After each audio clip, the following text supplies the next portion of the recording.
found a new hideaway. Tomorrow will never be the same. There is so much hope in our hearts. Brick by brick, we shall overcome and walk right into a new start. Welcome to the brand new world. We're the children of our Mother Earth. Reach out your hands, let us lead our earth together. Welcome to the brand new world. We're the children of our Mother Earth. Reach out.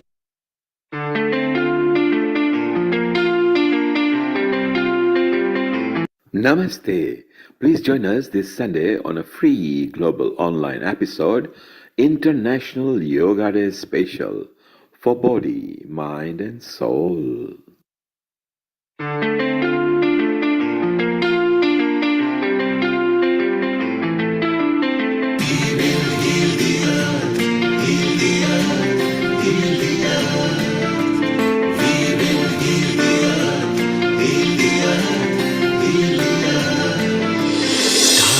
They can tell you stories which are brighter than yesterday. The streets have never been so quiet. The squirrels found a new hideaway. Tomorrow will never be the same. There is so much hope in our hearts. Brick by brick, we shall overcome and walk right into a new start. Welcome to the brand new world. We're the children of our Mother Earth. Reach out your hands, let us lead our earth together. Welcome to the brand new world. We're the children of our Mother Earth. Reach out.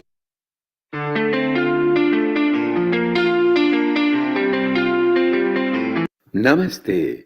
Please join us this Sunday on a free global online episode, International Yoga Day Special, for body, mind and soul.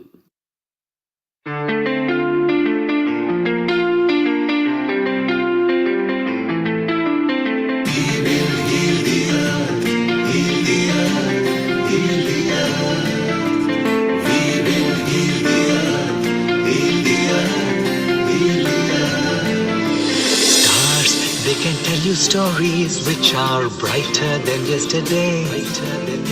The streets have never been so quiet. The squirrels found a new hideaway. Tomorrow will never be the same. There is so much hope in our hearts. Brick by brick, we shall overcome and walk right into a new start.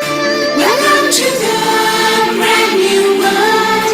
We're the children of our Mother Earth. Reach out your hands, let us lead our earth together. Welcome to the brand new world. We're the children of our Mother Earth. Reach out.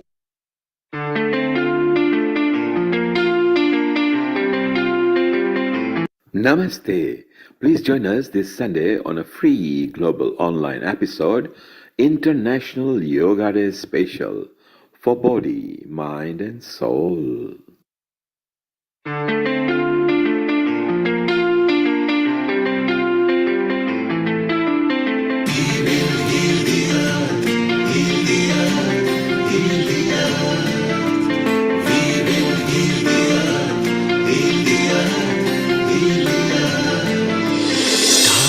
They can tell you stories which are brighter than yesterday.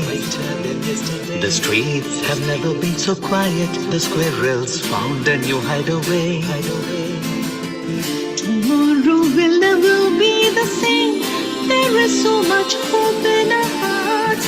Brick by brick, we shall overcome and walk right into a new start. Welcome to the brand new world.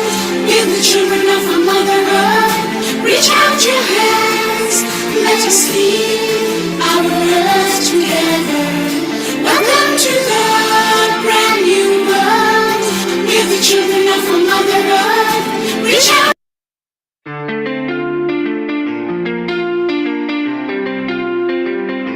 Namaste. Please join us this Sunday on a free global online episode, International Yoga Day Special, for body, mind and soul.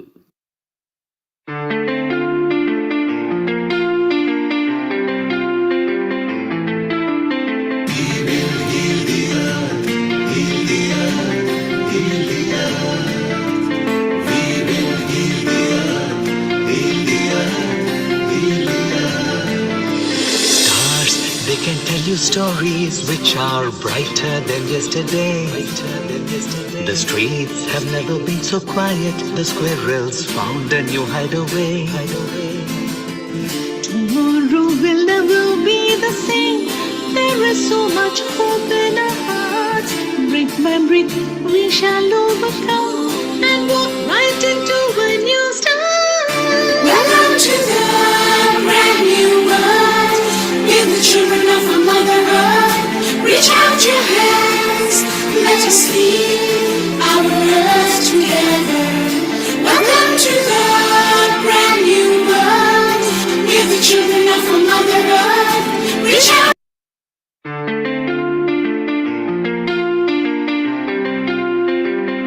Namaste. Please join us this Sunday on a free global online episode, International Yoga Day Special, for body, mind and soul.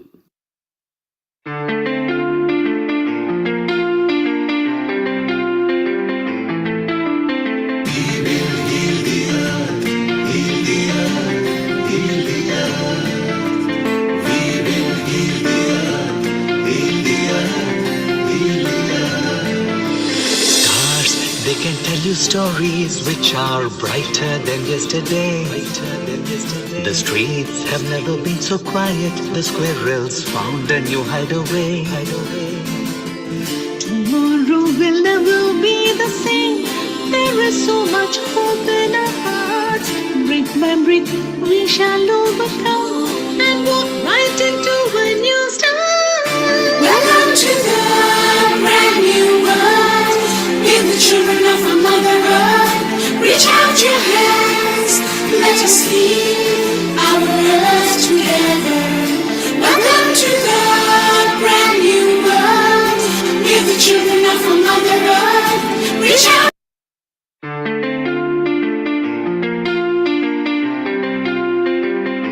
Namaste. Please join us this Sunday on a free global online episode, International Yoga Day Special, for body, mind and soul.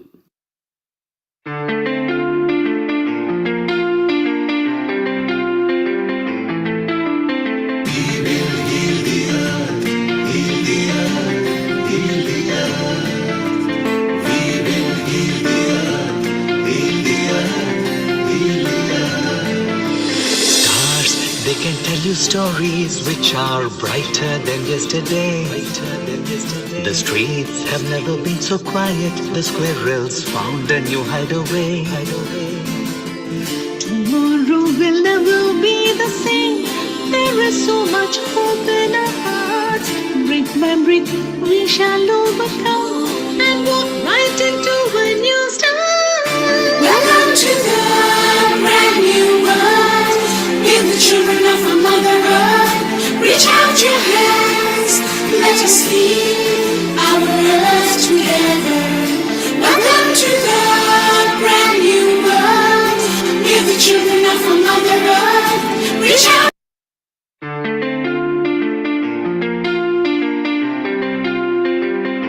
Namaste.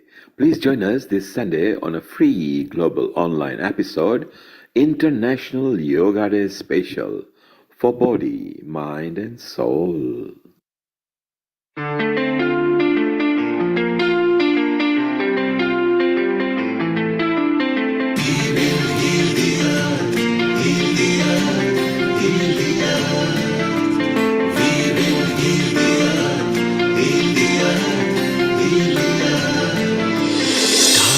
They can tell you stories which are brighter than yesterday.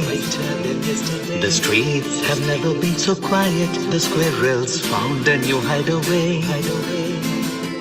Tomorrow will never be the same. There is so much hope in our hearts. Brick by brick, we shall overcome and walk right into a new start. Welcome to the brand new world. Give the children of our Mother Earth. Reach out your hands. Let us lead our earth together. Welcome to the brand new world. Give the children of our Mother Earth. Reach out.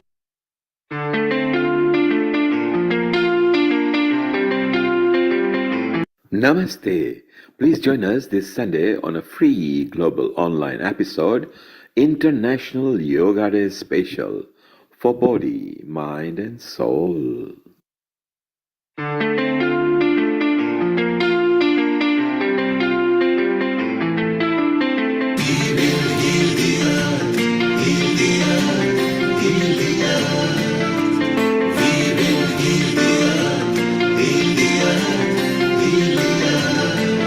Stars, they can tell you stories which are brighter than yesterday. The streets have never been so quiet. The squirrels found a new hideaway. Tomorrow will never be the same. There is so much hope in our hearts. Brick by brick, we shall overcome and walk right into a new start. Welcome to the brand new world. Give the children of our Mother Earth. Reach out your hands. Let us lead our earth together. Welcome to the brand new world. Give the children of our Mother Earth. Reach out.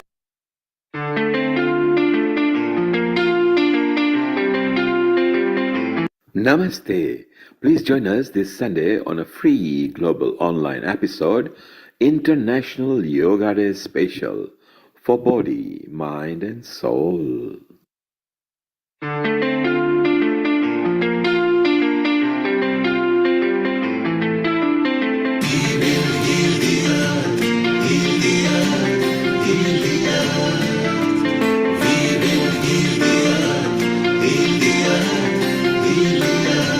Stars, they can tell you stories which are brighter than yesterday.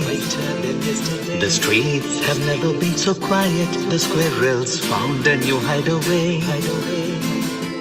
Tomorrow will never be the same.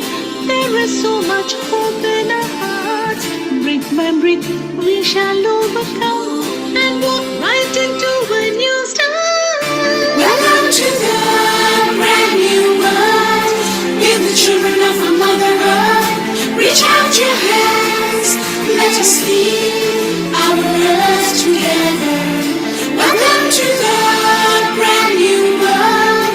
Give the children of our Mother Earth. Reach out.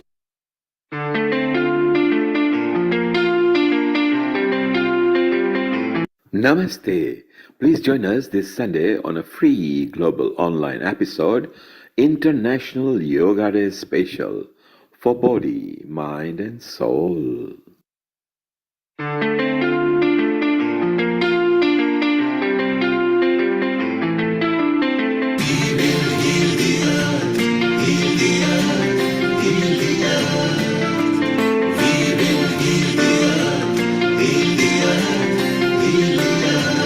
Stars, they can tell you stories which are brighter than yesterday. The streets have never been so quiet. The squirrels found a new hideaway. Tomorrow will never be the same. There is so much hope in our hearts.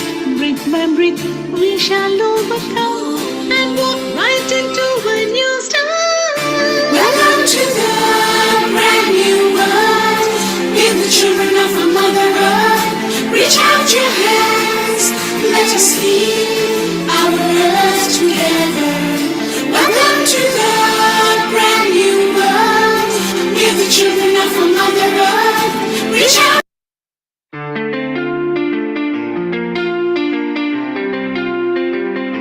Namaste. Please join us this Sunday on a free global online episode, International Yoga Day Special, for body, mind and soul.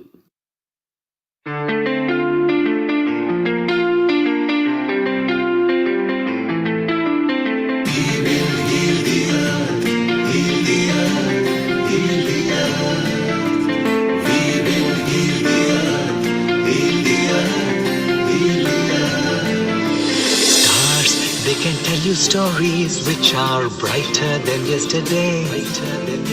The streets have never been so quiet. 10, 9, 8, 7, 6, 5, 4, 3, 2, 1. A global namaste and welcome to the International Yoga Day special. This is really going to be a unique event where we've got a whole panel of experts joining us to share their wisdom. Being the 10th International Yoga Day, it's going to be a very special episode. So without further ado, I'm going to invite Amrita to take over and to share the Gayatri Mantra. Thank you, Riddhi. A very global namaste to you Global namaste. and happy Yoga Day as well.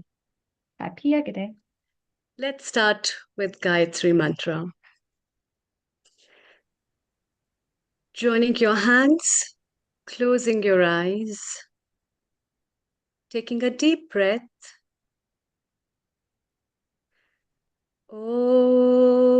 Om.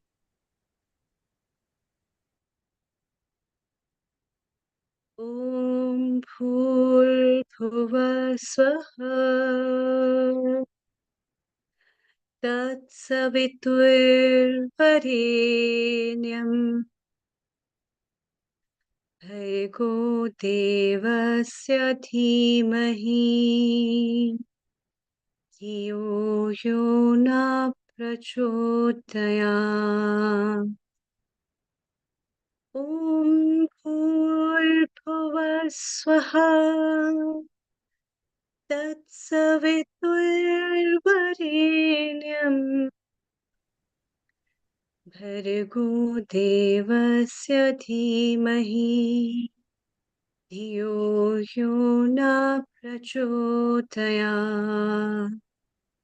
ॐ भूर्भुवः स्वः तत्सवितुर्वरेण्यं भर्गो देवस्य धीमहि धियो यो न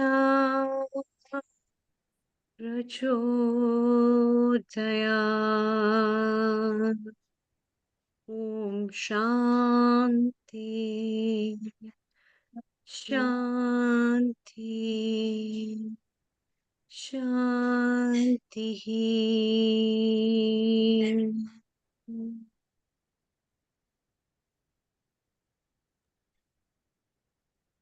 Beautiful. So with that, we begin the event for today. And Dr. Amrita, I want to ask you, what does yoga mean to you?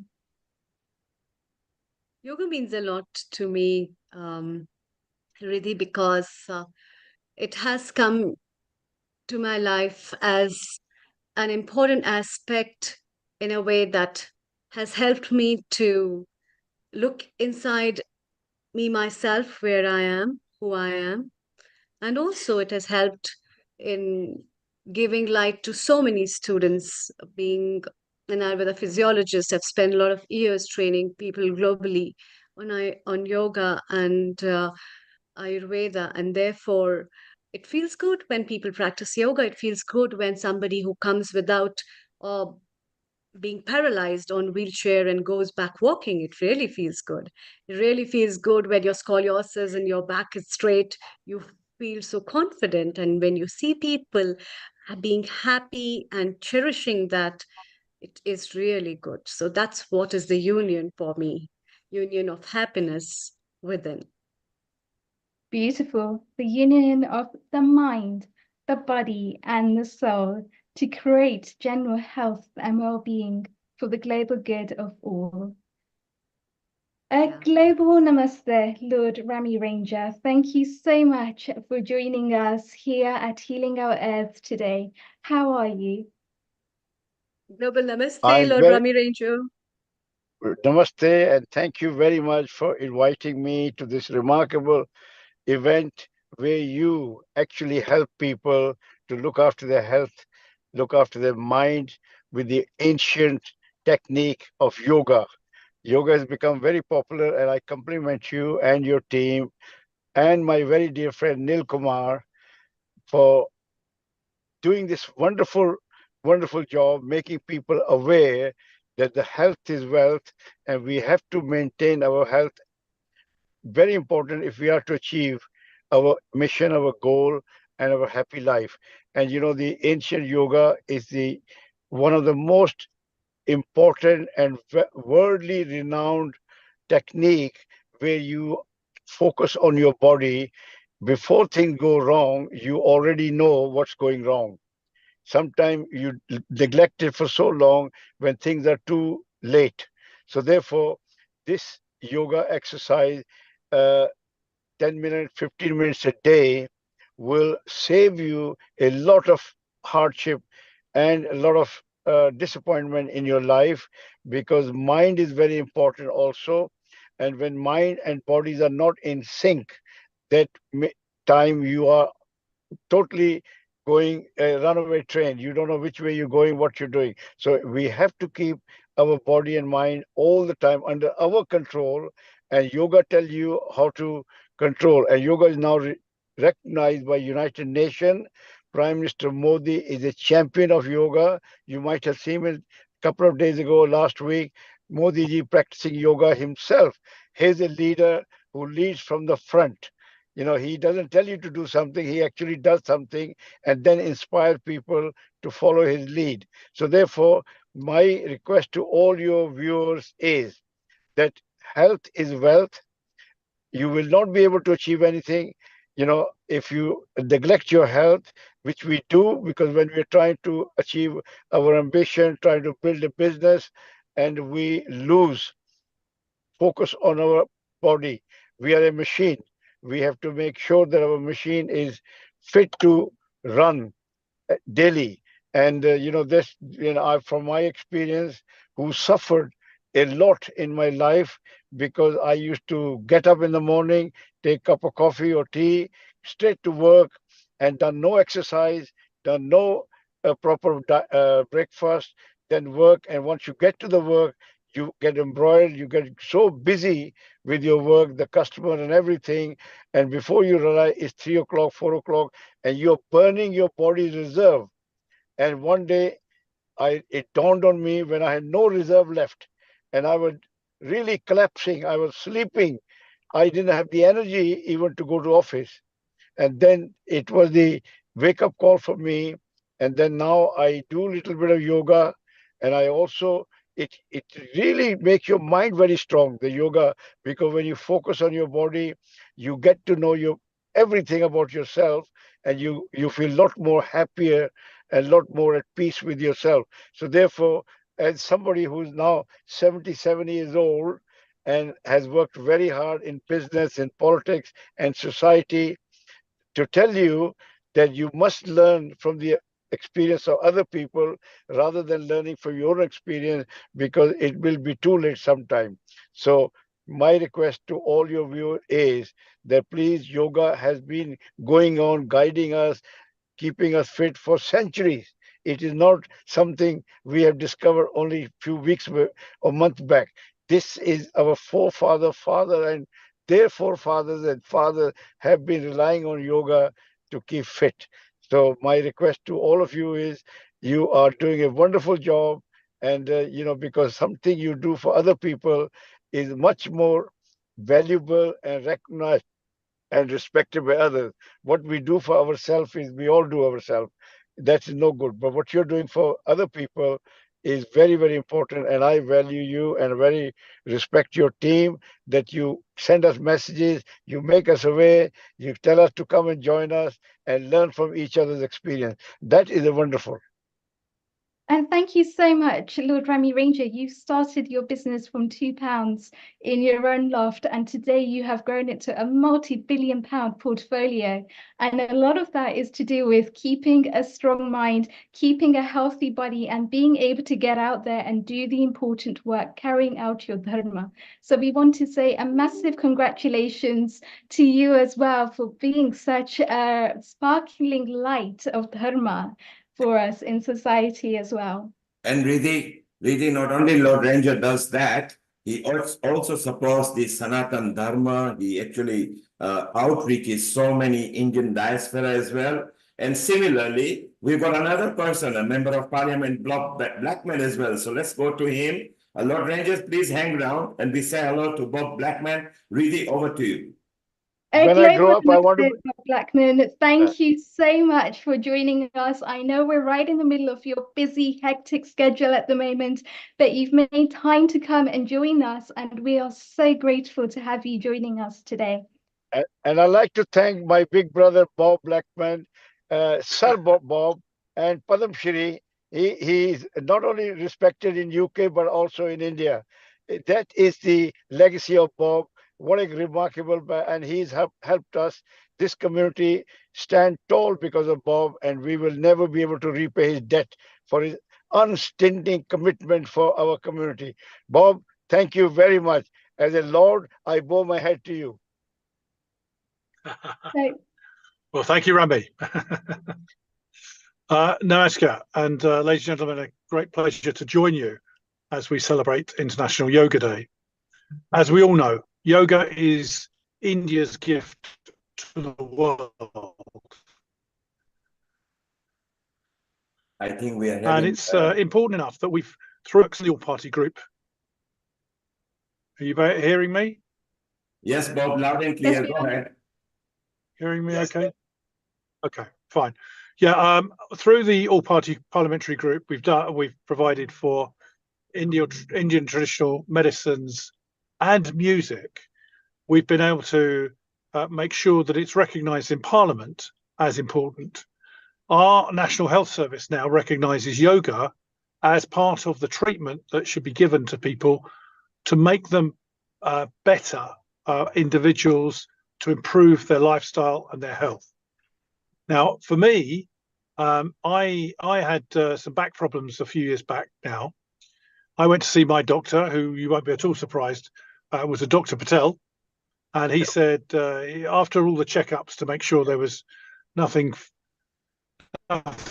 physically wrong that could be put right by a doctor, he just gave me a series of different stretches and exercises to do each morning as soon as I wake up. What I didn't realize at the time was these are all yoga stretches that we do. And so I do about 20 minutes to half an hour of yoga stretches every morning. And ever since, I've never had a problem with my back. So that shows the importance of this. Earlier this year, I had problems with my neck and shoulders. Once again, I went to see, after checking out there was nothing else wrong, I got some more stretches to do with my neck, which I do in the morning as well. So I now have a full workout in the morning, which is all based on yoga. So my simple message on this is that yoga, it makes you much more healthy.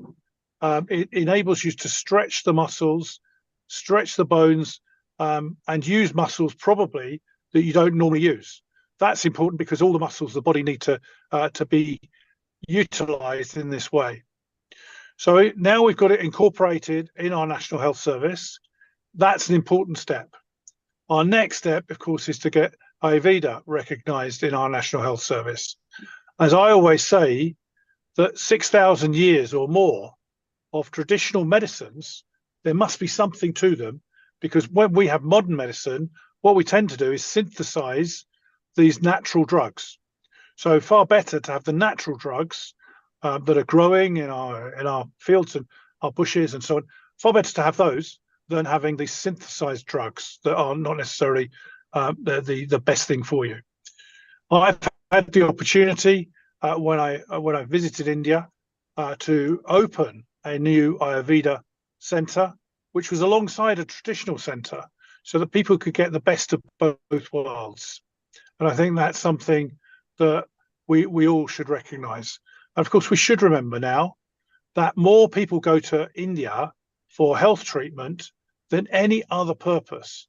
And the health centres we have down and yoga centres we have down in the south of India are, of course, the most visited of all the states. That demonstrates that actually people recognise the beauty and the advantage of these traditional ways of helping and assisting people. We've obviously, during Parliament days, we've tried to get MPs, we've tried to get members of the House of Lords into the habit of using yoga. And Rami, some rather elderly men and women experiencing yoga for the first time. Because what they find is that these sort of exercises, you don't have to be incredibly fit. You don't have to be young.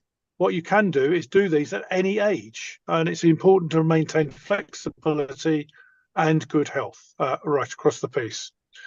So this is all about being healthy in your own body, being healthy in your own mind. So you're taking a bit of time out to contemplate, to meditate, to think through the actions, think what you're doing, and make sure that your body is healthy, your mind is healthy, and that you think of not only what you put into your body through the food and drink and so on that you consume, but also by the exercises that you do.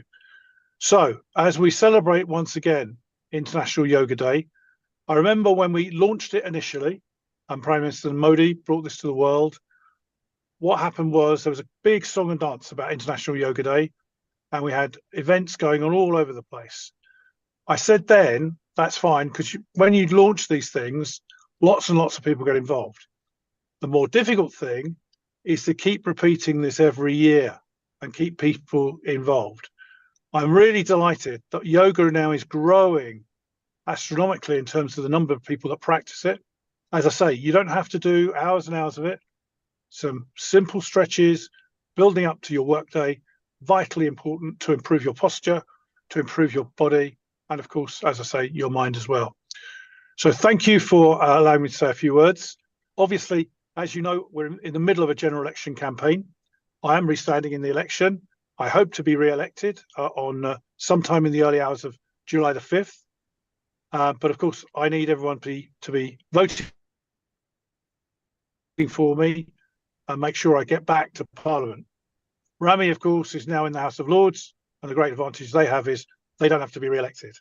But can I just say thank you all for your contributions. Thank you all for inviting me. And I hope you have a very successful conference.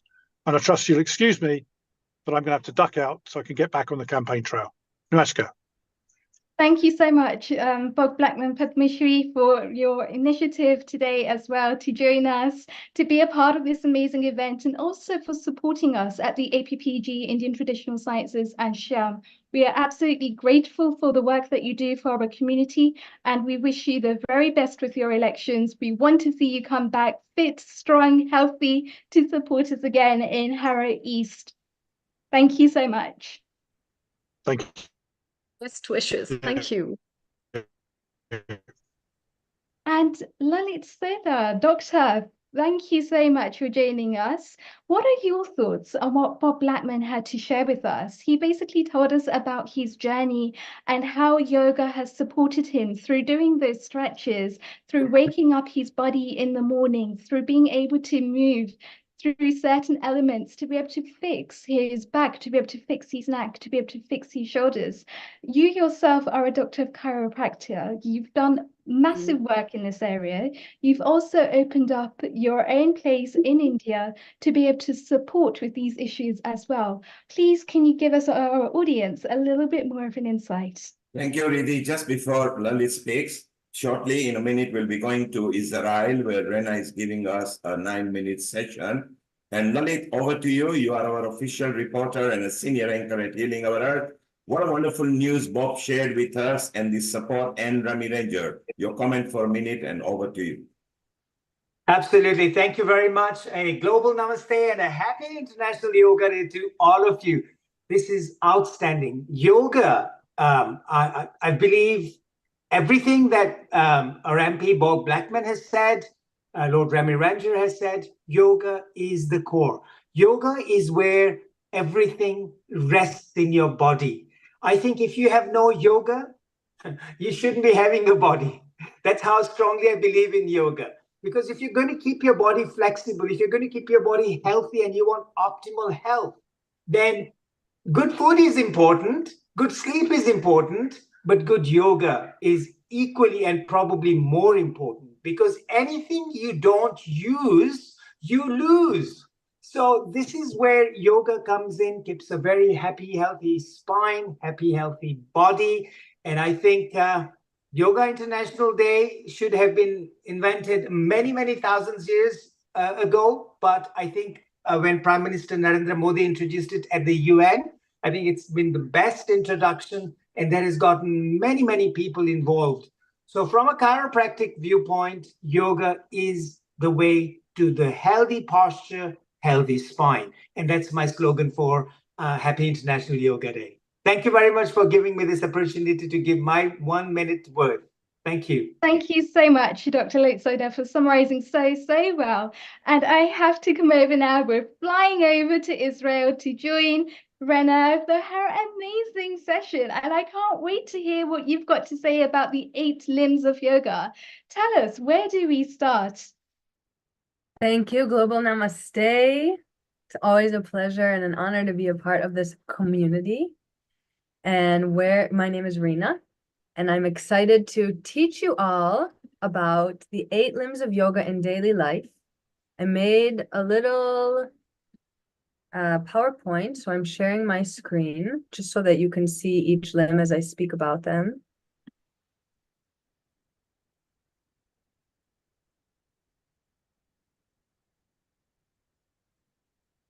Is it loading? Okay, can you see it?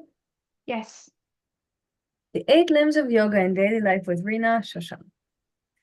So the first we have our 5 yamas. So for the first yama, ahimsa, self-love, self-respect, and non-violence. I actually have a tattoo here on my arm. It says Self-Love Club. And I got this tattoo done at a time in my life that felt really challenging.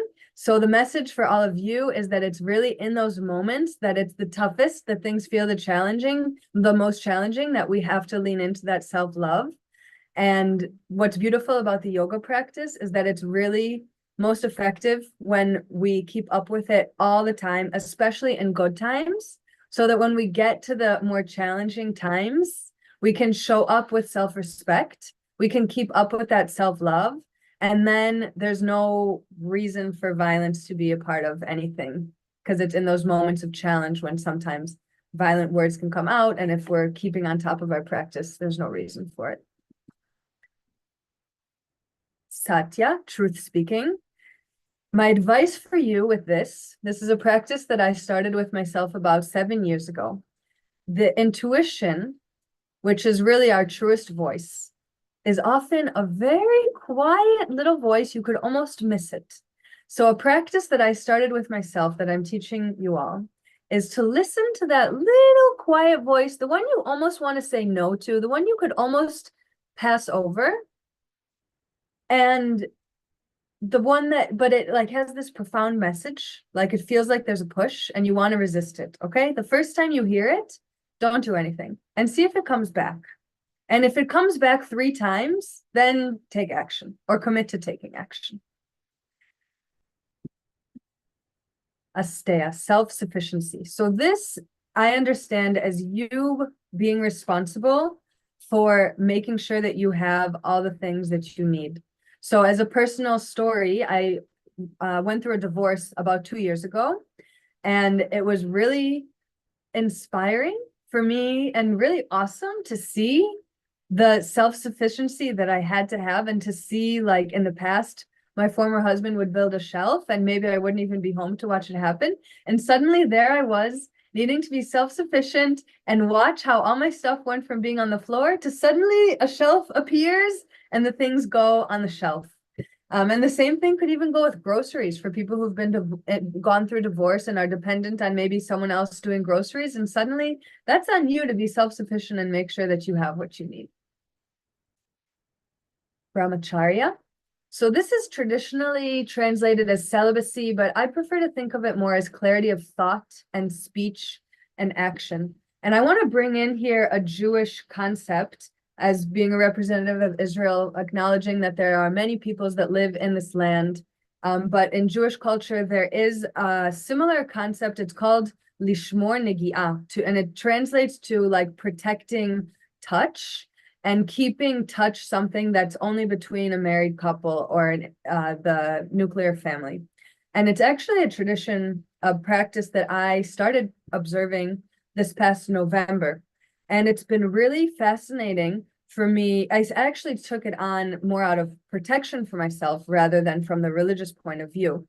But it's been really eye-opening for me to observe and experience in myself. Like it forced me to be more clear with my speech, with my boundaries, with my energy. And it's just an interesting thing for people to be aware of, the way that we interact with other people, how we're using our energy, and to be as intentional as possible with our energy and with our boundaries. Aparigraha, non-attachment. This is something that takes me right back to when I was in India studying yoga, and I was in the midst of international moves and had some items with me that were really near and dear to my heart.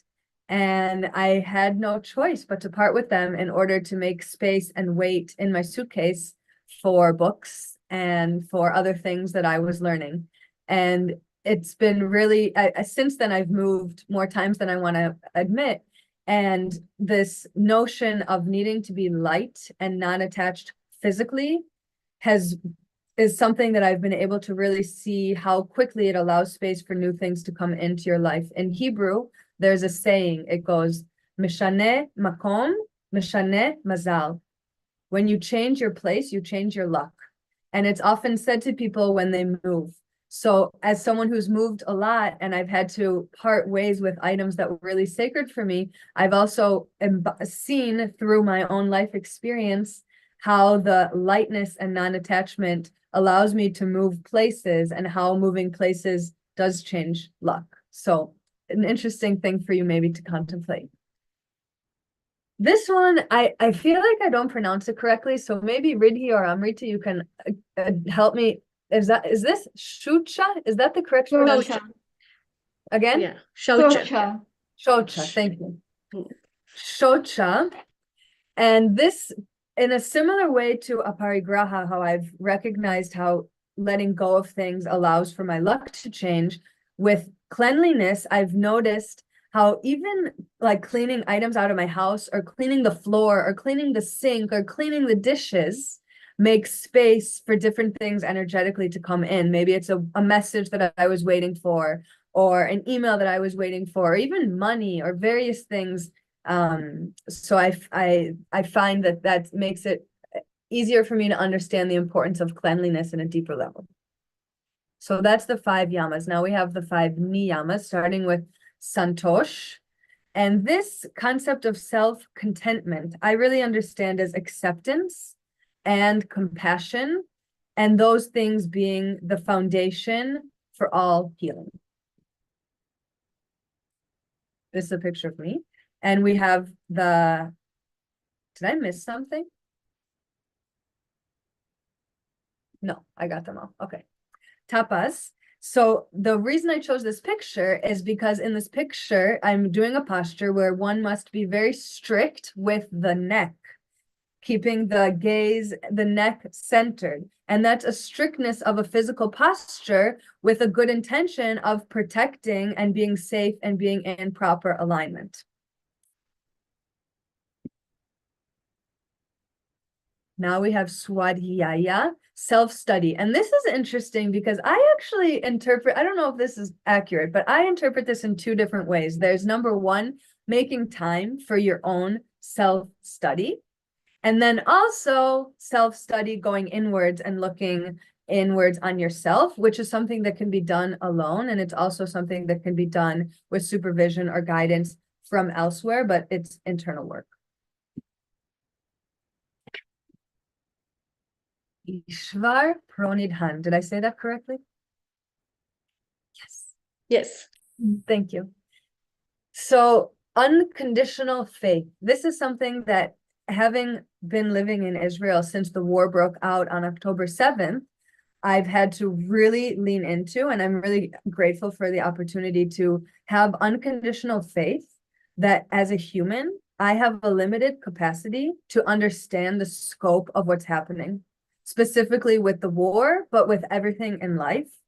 And that I have to choose to have unconditional faith on some greater power, whether you call it God or the universe or spirit or whatever it is that you identify, that there's unconditional faith in something that's bigger than us, and that whatever it is has good intentions, and that we have to have unconditional faith that there is a bigger picture here that's leading us to something that's positive and light and good, and that us as humans don't have the capacity to see that. We have to have faith in the bigger and that it's good. That's our 5 niyamas. Now we have the third limb of asana, the posture practice. And again, I'm emphasize the importance of having a daily explicit practice so that you can lean on it as a tool when you need, and keep the practice simple. We just heard the Lord said, you practice for 10-15 minutes a day. It will save you so much disappointment. And it really can be that simple, of 10-15 minutes a day. It can be the same postures every day, even better. Keep it simple. Pranayama, breath control. And just like asana, you want this to be a daily explicit practice. You can use it as a meditation. You can use it as a tool as needed. You can use it just as a daily technique as part of your self-regulation practice. And there's a number of different techniques. I'm not going to get into the specifics right now. Limb 5, pratyahara, returning home to oneself and withdrawal of the senses. This I have found is particularly important in transition periods in life, or perhaps right after a transition when you're in an integration period in your life, to create a sort of cocoon for yourself, or almost like a womb type energy for yourself, to feel really safe and nurtured, and to give yourself an opportunity to be in this space regularly. And I understand, yeah. Rina, can you just now quickly flip over all the rest 3 of them? We've run out of time. We need to go to Mumbai, please. So just flick the 6th, 7th, and 8th so people can capture it, please. Sure, thank you. So Dharana, as you'll see, focusing here on the mudra, keeping the hands. Perfect. Next one. So the audience can capture it. Yes. Yeah, Dharana, meditation. So here you can see there's many different types of meditation. And then the final limb, samadhi, super consciousness. And traditionally, all you have to do is follow these scientific steps and you will reach samadhi. You don't have to try, you don't have to intend. It's just an effect of following this method. This is brilliant, Rina. Now this is captured on the recording, so people will go and visit it over there. And let's go from Israel to Mumbai live now, Rina, where our resident yoga guru is there. And he's going to tell us a bit exciting about his book and a bit of yoga. And Rana, I think one of the things that you did absolutely beautifully there was to actually emphasize the need for yamas and niyamas in society. I think a lot of people miss that and they go straight to the asanas and it's not so effective. So once again, global namaste and thank you for highlighting that. And we move over to India, Bharat, where Himanshu Bhai is joining us. A global namaste. And Himanshu Bhai, I believe just this morning, you've actually done some work on your book, again at Crossroads, making of a yogi to just be able to inspire and empower society once again. So, Riddhi, I don't think he's able to hear us. Let them sort that sound out. We need to move. Maybe you can That's fine. So fantastic. So we've actually got Himanshuji, who has done amazing work. He's been trained by some of the best yogis. He's been trained by Riddhi, if you can prompt Himanshu live on a WhatsApp that he is not got his speakers on, so he can't hear us. We can hear him. Over to you, Riddhi. Unmute yourself, Riddhi. Over to you. Fantastic. So just to give you a little bit of the background, whilst Himanshuji please sorts out his sound and let us know as soon as you can come back. We are absolutely excited for your session to see what it is that you've got to share with us. I know that we're in for a treat. So as soon as you do sort out your sound, please do come back. In the meantime, I will give our audience a little bit of background into who Himanshu Mehta is and what his background is in yoga. So Himanshu Mehta has been trained by Pratibha Joyce and BKS Iyengar. So it's a very authentic leadership there where we go back to the source. Himanshu ji, are you there with us? Can you unmute? Can you come back? We have a technical issue. One moment. I'm trying to fix it. Am I audible? You are audible now. Yes, we can hear you. Okay. Instead of laptop, I'm connecting on the phone. Yes, go ahead, please. Okay. So, one moment.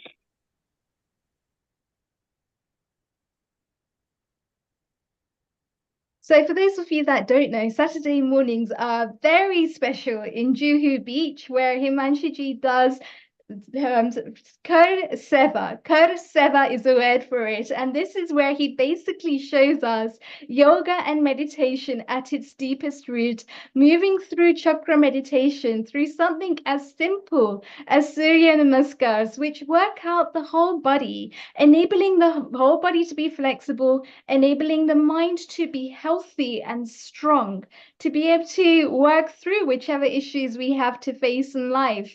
Sometimes life circumstances aren't so effective, but he's always got a solution. We see him being a bright, smiling, happy yogi, which is so important in these days now as well, to be able to link the mind and the body together. And the way to do that is through our breath.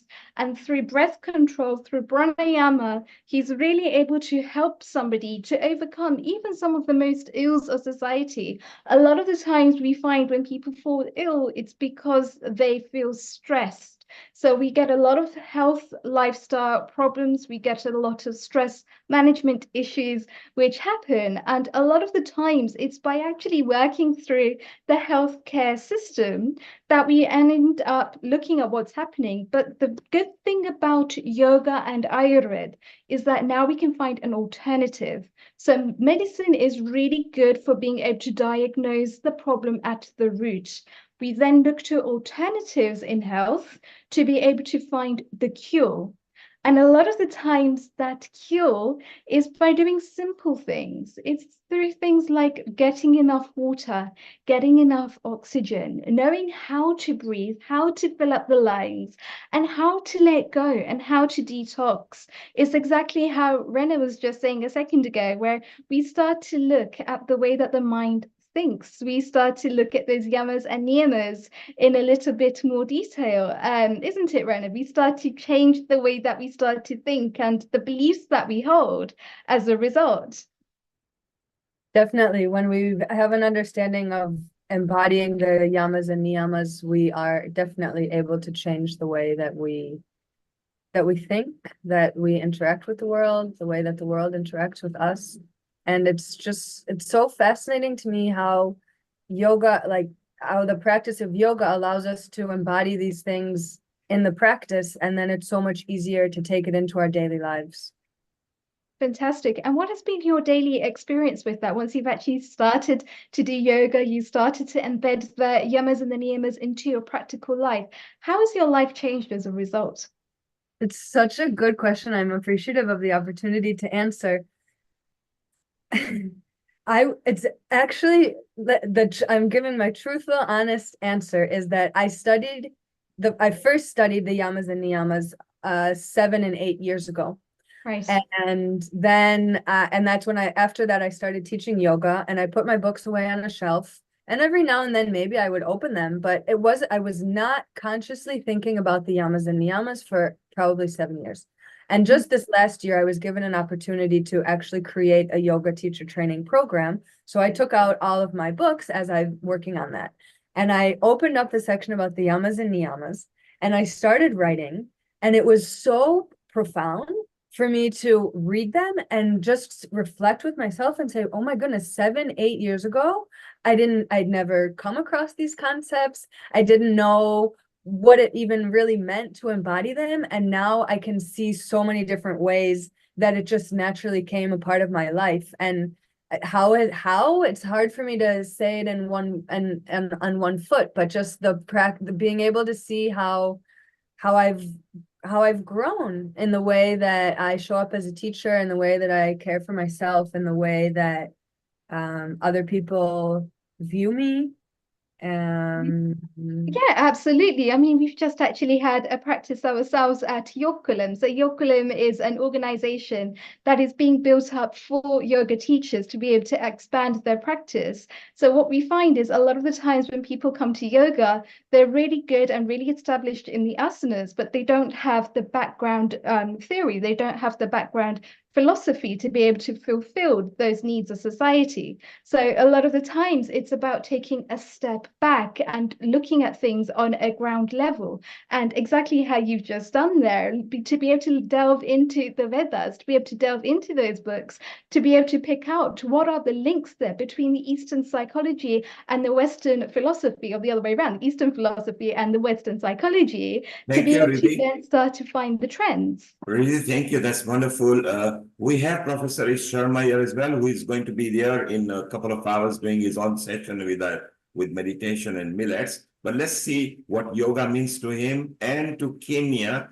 So we've got Israel, London, Mauritius, India, Kenya right now over here. For a minute or two, let's get their opinion while Himanshu is trying to sort his sound out. Over to you, Riddhi, Amrita. Yes, absolutely. So a global namaste, Professor Ish Sharma ji. How are you today? Very fine, Global Riddhi. Thank you very namaste, much. sir. Global namaste, Amrita, Neil, all the team. Such a small, close group. Wonderful seeing you all. Thank you so much. And I know you do a lot of work with Ayush Ministry in Mauritius as well. Tell us, how have the International Yoga celebrations been? Yeah, we had a long series of functions which was stretching over 8 weeks. It was not the yoga day, and we did many things for last 1 month, and we'll be continuing for the next 1 month as well. Wonderful to see Miss Rena's presentation. Wonderful work at Israel. Maybe if you allow me, your first slide would require a little correction where you included the yamas and niyamas. So yama, there were ahimsa and non-violence, which is a translation, and you had both separately. So you can just double check that once more. Ahimsa and non-violence, you can keep one only. And satyasya aparigraha and brahmacharya. So one, Ayurveda came after the yoga school of philosophy. There were 6 original schools of philosophy, and the 6 schools which believed in Vedas. The word yoga, first of all, comes in Rig Veda, and the way we practice yoga today, it comes from one Upanishad, Mahopanishad, which mentions the yoga in the same manner as we do. And Ayurveda and yoga are very much intertwined. Charak was a lot inspired by the yoga philosophy. And interestingly, in the yam, there is one concept called aparigraha, that is non-possessiveness. You should not be, holding. You should not be purchasing everything. You should not be greedy. So aparigraha. Charak mentions, why do we fall ill? Then his response is, pravritti tu parigraha. That is, we all are taken ill only by the tendency of this holding, stuffing, accumulation. That is where, if we let things go, if we don't if we are not greedy for, or we are not overly possessive, we will not be taken ill, because our mental strength will be much higher, stress level will be much lower, and we'll really enjoy the life. So wonderful seeing this yoga talk by Miss Rena, and Over to you, Thank Dr. you. Amrita Reddy. Thank you, Professor Isha, Thank you. for your beautiful words and enlightenment there. Himanshuji, we're going to come back over to you. Can you unmute?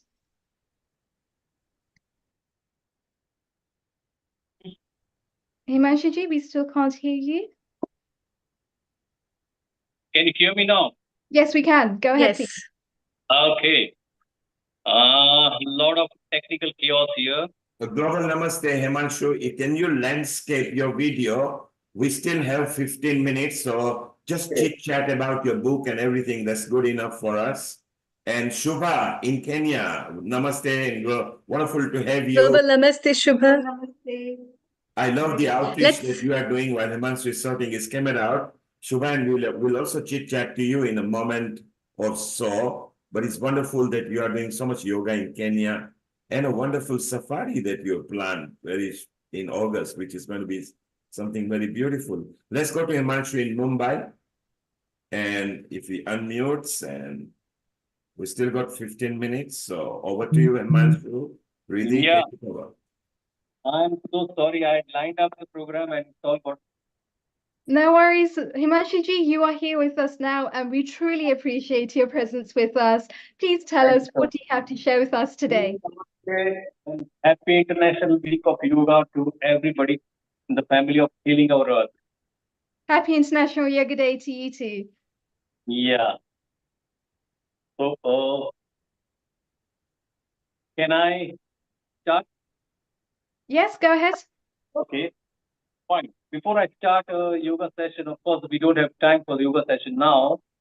So, I want to ask, why should we practice yoga? What's the benefit? So, if anyone can type the answer in chat box or raise your hand, I can to speak out. Well, I think the benefit of yoga is to connect deeper with ourselves. When Yes. we connect deeper with ourselves, we can connect deeper with nature and the world around us too. Okay. Yeah, I mean, most of us consider yoga is for good health, and yes, yoga is known to provide good health. Why so? Because at a gross level, it shields us from two living hells on this planet. Can you guess which one are those? Rich? The two living hells on this planet.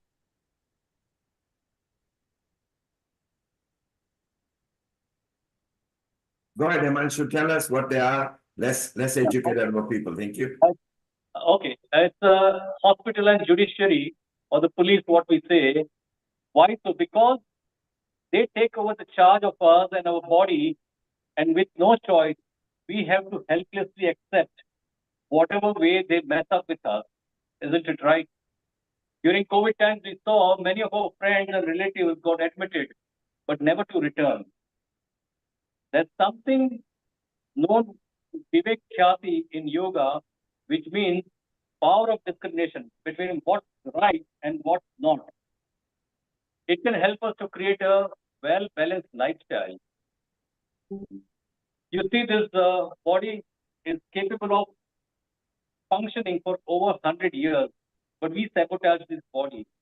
All we need to follow is a yogic lifestyle. These days, as we observe, heart attacks have become very common, especially among the youngsters. And we see the youngsters. The latest news I heard was a 12-year-old girl getting a heart attack and she died. We hear of the many of the youth celebrities suddenly passing out in the gym, but we never heard of anyone having a heart attack while practicing yoga in a proper way. So actually speaking, 25 or 30 years ago, heart attacks were suffered by people of 45 and above. The third reason for me to practice yoga is I practice for my own ego crash. We all have ego. Ahankara is one of the 25 tattvas of what we are really made of. But ego principles should mean identity and not pride or arrogance. Abhiman is detrimental, but Swabhiman, self-respect is good. We all know about Ravana, a super intelligent and super scholar of Vedas who was on the verge of becoming God. But his superhuman arrogance destroyed him completely. I have mentioned in my book that buddhi, that is intellect, and ahankar, they play seesaw. You know, when ahankar goes down, the buddhi goes up. And when the ahankar goes up, the buddhi goes down. As we say, vinas kale viprit buddhi. So this is actually really amazing. I think you're touching on something very deep here, Imanshiji, because if I may say that actually, if we look at what's happened in the West, we can see a very much a discrepancy here of the healthcare system. What we're seeing is a decline in health over time, where the healthcare system cannot put up with the demands of what's happening in society. Now, if we look at the Eastern world, where people have been practicing yoga, they've been practicing meditation, but not only that, their lifestyle as well is completely different. The way that they conduct themselves in society is completely different. So, for example, they'll be sitting in Rajasana, having their meals on the floor. They won't have comfy chairs, they won't have comfy tables. Rajasana, as we all know, helps their system to be able to digest the food better. It helps to light up the Agni within ourselves. So these kind of things basically show us that in the West, whilst people have just been practicing physical exercises for the sake of practicing physical exercises, yoga goes a lot deeper. And that's what the Eastern philosophy has shown us, is that where we basically connect with our energy, where we connect with those centers, and where we're looking beyond just the physical, we're looking at a connection between the physical, the mental, the spiritual, the energetic, we start to see a whole different dimension opening up. People are starting to be a lot healthier. They're starting to be able to not just food for the body, but also food for the mind, food for the energy. And it has such a beautiful effect in society because they've come to the conclusion to put dharma first. So then it becomes dharma, artha, kama, moksha, and not the other way around. And how beautiful is that? Is that something that you can expand on, please? Yeah. So the time is quite short. So I wanted to demonstrate the yoga asanas, but we can skip it for this time. I'm sorry about that. But let me conclude the talk with excerpts from my authored book, Making of a Yogi. So my book is unique, presenting variety of flavors of yoga unknown to general masses.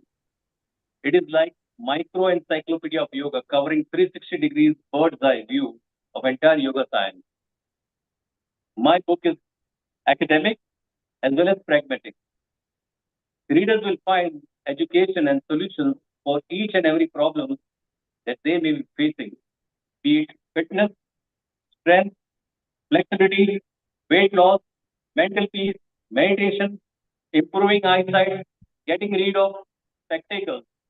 I got rid of spectacles wearing 3.5 number in 1 month's time by just reviving Chakshu Yoga, which I had learned years ago. Then jet lag, better and meaningful sex, progeny of superior breed, philanthropy, Karseva, metaphysics, philosophy, psychology, mystic and supernatural powers, brahmacharya, kundalini, etc. And finally, liberation from suffering. This book works like a Google map for the practitioner to assist whichever level or destination of yoga a practitioner would like to reach. When you read, it will be like a treasure hunt. So now we see India is in the forefront, and India has given a gift of yoga to the world. India is now preaching the world for solidarity with its powerful mantra, Vasudhaiva Kutumbakam, meaning, of course, this entire world is one family. When we embrace the concept of the world as one family, selfishness dissipates and selflessness prevails. Let us practice let us practice and promote selflessness, eradicating ego and greed. If yoga philosophy becomes a way of life for humans, then our blue planet will surely become heaven on earth. Healing our earth will be yoga se hi hoga. Yeah. Beautiful, Himashuji. Yoga Sehi Hoga, absolutely. And isn't it just incredible to see even how in the healthcare system itself, during COVID, because I know you were quite instrumental to help people during these times as well. Whilst people actually had COVID happening, it was a lot of the underlying problems behind it was stress related. So a lot of those things, by actually practicing yoga, by practicing meditation, by coming to a center, feeling centered within themselves, they were able to let go of a lot of the stress related illnesses. Is that something that you found too? Yeah, of course. I mean, we have given sessions to some of the corporates, and they were really amazed that it worked pretty well for them, the stress part of it, and their productivity has increased a lot. Amazing. And even at Crossroads, I saw actually a video of how you're helping the workers to be able to stretch their body, to be able to stretch their minds instead of just being sitting at a desk for long amounts of time, and to do things like Gurumukhasana and to be able to stretch the arms, stretch the shoulders, stretch the neck. And just the beauty of actually being able to take out a few minutes. It's only a few minutes to do a couple of stretches. But even those few minutes go a long way, wouldn't you say? Yeah, of course. And I would say people, if they can take out just even 15 minutes, that can make a big difference in their life. I strongly recommend to take out 6.5% of their time for me, myself, for their physical and mental practices. So 6.5% comes to 90 minutes. I think that should be good enough for all of us. And that will ensure to score a century, 100 years to live on this planet. Beautiful. And we can actually see, Himanshuji, even at your age, how flexible you are, not just in the body, not much through physical strength, but also the flexibility that you have in your mind as well to overcome challenges that you may face too. Neil Kumar, what are your thoughts on this? Himanshu, your book is taking Mumbai by storm. We saw the reel, what happened at the crossword, and they actually plugged it live on their digital screen over there. How did it feel that it took you so many years and you wanted to create an encyclopedia in the modern terminology? What was going on through your mind as you were signing the autographs? Yeah, I mean, certainly, of course, our dear friend Mickey Mehta has been very helpful to me, and he has motivated me. He said, you have got a lot of things inside you. You've done a lot of work on yoga.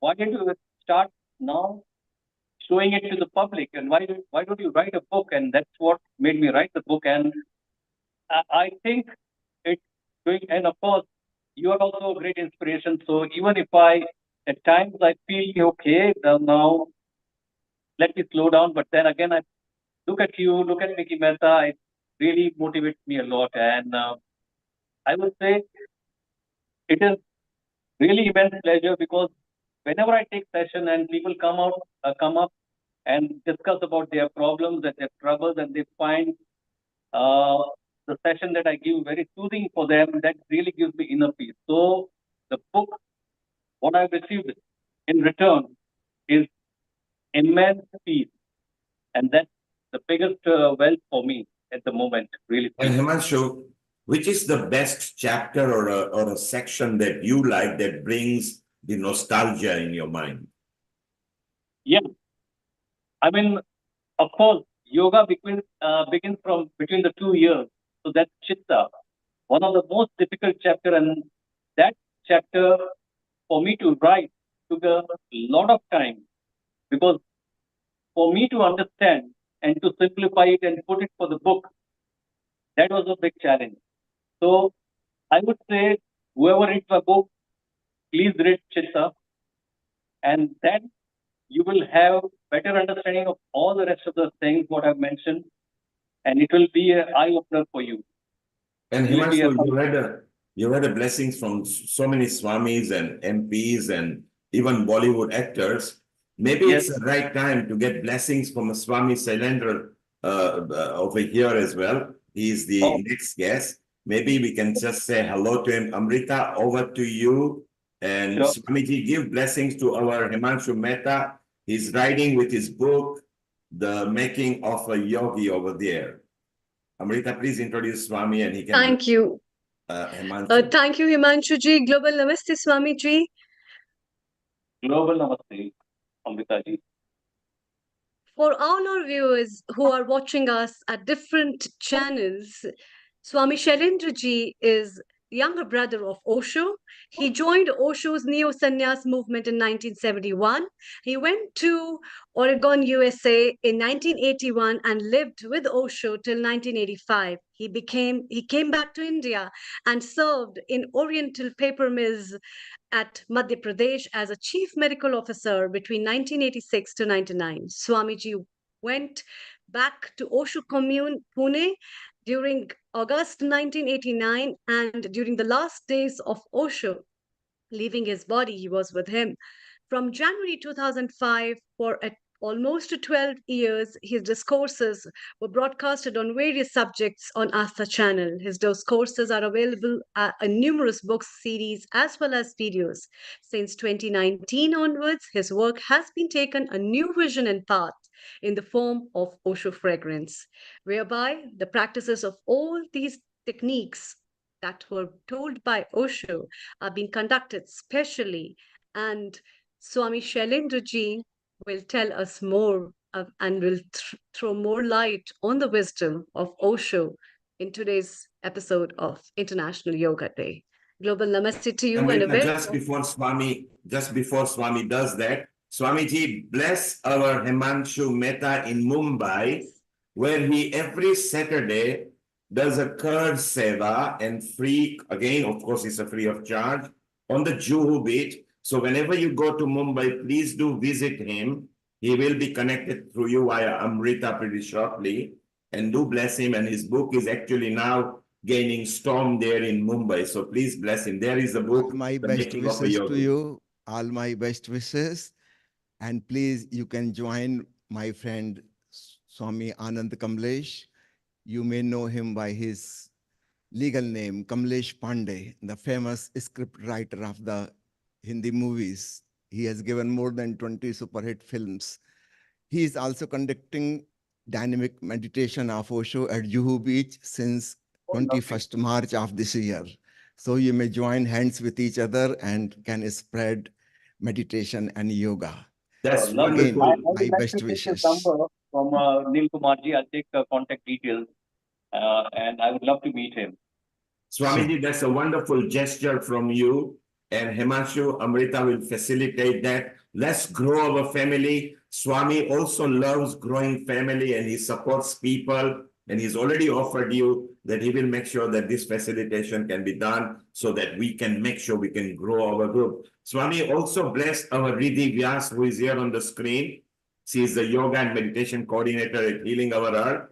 And also sitting in Kenya is Shubha Nair, who is our Mombasa Healing Our Earth rep down there. So please bless everybody. And Amrita, take it over and let's get Swami's GYAN on yoga.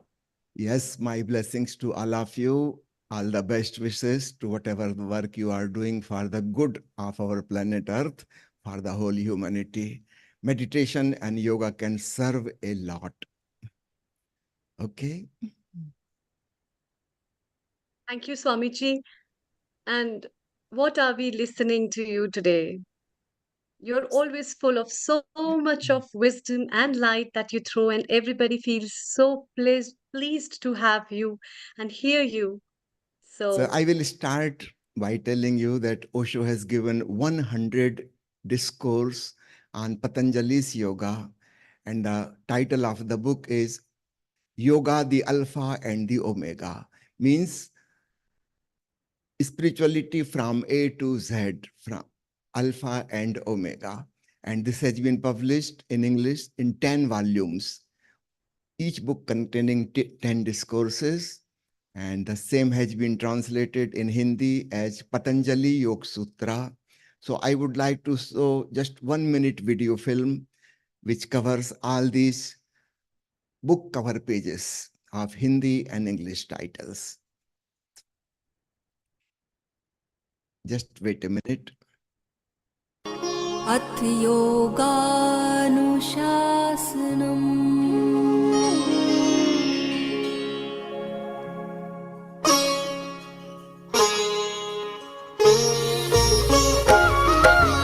आओ जाने हम अब अनुशासन योग का आओ जाने हम अब अनुशासन योग का चित्त से वियोग का आत्मा से योग का चित्त से वियोग का आत्मा से योग का आओ जाने हम आओ जाने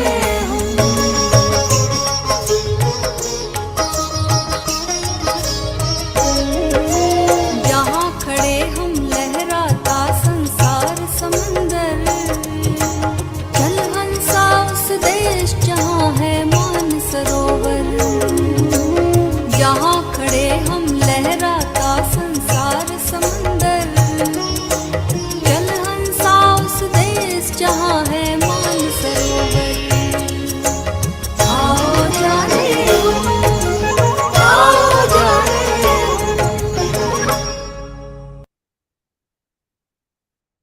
Osho literature has been translated in many of the Indian languages, as well as more than 50 languages of other countries. So Osho has given such a detailed perspective on yoga. I would like to just say, inform you in very short. The first thing we have to understand, yoga is not a philosophy. Philosophy means love of thinking. Yoga is not about thinking. It is not a thought process. Yoga is something to be experimented. It is like a science. Osho calls yoga as the science of the soul, the science of the consciousness. So it is not a philosophy like there are so many philosophies in the world. Second thing, yoga is not connected with any nation or religion. Of course, it was discovered by Patanjali, an Indian, a Hindu, but that does not make yoga Hindu or Indian. For example, the electricity was discovered by a Christian. That does not mean that electricity is Christian or electricity is American. No, electricity is just a science. Everyone can use it. So same way we have to accept yoga as a universal science of the consciousness. Anybody can practice it. It has nothing to do with any language, country, or religion, or sect. Otherwise, we make things limited into a specific area. Third thing is to understand yoga is not a kind of therapy. Most of the people in the world think yoga as some kind of physiotherapy for having a good health and a flexible body. Of course, by practicing asana, we can have flexible body. We may have a better health, but that is not the target of yoga. The word yoga itself means a union. When the consciousness merges into the super consciousness, the cosmic consciousness, that is the union of the individual with the universal consciousness. So this has nothing to do with the physical body and its health. The health may be a byproduct. That is not the main target. So it's not good to teach and preach and propagate yoga as a practice of good health. No, it is part of spirituality. It is not part of a hospital. If it is only limited for physical health, there should be a department of yoga, just like physiotherapy in each hospital. Then it will not be part of the temple, not the part of spirituality. So please remember, it is not a philosophy. It is not a religion. It has nothing to do with any nation. And it is not just for health. It is for some higher value, union of the one with the whole. It is just like a river disappears into the ocean. The river is no more there, only ocean is there. Similarly, what I think as my soul, my consciousness, my Atma, it merges, it melts and becomes one with godliness, the cosmic consciousness, with the Brahma. I am no more there. Only Brahma is there. So this is called yoga. Now, there are 8 limbs of yoga I would like to mention in very short. The first one is yam. Yam means what a spiritual practitioner should not do. And second is niyam, the discipline the spiritual seeker has to follow. So these are don'ts and do's. Yam means don'ts, niyam means do's. Just for example, a diabetic patient goes to a doctor, the doctor gives him prescription. So there are 2 things in the instructions given by the doctor. First is what not to do, what not to eat. And second is what to do. You have to take this medicine, you have to take this injection, you have to do exercise, you have to reduce weight, come back to normal weight. So there are do's and don'ts. And if we follow both, only then we can get rid of diabetes or control the diabetes, otherwise not. If a patient says, okay, I will take the medicine and injection, but I will not follow the instructions. You are saying don't eat ice cream and don't eat sweets. I will keep on eating sweets. The doctor will say, global namaste, please never come back to me. I will not treat you. This is not possible. You have to follow both. So similarly, yam and niyam, what a seeker should do and what a seeker should not do. Third is asana. Patanjali has mentioned only 3 words, sthiram sukham asanam, a position in which you can be comfortable. There is no stress, no tension, no pain. So you can forget the body. Sthiram, you can be static for a longer period. You can be static, non-moving only when you are comfortable. If you are feeling some pain or discomfort, you will like to change the position and again and again. So asana is simply defined in 3 words. Be comfortable so you can be in a non-moving posture for some time. That is called asana. What I see on television screens and YouTube channels, yogis are doing so many kinds of asanas. You cannot be comfortable when you are doing a headstand. You cannot be static for a long time. So that is not the posture for meditation or yoga. So please find out your own comfortable posture. It may be a little different for each individual.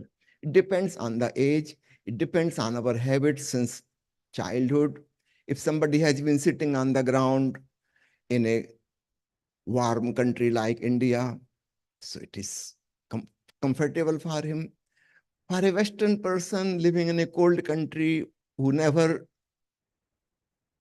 took this asana, he always sat on the chair. There is no need to practice Padmasana or Sukhasana or any asana of sitting posture. You can do meditation in sitting on the chair, no problem. So for each person, it will be a little different, and with your own wisdom, you please find out your own asana. There is no need to learn from anybody. The fourth is pranayam. Pranayam also, we can learn few techniques, but finally you have to discover your own suitable pranayam, a particular breathing pattern which helps you to feel more energetic. This may be different for different people, different from males, different for females. It may change with your age. In a teenager, it may be different. When you become young, it may be different breathing pattern. When you become elder, the breathing pattern may change.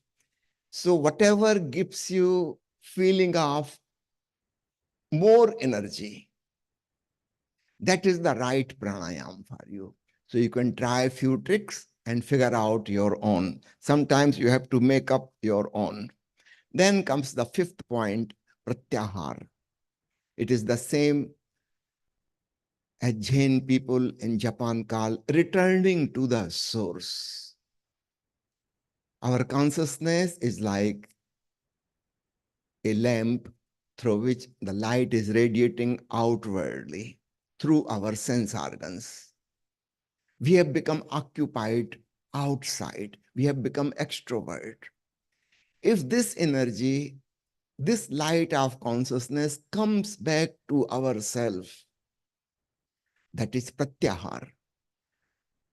Bhagwan Mahavira has called it pratikraman. We know one word, akraman or atikraman, when we have taken possession of somebody else's property, atikraman. Pratikraman is just opposite. We are coming back to ourselves. The same is called pratyahar in Patanjali Yoga Sutra. So these 5 points are called by Patanjali as Bahir Ang, the outer steps of the yoga. Now starts the real temple. After climbing these 5 steps, we reach to a platform. Sixth is dharana, contemplation, concentration. When you are concentrating on one subject, you are focused. You forget all about the rest of the world. Only one point, one subject is important for you. So there is a duality. You are there, the watcher, and the subject, the object which you are watching. So in dharana, contemplation, there is duality. Then comes meditation. Now forget about that object. Just be aware of this watchful consciousness, your subjective awareness. This is meditation. Many people get confused between concentration and meditation. So please remember, in concentration, there is duality.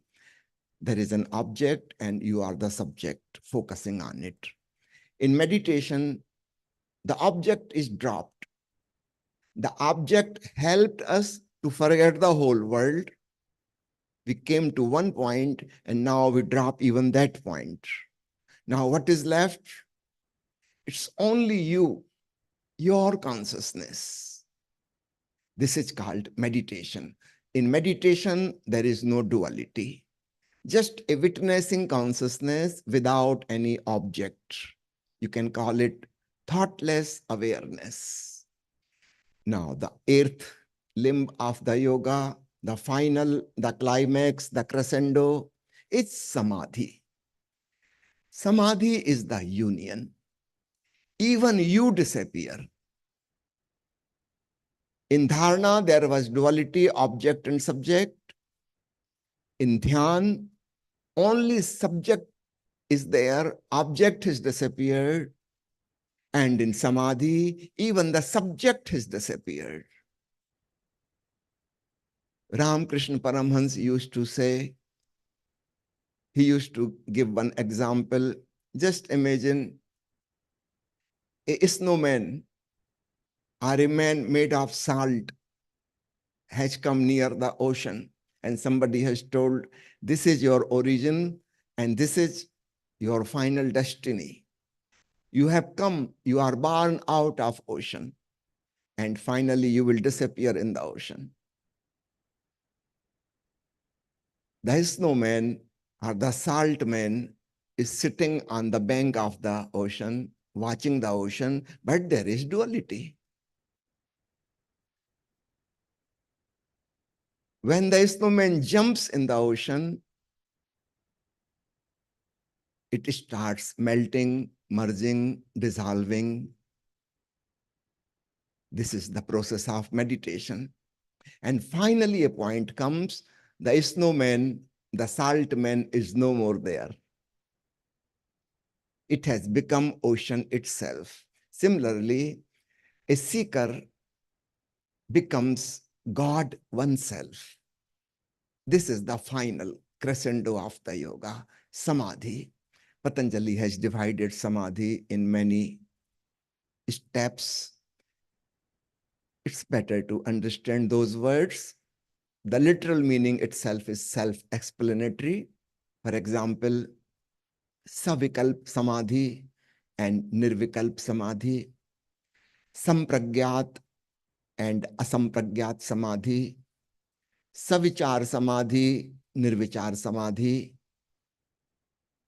sabij samadhi, and nirbij samadhi. Nirbij samadhi is the last one.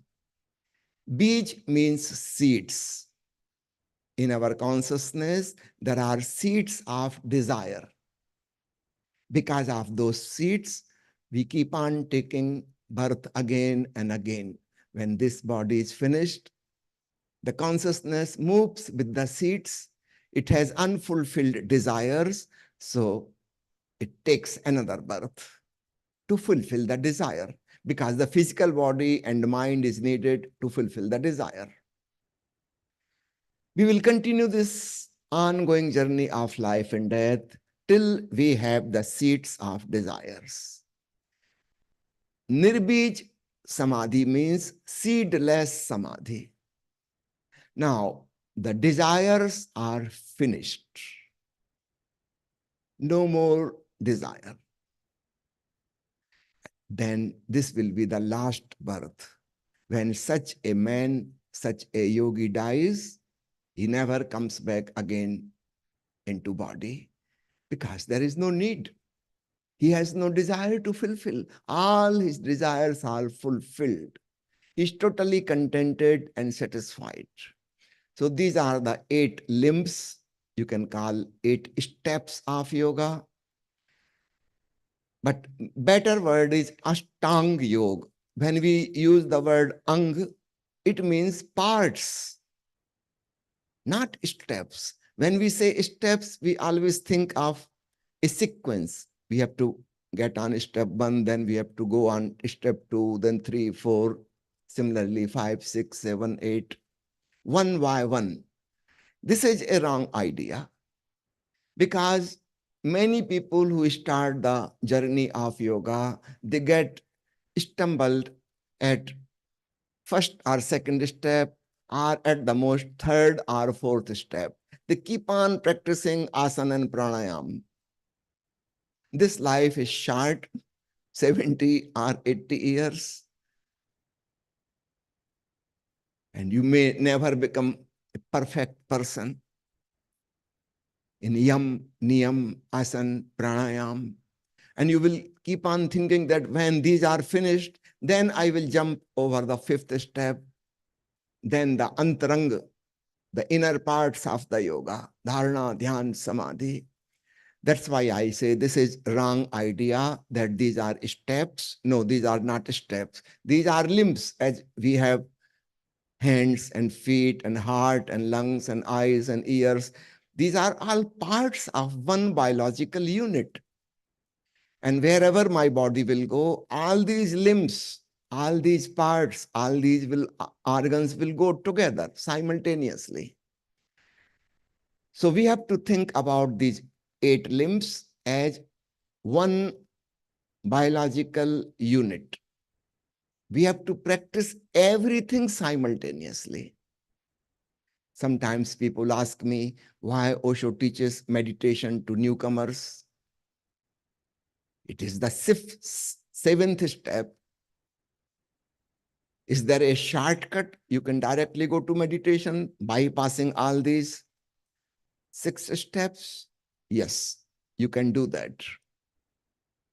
If you get a glimpse of meditation, the thoughtless awareness, the peacefulness and the blissfulness of it, then it will be easier to practice the lower limbs, because now you have a taste which attracts you. That experience of bliss dissolving in the ocean just for a few seconds or minutes, that is enough to keep attracting you all the time. You will remember again and again and again. And then you will be ready to practice all other parts, all other limbs of the yoga, so that you can remain permanently dissolved in the ocean. So it is good to get a glimpse of meditation and samadhi. That's what we are teaching here in Osho Dhyan Mandir, Sonipat, Haryana in India. We are having 2-week classes here every month. And for other 2 weeks, I just go around in other cities and teach. Just on this 29th June, I will go to Samarthgarh.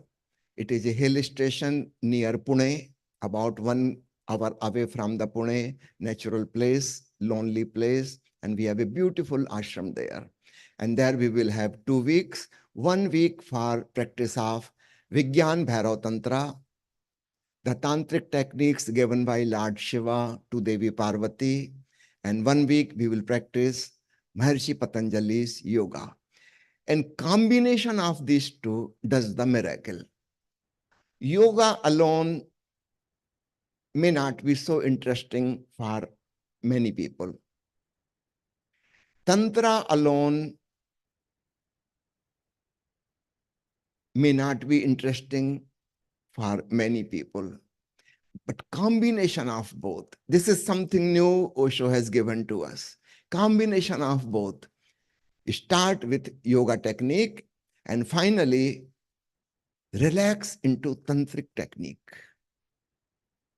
Yoga is active, tantra is passive. Yoga is like masculine energy and tantra is like feminine energy. And each human being is made of mother and father.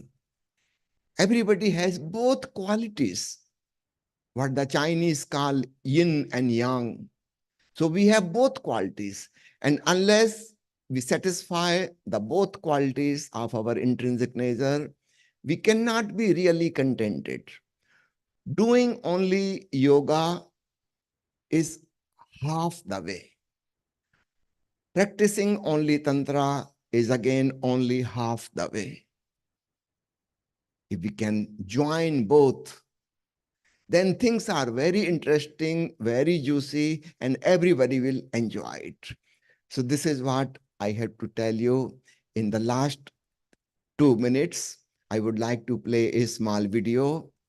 The song sung by Ma Amrit Priya, Aao Jaane Hum, you have already heard. Now the next song is Aao Kare Yog Hum. Just wait for a few seconds.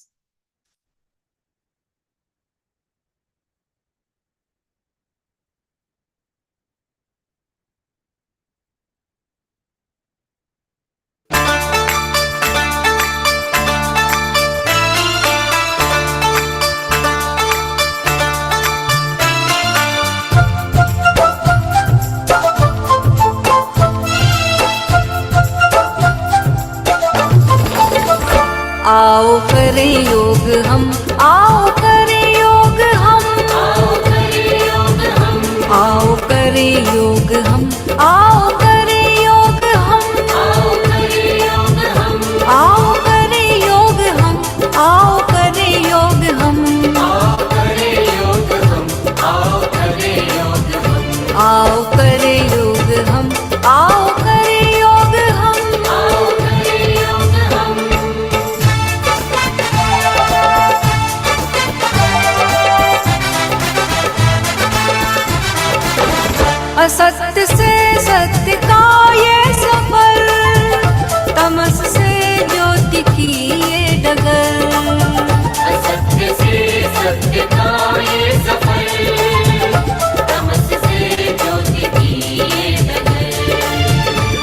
अमृत का करे भोग हम, आओ करे योग हम, आओ करे योग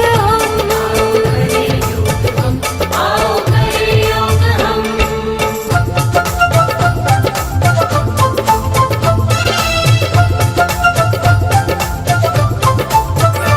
आत्मा से मिलन के लिए, स्वस्थ तन मस्त मन के लिए, आत्मा से मिलन के लिए, स्वस्थ तन मस्त मन के लिए, रहे आजीवन निरोग हम, आओ करे योग हम, आओ करे योग हम, आओ करे योग हम।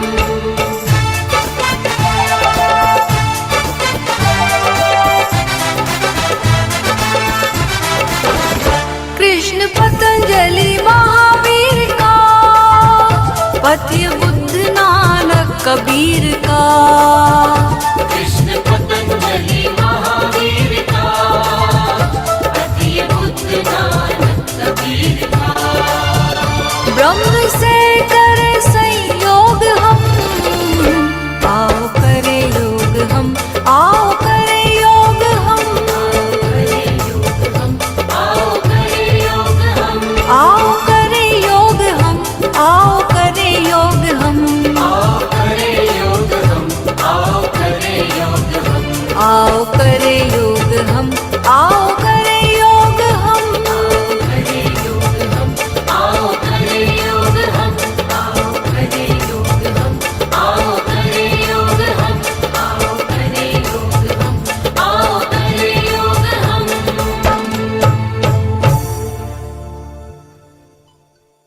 So thank you very much for giving me a chance to share my feelings with everyone. Thank you, Swamiji. This is so nice and so pleasing, in fact. And we will not let you go before you give us a small meditation tip. And in today's time, when people feel so stressed, can you tell our viewers a small relaxation tip जिसको लेके एकदम सुकून आ जाए? The simplest meditation is, which you can do anywhere, no special time is needed. Just listen meditatively. Some sound is happening all the time, whether you are in a house or office or in a natural place or sitting in the garden. Some bird is chirping, wind is blowing, something is happening. Just listen, close your eyes. You can do it just now. Whatever you are hearing, hear with great awareness, sensitivity, and lovingness. Accept it, what is happening.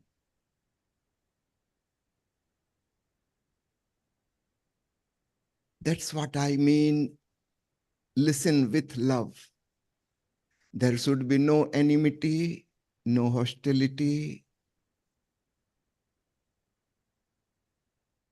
Accept, enjoy whatever sound is coming to you.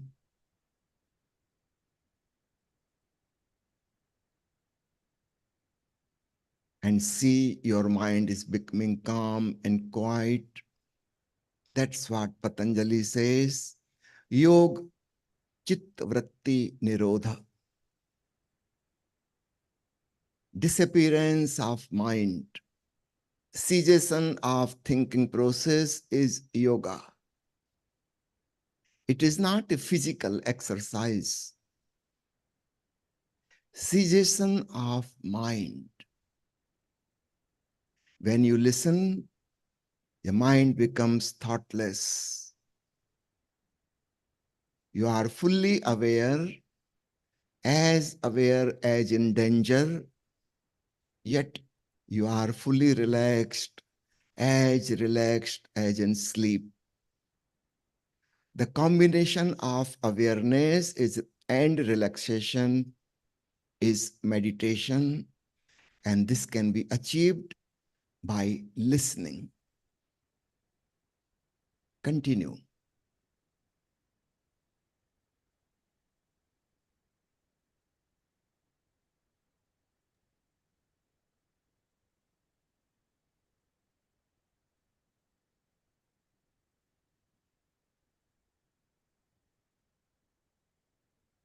By practicing passive listening, soon a fortunate moment comes when you start listening the sound of Om,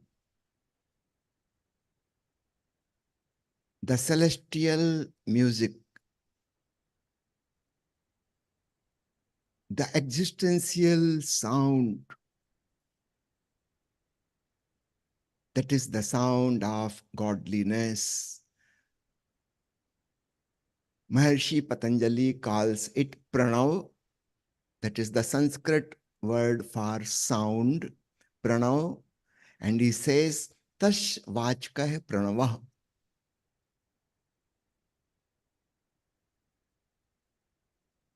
Pranav is the sound of God. It indicates towards the supreme consciousness. It is not a physical sound as we are aware of the sounds in the world. It is the sound of consciousness.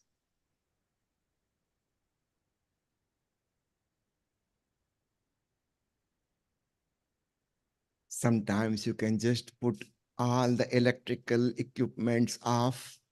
For example, the fan and air conditioner, everything off just for 5 minutes and listen. And you will very easily catch hold of the pranav. And that's the entry door in spirituality.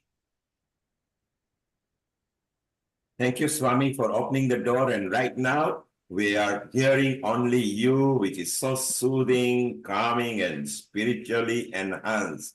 Before we let you go, Swami, let's have a minute comment from each, from Himanshu, Riddhi, and Lovelina, who will be the next host over here. So, Himanshu, your comment and how you felt with Swami and the fact you will be connected to his colleague over there, which is going to be very useful for you. Himanshu, your comment, please.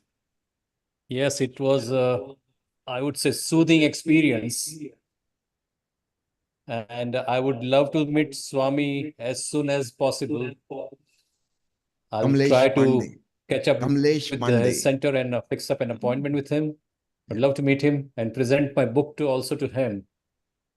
Thank you. In fact, I had one question, but if we have time, please go ahead. I can ask. Should I? Please go ahead. Okay. Swamiji, as we say, Yam and Niyam are the 10 commandments of yoga. So you think if the majority of the population were following Yam and Niyam, would we have crime, wars, or anything of that sort? Because I'm always confused whether humans are born for destruction or creation. As we see all around, if we look into the history of human beings all over the world, it seems we are born for destruction. We are doing wars and wars and wars. That's the whole history of the whole humankind. Very few people like Patanjali or Mahavira or Kabira or Ramakrishna Paramhans or Osho. Only very few people, but these are rare people. They are not the part of the rule. They are exception of the rule. So you are rightly saying that people in majority, they are just busy in violence, in possessions, in attachments, jealousy, enmity, on individual level as well on social level and national level and international level. Only violence is going on. And the science is supporting it, all the politicians are supporting it. Rarely, exceptionally, somebody becomes interested in oneself. He turns inwards, and of course, then he's practicing ahimsa. He's no more interested in others, in possessions, parigraha, chori. So he follows the yam and then the niyam because he is interested in oneself, self-knowledge, self-realization. So he's in a way getting detached from the worldly things and moving inward. So this inner journey makes it possible to follow yam and niyam. A person who is not interested in self-realization or God realization, he can never, never, never follow yam and niyam because he is extrovert. And to be extrovert means you have to be possessive, you have to be jealous, you have to compete, you have to compare with others, and finally, all that will lead to violence. Okay. Thank you, Swami. And Himanshu's niyam is very clear. He loves spreading love, unity, and harmony. So he is on the right path there. Give him blessing. Riddhi, your comment for Swami before we move on to Lovelina, and then we've got another special guest. We're going to go to Canada for Vasa, where Jeffrey Armstrong leads Vedic Academy of Science and Arts. So we've got a lot of exciting people coming on. Riddhi, your comment with our special guest Swami, please. Global Namaste, Swamiji. So I had a question for you. And that question is, when we turn inwards, when we're reflecting on ourselves, is that truly where we form the Sat, the experiences from within, which form our reality? Is that when we are one with Bhagwan, one with Paramatma? Yes, when we were in mother's womb, we had no idea of our self, our ego, our personality. We have no name, no thought, nothing. We were one with the whole cosmos through mother. We didn't know even mother. We were not aware of ourselves. But after birth, after separation from the mother,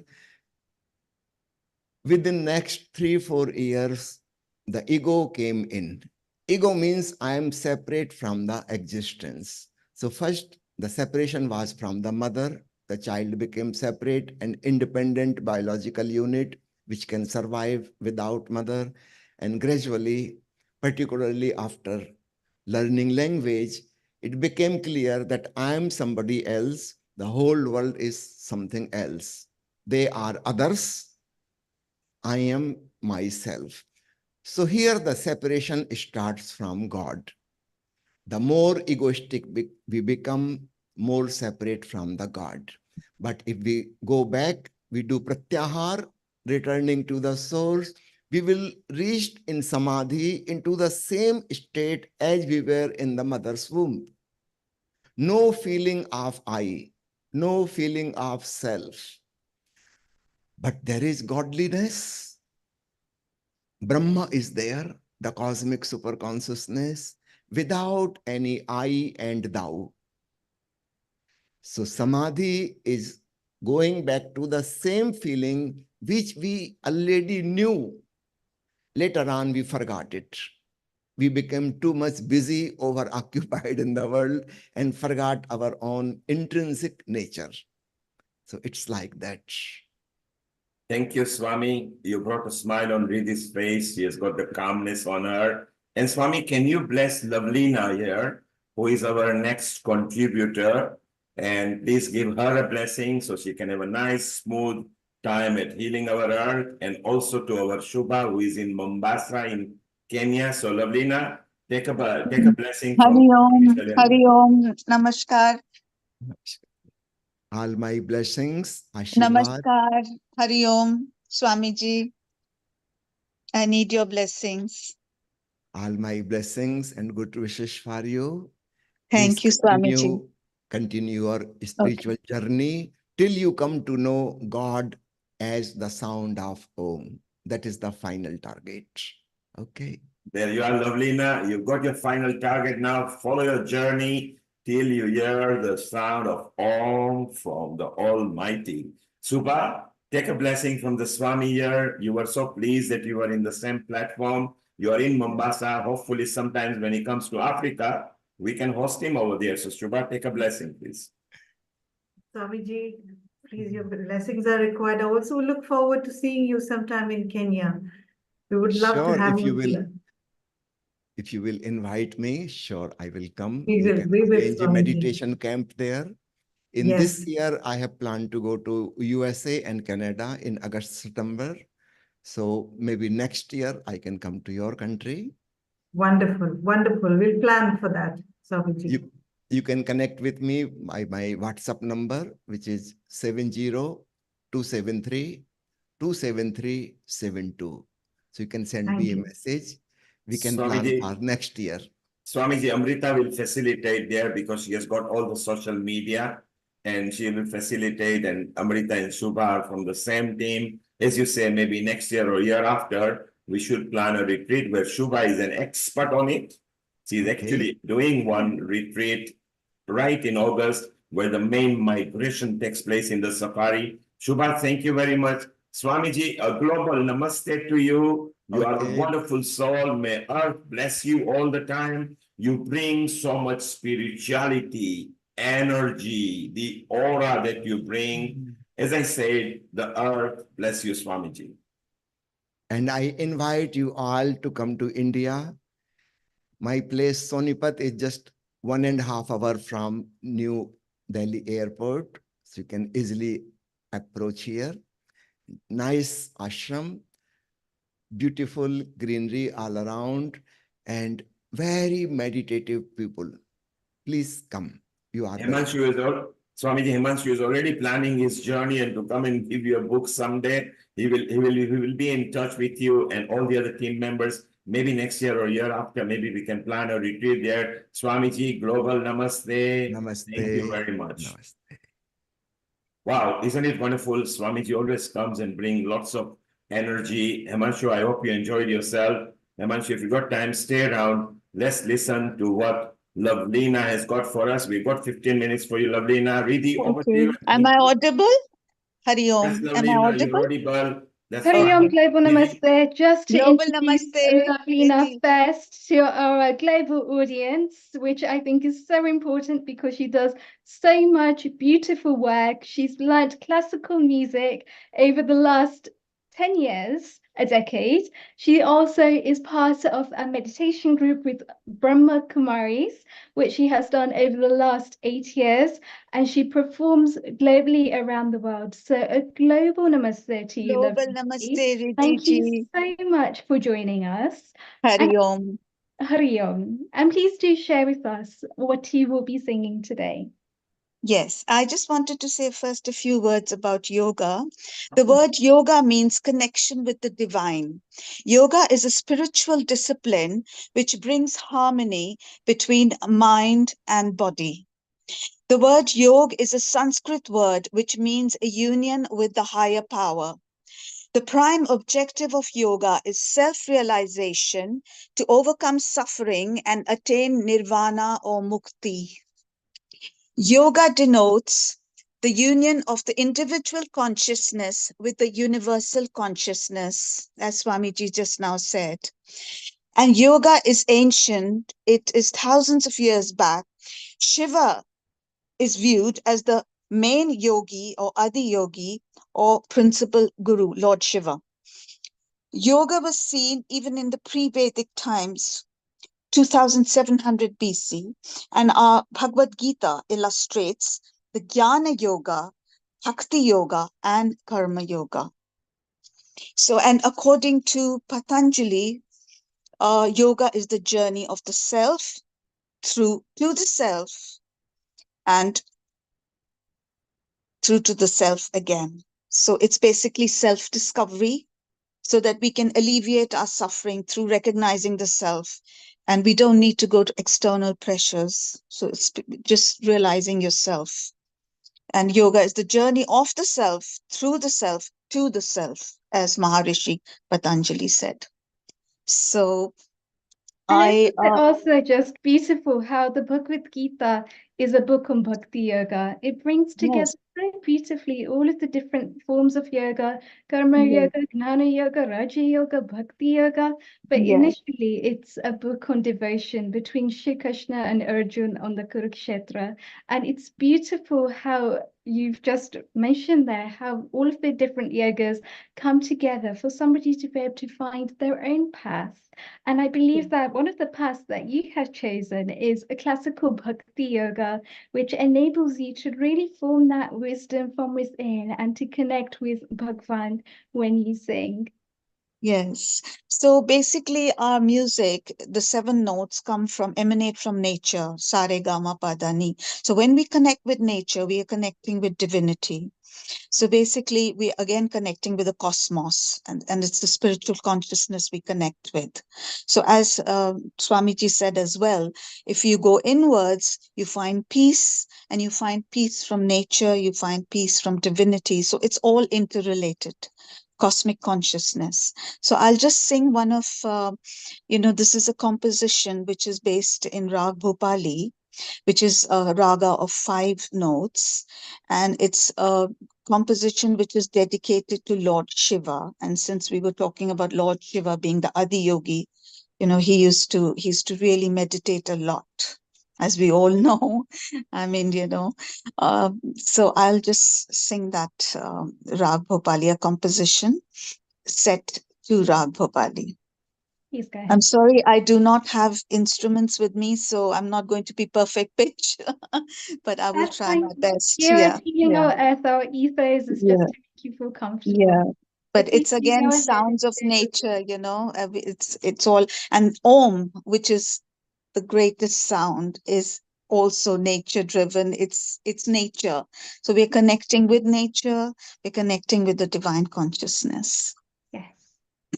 Sa sa re ga pa da sa da pa ga re sa Mahadeva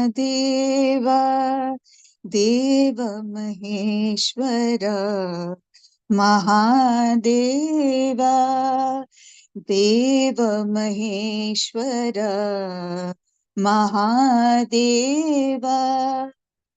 त्रिशूलधारण त्रिपुराण चक्र गणेश त्रिशूलधारण त्रिपुराण चक्र गणेश तेना के जगनंदन महादेव देव महेश्वर महादेव सारे गरे सा सारे गा पद सा धा प ग रे सा सारे सा गरे प ग ध प ध प सा ध सा ध प ग रे सा महादेव देव महेश्वर महादेव पांच देव पंचानन पूजत पांच देव पंचानन पूजत अबीर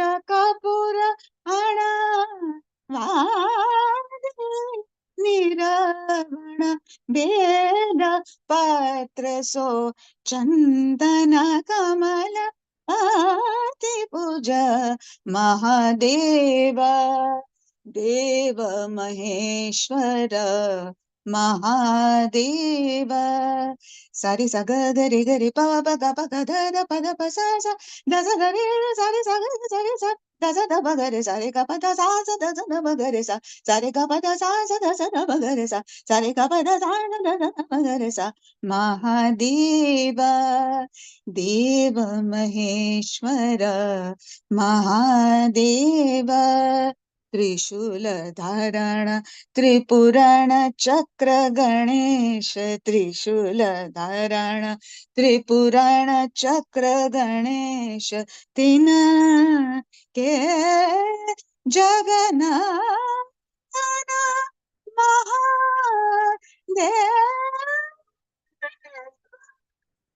Mahadev Mahadev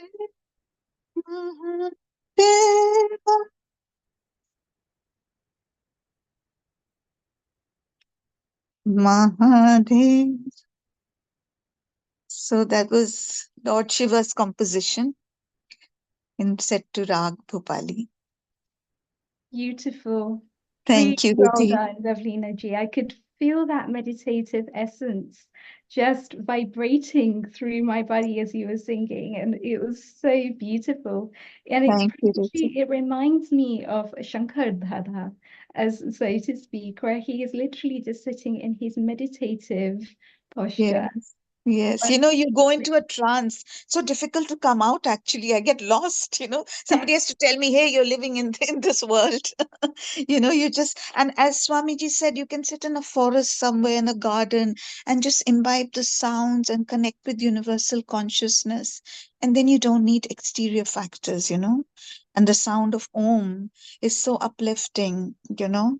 It's it's just, I think, it's just connection with your inner self, basically. And then we would get rid of so many, you know, vices from society and external factors that we really don't need to reach nirvana or mukti, you know. And And it, that is so true. And we can see how Saraswati just resides in your throat chakra there as well, thank you. providing you with the Vishuddhi and the strength to be able to self-express and communicate, which is so important nowadays. And even just as you were mentioning, Om being the Pranavta Shakti, being the Yes. The universal cosmic sound. Om is the cosmic sound. sound, correct. And how that can just vibrate through and be meditative and carry us on that beautiful onward journey. Yes. And this cosmic sound can actually improve the quality of life globally. You know, if people listened to Om, so much suffering, Riddhi, would be alleviated from the world, you know, literally. And I mean, and that is what we call societal change, is when people are yeah, able to be able to reflect inward, to be able to yes, feel that Shakti from within, the Nari Shakti from within, and then exactly. emanate from there, coming from a real place of dharma, and then Yes, emanating outwards into the world. yes. As Swamiji also said, you know, there's so much fear, jealousy, competition. These are all negative qualities which people imbibe, which are part of society. To get rid of this, we need to keep saying the cosmic sound. Keep repeating it. Keep saying it in your head, even in your mind, from head to toe.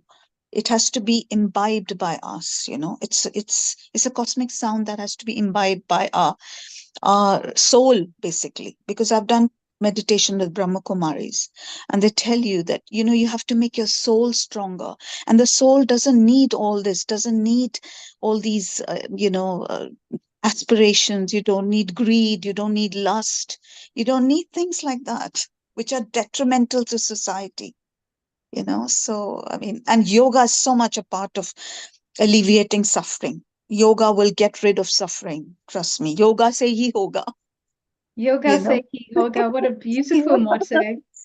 Yeah. Absolutely, totally agree with that. And if we just look at all of the vices that are Yeah. out in society, it's because Yeah. people are turned outward, they're turned at the Yes. materialistic nature. But Yes. as you're mentioning, when people turn inwards and they enlighten their spirituality within themselves, Exactly. everything changes. Because there's divinity in every human soul. Why look outside? You don't need to. You know, you have to look inwards. And I think that would improve the quality of life, you know. I mean, since 2014, yoga has been recognized as a discipline, a global discipline, thanks to our Prime Minister Modi ji. He's introduced it to the whole world now. So it's going to improve the quality of life, hopefully. And I think it's just a discipline that has to be followed. It actually even improves physical health, you know. It can get rid of so many diseases, you know, mental, physical, spiritual. I mean, it improves just the quality of our life spiritually, of course, but even physical ailments, it gets rid of. So it has to be in, I think it should be a part of the school curriculum, if you ask me. School and college curriculum, really, you know. Absolutely. And we've also seen the Shakti behind that with the schools like Avanti School and how Mhm. they have recently come to number one in yoga and meditation.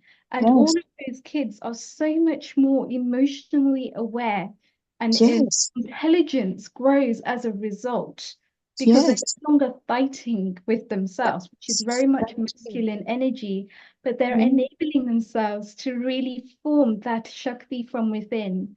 And isn't it just beautiful where the two basically marry each other and these kids start to grow in their IQ as well? I call it EQ and IQ and SQ. Exactly. Emotional EQ is the quotient. emotional quota. Yeah. IQ is the intelligent quota, and Yes. SQ is the spiritual quota. So as Yeah. their emotional quota starts to improve, their Yes. intelligence starts to improve, their intelligence quota starts to improve, and then so does Yeah. the spiritual quota, just as a byproduct of everything else. And it's so beautiful. So Yeah. thank you once more, Thank you, Lavanya, Riddhi. for Thank you sharing so this much. beautiful So thing. kind of you to have me over, and please do include me. I'd like to contribute to all your panels and discussions.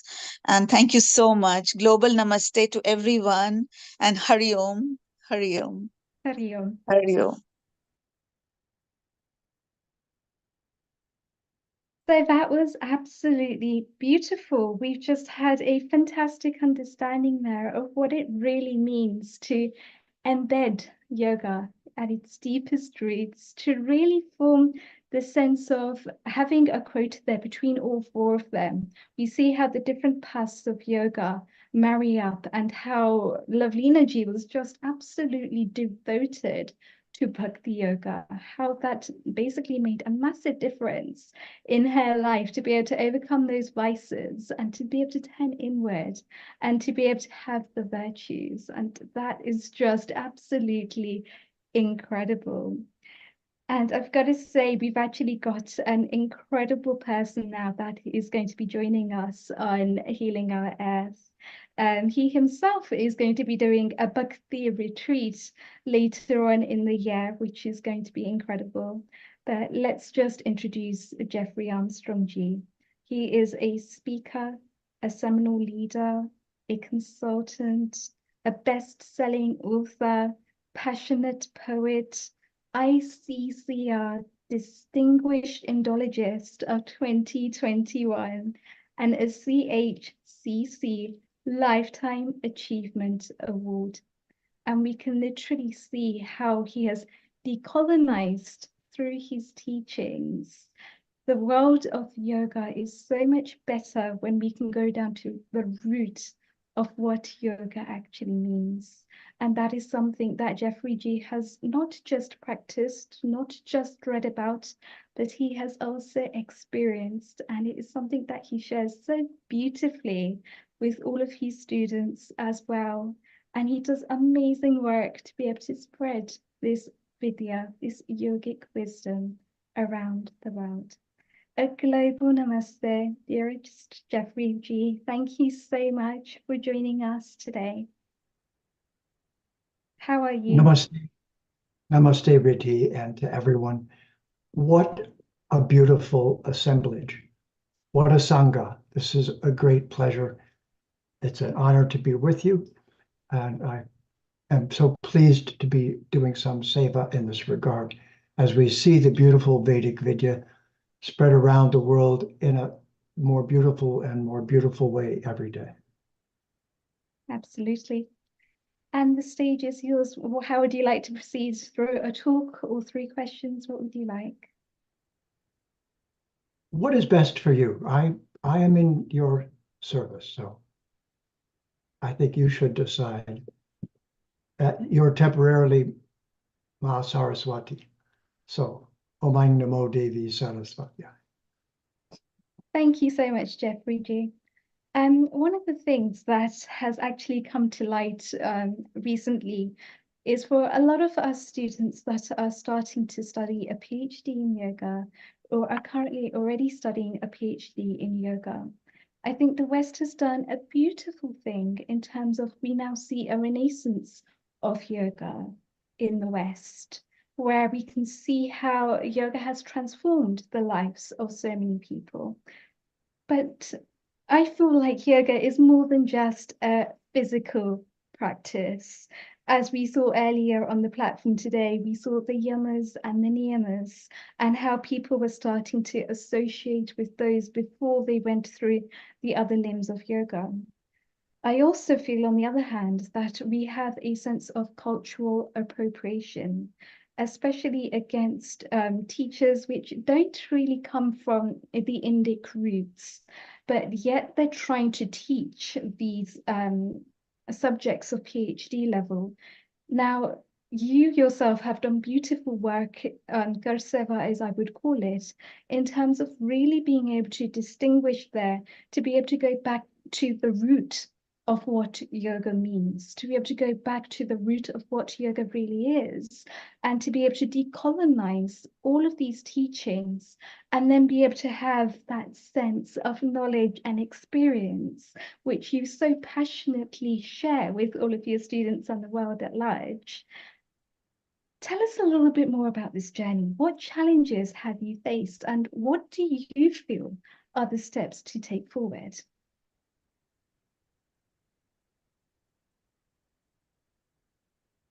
I think the best place to begin for all of us is just a moment of remembering that the very basis of the Vedic civilization is that we're immortal beings. We are Jiva Atmas, all of us. We're only wearing a body. We're not the body. We're not the manas. We're not the elements of Prakriti. We're here visiting. So each of us awakens after each previous life in a particular context that has been devised for us to move to our next step in the evolutionary process. If we've proposed to take those steps, as all of us have, as many people have, in a very real sense, the crisis in our planet shows us that the bell is ringing to wake us up that something is wrong on a planetary level.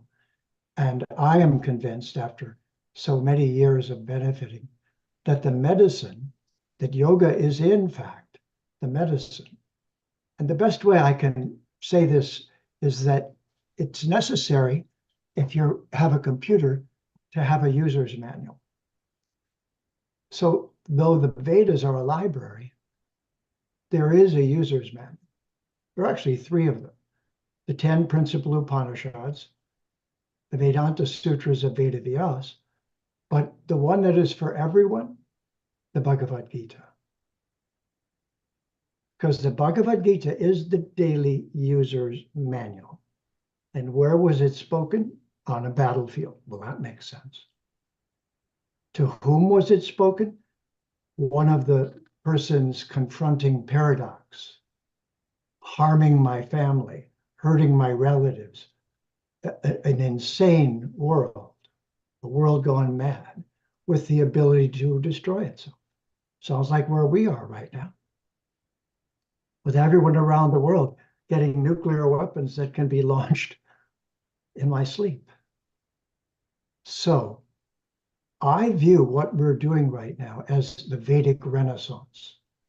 This is the rebirth, and rebirth is followed by finding a guru.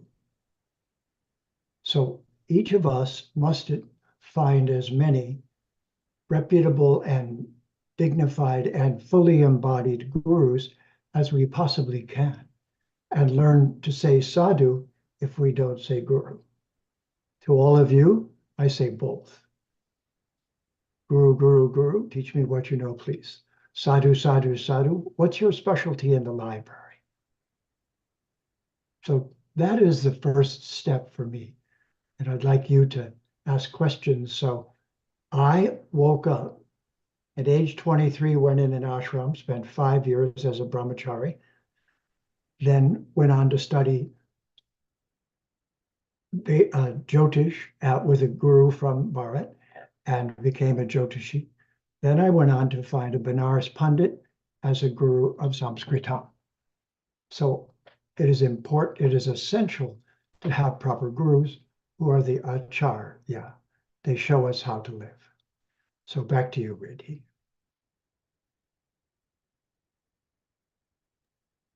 Amazing. And I think one of the things that you do actually say, Jeffrey G, is a guru is so important to be able to dispel that darkness, to be able to dispel those thoughts that are practically keeping us stuck. And especially in a world where a lot of us as yoga students, we go into an ashram for a limited period of time, be that either a couple of months if we're just doing our TTC, or like I have done, spending a few years in a gurukul, learning those things under the guidance of a guru. So when I did mine, I was actually at Sivananda, and it was a beautiful experience to just be able to wake up every morning and to do that sadhana and to follow that practice of having sattvic food, of having bhakti yoga, of getting involved, of seeing where we can make a difference within the ashram itself, of where we can help to clean up. And actually, by doing those things, it's such a beautiful experience because the mind then starts to internalize and to see how we can improve ourselves, how we can improve our own nature as a result of those external practices that we do. Now, the challenge that I actually find is when we move out of a Gurukul scenario, when we move out of that setting and back into modern life, how do we manage to integrate the two? It seems like it's a play where on one hand, we've got this nature where we identify ourselves as yoga students, where we identify ourselves as people that want to go on and do good in the world. And then on the other side, we see the whole modern lifestyle and the situation, the play, the rhythm of life, as you would say. How do we find a balance between the two?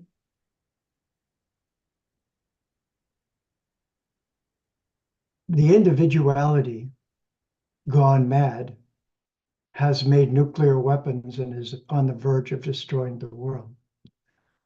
Humility gone mad has promoted oneness or emptiness as the answer to the question of what is all this beauty for. Neither of them are really satisfactory answers because not everything is explained. The various forms of yoga are departments of learning. It's very important that we honor the professors of each of those departments. So whether it's Shankaracharya or Ramanujacharya or Madhva Acharya or Nimbarka or Vishnu Swami or Chaitanya Mahaprabhu and the other acharyas who have led sampradayas, it's very important that diversity not be enmity, that it not be oppositional, but department heads, departments of learning. This is the Vedic way. So with this mindset, Jivera Swarupaya, Niter Krishna Das, it's important we become Brahman again, but not that we lose ourselves in the process. Throwing individuality out is throwing the baby out with the bathwater. You're not supposed to remove your individuality. You're supposed to fulfill it. And this is why in the Bhagavad Gita, at the very beginning, when Arjuna is speaking with Sri Bhagavan, Bhagavan says, Arjuna, because you and I are friends, I'm actually going to explain myself to you. Aham, I'm going to tell you about me. So while it's essential that we blend with Brahman, that we achieve nirvana and know that none of this is us, it is equally imperative. And this is what we from the West overdid. Our self became everything. Our ahamkara became the goal. So these cultures have gone to extremes. And now we have to try to bring it back to a reasonable posture. So the Bhagavad Gita is the user's manual, but that is not a sectarian statement.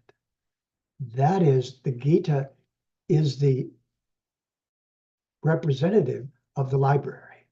And that's why Sri Bhagavan said to Arjuna, because you're my friend, I'm going to explain myself to you. So while merging, while not being the things that we're not, we must also remember to cultivate our daily relationship with our supreme best friend. Who would have guessed? The source of everything wants to be our best friend. Back to you, Reddy. Beautifully explained, Jeffrey G. And it makes me think about a particular part within the Bhagavad Gita itself, which tells us inaction in action and action in inaction. Practically what we see is the world around us and the world within, the beauty between the play between the two things. And it seems like it's between Shri Krishna and Arjun on the battlefield where we can see this beautiful divine play, to be able to internalize that play, to be able to be our own students on this Kurukshetra. Can you reflect on that, please? We recently saw the Ram Lala return. It never went away, but the ceremony of reinstalling it in our active consciousness was a very beautiful step and symptomatic of the recovery from colonization that's taking place. From Bharat's perspective, this is Kali Yuga. Anyone truly paying attention understands. So in stage 1 Kali Yuga, some very dangerous things took place, so we would wake up, come back, and wake up and take steps. So the first thing that I'd like to remind everyone who has taken those steps, who is removing the goo with a guru, a goo remover. So we're covered in this gooey, dark, unconscious material. But we are the Jivara Svarupaya. We are the immortal being whose discomfort is coming from, first of all, forgetting who we are. So, as one who came from the outside, grabbed a hold of the life raft, and got pulled inside, the secret is Saraswati. It is Vak Yoga. The secret is mantra. Because mantra is what we can do and should do constantly as our default setting. As soon as we don't have to do something in the world, we should be doing mantra. And that mantra, Om Namo Bhagavate Vasudevaya, Om Namo Bhagavate Vasudevaya, is a form of association because we and the aspects of the Supreme that are present in the mantra can be in direct contact. That's the friendship, the madly in love, the servant of.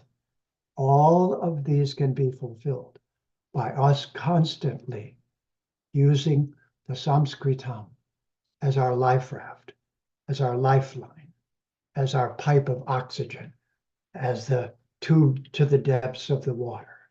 Of all of those things, hands up, because that is the default setting. Back to you, Riddhi. Absolutely. And it's those mantras which help us to free the mind. It's those mantras which help us to really connect within. And when we connect within, we're also connecting back to Brahman, which is the beauty behind it as well. How would you say for a yoga student who wants to go on and be a leader in this world would be an authentic and undiluted practice of sadhana? Where do they start and how do they build? Yad yad acharati shveshtas, tatad evetaro janaha, sayat pramanam kurute, lokastad anuvartate. The best teachers teach by personal example. We watch them. We watch every detail. And we see something that we want to become. Acharya, teaching by example. Precept is preserving the Vedic library. It must be done very meticulously. We must not become sectarian because we have a large library.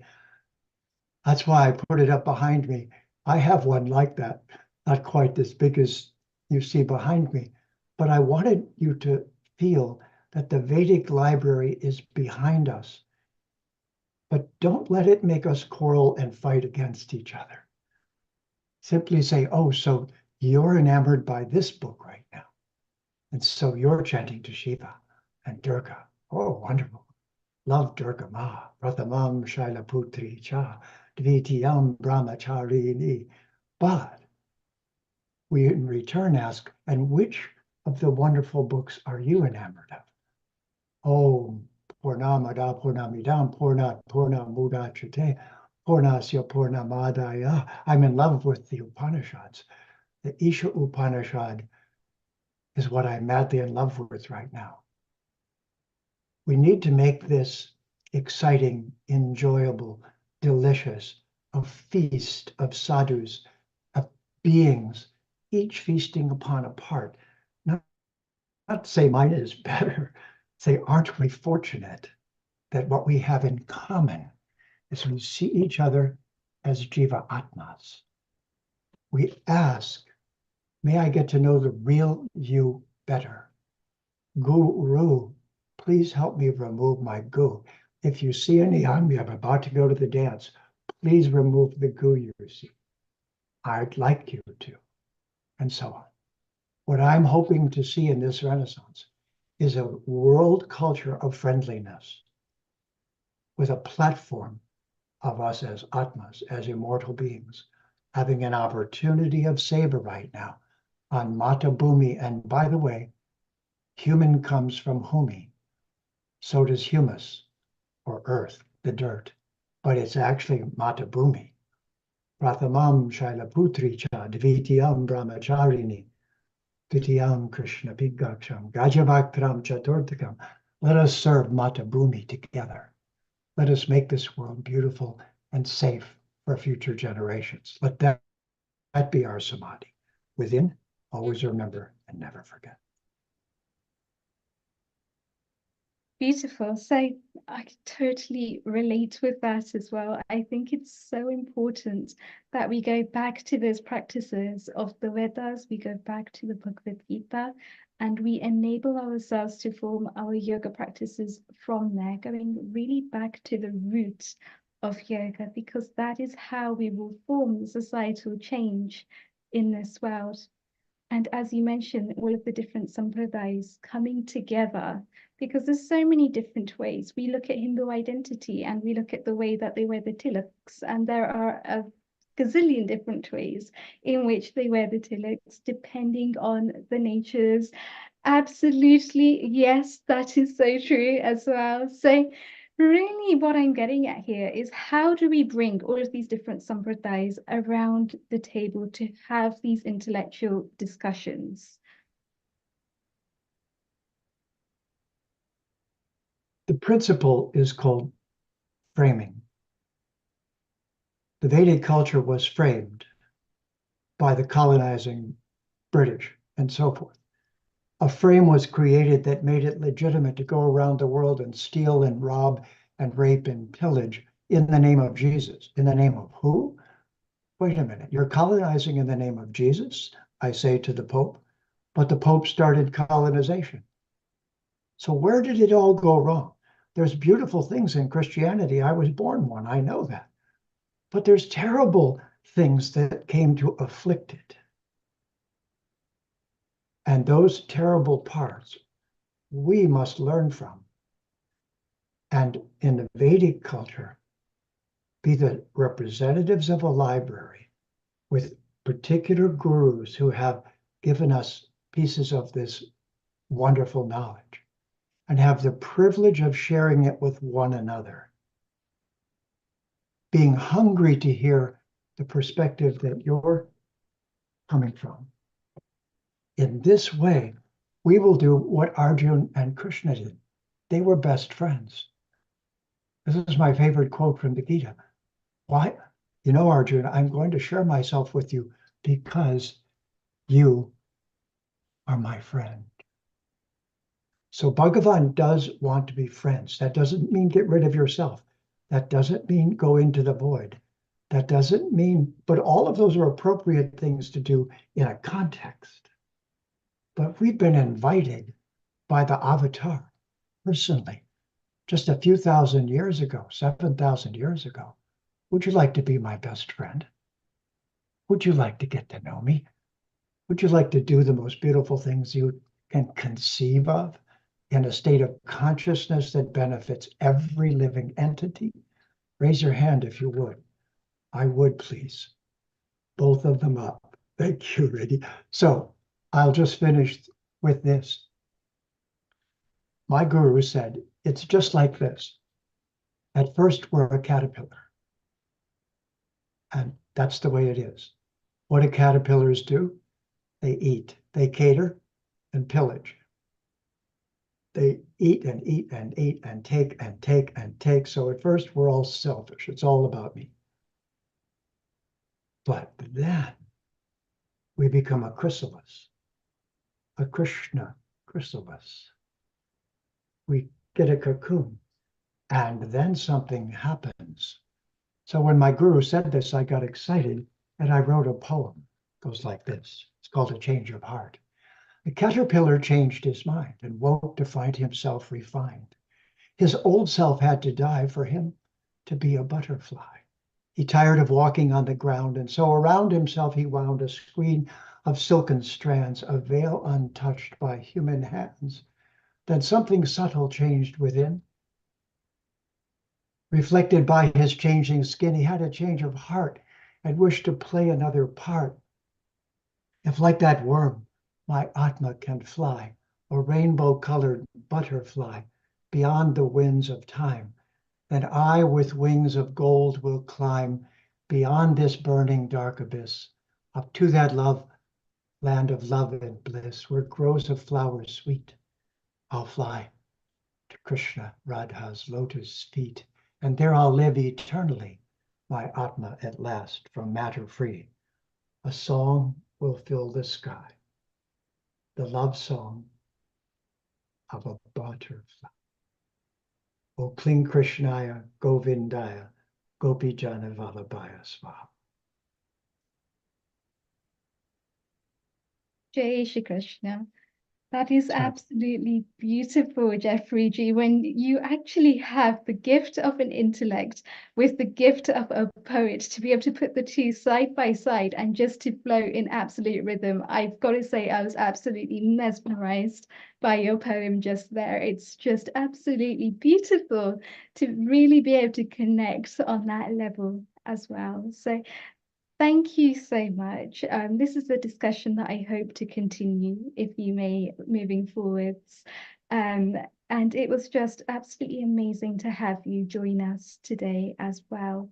If anybody else does have any questions for Jeffrey G. whilst he's here with us today, please do raise your hands or type it into the chat box. But I've got to say, Jeffrey G. being an Indologist, being able to decolonize the teachings the way that you do, and to be able to use the real Sanskritam words that sometimes there are no replacements for in English, goes a long way in the field of yoga to really start to decipher what everything means and to bring it together in a way that's so harmonious, in a way that's just beautiful and rhymes and rhythms, which just enables us to really go deeper and to be able to connect within as well. So thank you so much, Jeffrey G, for joining us today, being a guru of yoga in very many respects. It's very much appreciated to have you with us here today. And Global Namaste, Vaishali Ji. Global Namaste, Riddhi. Global Namaste, Jeffrey. Global Namaste, Vaishali ji. Global Namaste, Amrita. Global Namaste, Neil Kumar, and the whole Healing Our Earth family. And a very happy International Yoga Day to all of you. Happy International Yoga Day, Vaishali. Looking beautiful and stunning as always. To you. Exactly. Thank you so much. Vaishali, Jeffrey Armstrong is a special guest, and we know him for so many years. He's not only an eminent Hindu scholar and an acharya, he actually took people by storm and came out in a forefront and brought the Sanatan Dharma and knowledge without prejudice. So it's so beautiful. I think it's time for you to, Vaishali, sing a song or a bhajan for him before we say goodbye to him.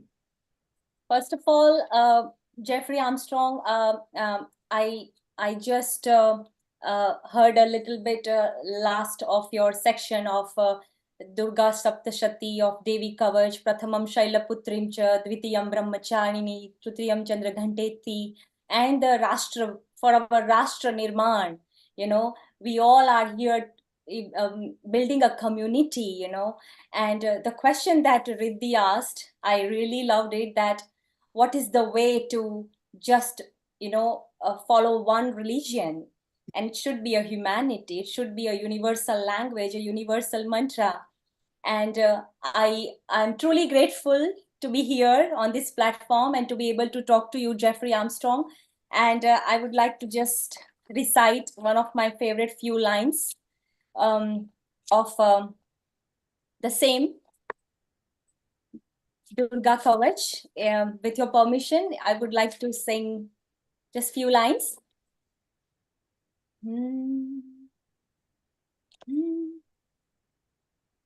Yad guhyam paramam loke sarvarakshakaram nunam yanna kasya chidakhyatam tanme bruhi pitamaha brahma vacha अस्ति गुह्यतमं विप्र सर्वभूतोपकारकं देव्यास्तु कवचं पुण्यं तशृणुष्व महामुने प्रथमं शैलपुत्री च द्वितीयं ब्रह्मचारिणी तृतीयं चन्द्रघण्टेति कुष्माण्डेति चतुर्थकं पंचमं स्कन्दमातेति षष्ठं कात्यायनीति च सप्तमं कालरात्रीतै महागौरीति चाष्टमं नवमं सिद्धिदात्री च नवदुर्गाः प्रकीर्तिताः उक्त्यानेतानि नामानि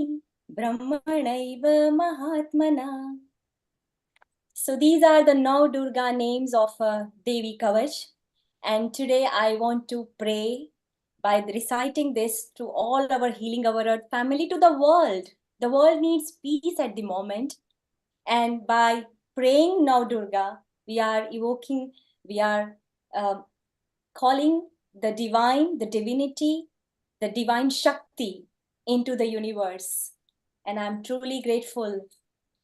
Om Shanti, Om Shanti, Om Shanti.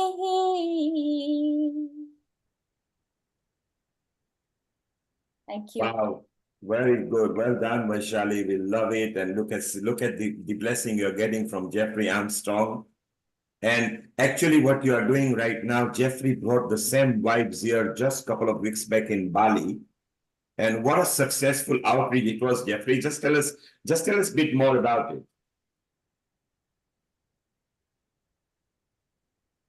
We are in a moment in history right now that is truly, as the saying goes, pregnant with possibility. Mata Bhumi is ready to give birth to another generation. And we're looking for that tone of voice. And certain places enhance that ability to find that tone of voice, to try to remember what was it like with Paradesha when the land was at its highest level of loving care. That's the alternative right now. In Kali Yuga, we're taken to the brink of the abyss. Look and see where we could go. And next, the Vedic Renaissance of Vedic Vidya with loving and embracing arms comes forward and says, why don't we work together? In every one of you, I see that, I feel that. I feel a flower grown in a different garden, that fragrance is just like that. And we need to somehow, to me, this is the lotus of the heart on which Paramatma is standing with his beloved. We need to find that heart space at this moment in history and let the medicine of the Vedic Vidya flow through us. Vaishali, thank you. That was just beautiful. Wow, what a blessing from Jeffrey. Jeffrey, say hello to Rotarian Lal Gohel in India at the moment. He is also a producer and a senior anchor. He is the founder and a chairman for Rotary for Organ Donation. So a very influential person, not just in India, but also worldwide now. He's part of Healing Our Earth. Maybe in Canada, we can do something jointly with your organization, Jeffrey. First of all, I was raised wearing a baseball cap.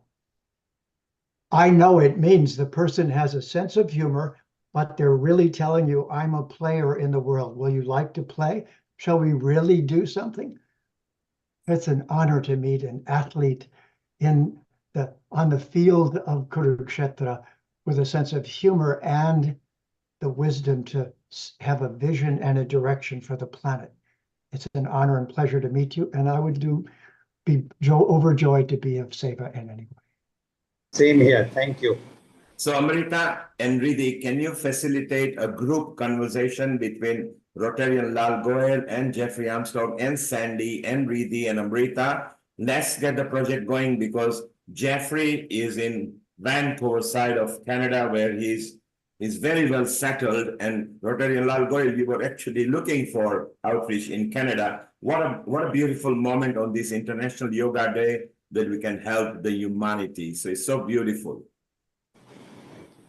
And we've got our health episode producer, Dr. Rajiv Gupta, Professor Gupta now, and he was also busy today doing yoga and everything. Rajiv, your comment on how the spiritual vibes that Jeffrey shared with our audience, which are watching on YouTube, Facebook, Twitter, website, and social media on various banners. Rajiv, your comment, please. Thank you so much. It was so good. Again, busy as you know, it was International Yoga Day in Leicester, which went very, very well. And it was fantastic to see yoga. And I have actually given a new definition of yoga. Yoga is union, and I want a union of the ancient science with the modern science. So modern medicine, Ayurveda, yoga, Vedic science, Tai Chi, Qigong, aromatherapy, and hypnotherapy, everything together. So that will be my mission for this year and how we can accomplish that. And I would need the help of everybody in that support. And I think although many of my modern medicine colleagues will not believe in the spirituality, and I believe spiritual health is also an important aspect of the health, and that actually works. The question to Jeffrey is that you mentioned about Kali Yuga and the Vedic science. So where do you see the horizon? Because in this all spiritually and Vedic science seems to be disappearing with the newer generation, the younger generation. I find them less and less interested in this. So how do you find how can we marry these two together? That is a great one. I was born in Detroit, Michigan. I learned something very quickly. You are either eaten by the problem or you redirect the problem itself. It's an invitation. We're being invited to a global seva of such beautiful proportions, and this meeting is just a taste. Feel the beauty flowing through each person as their resolve and their voice and their vibration and their commitment are available to us. What darshan, what a wonder. And the media right now can put insanity around the world, which it does about 90% of the time. Or we can use it and fill it with beauty, with songs, with poetry, with drama, with the arts. This is Bharat, with beautiful ideals for the world to pursue. I believe this is like the orchestra getting the moment ready, and now we're ready. And speakers like you, Rajiv, get on and say, let me talk about health to a world in need of it. And everyone goes, yes, please tell us. So here we are. This is just a taste of the nectar that could come next. So it's an honor to meet you.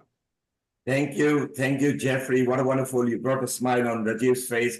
Amrita, Riddhi, and Vaishali, can you please keep Rajiv in a group as well with Jeffrey? Let's expand our family. The whole purpose is there. We thank wholeheartedly to VASA, the Vedic Academy of Science and Arts led by Jeffrey Armstrong. VASA is an acronym, V for Victor, A, S for sugar, and A. Just look up and just connect.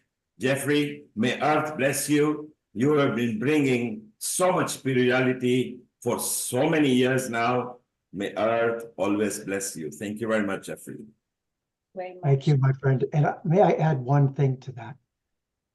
I want you to know that I am a team.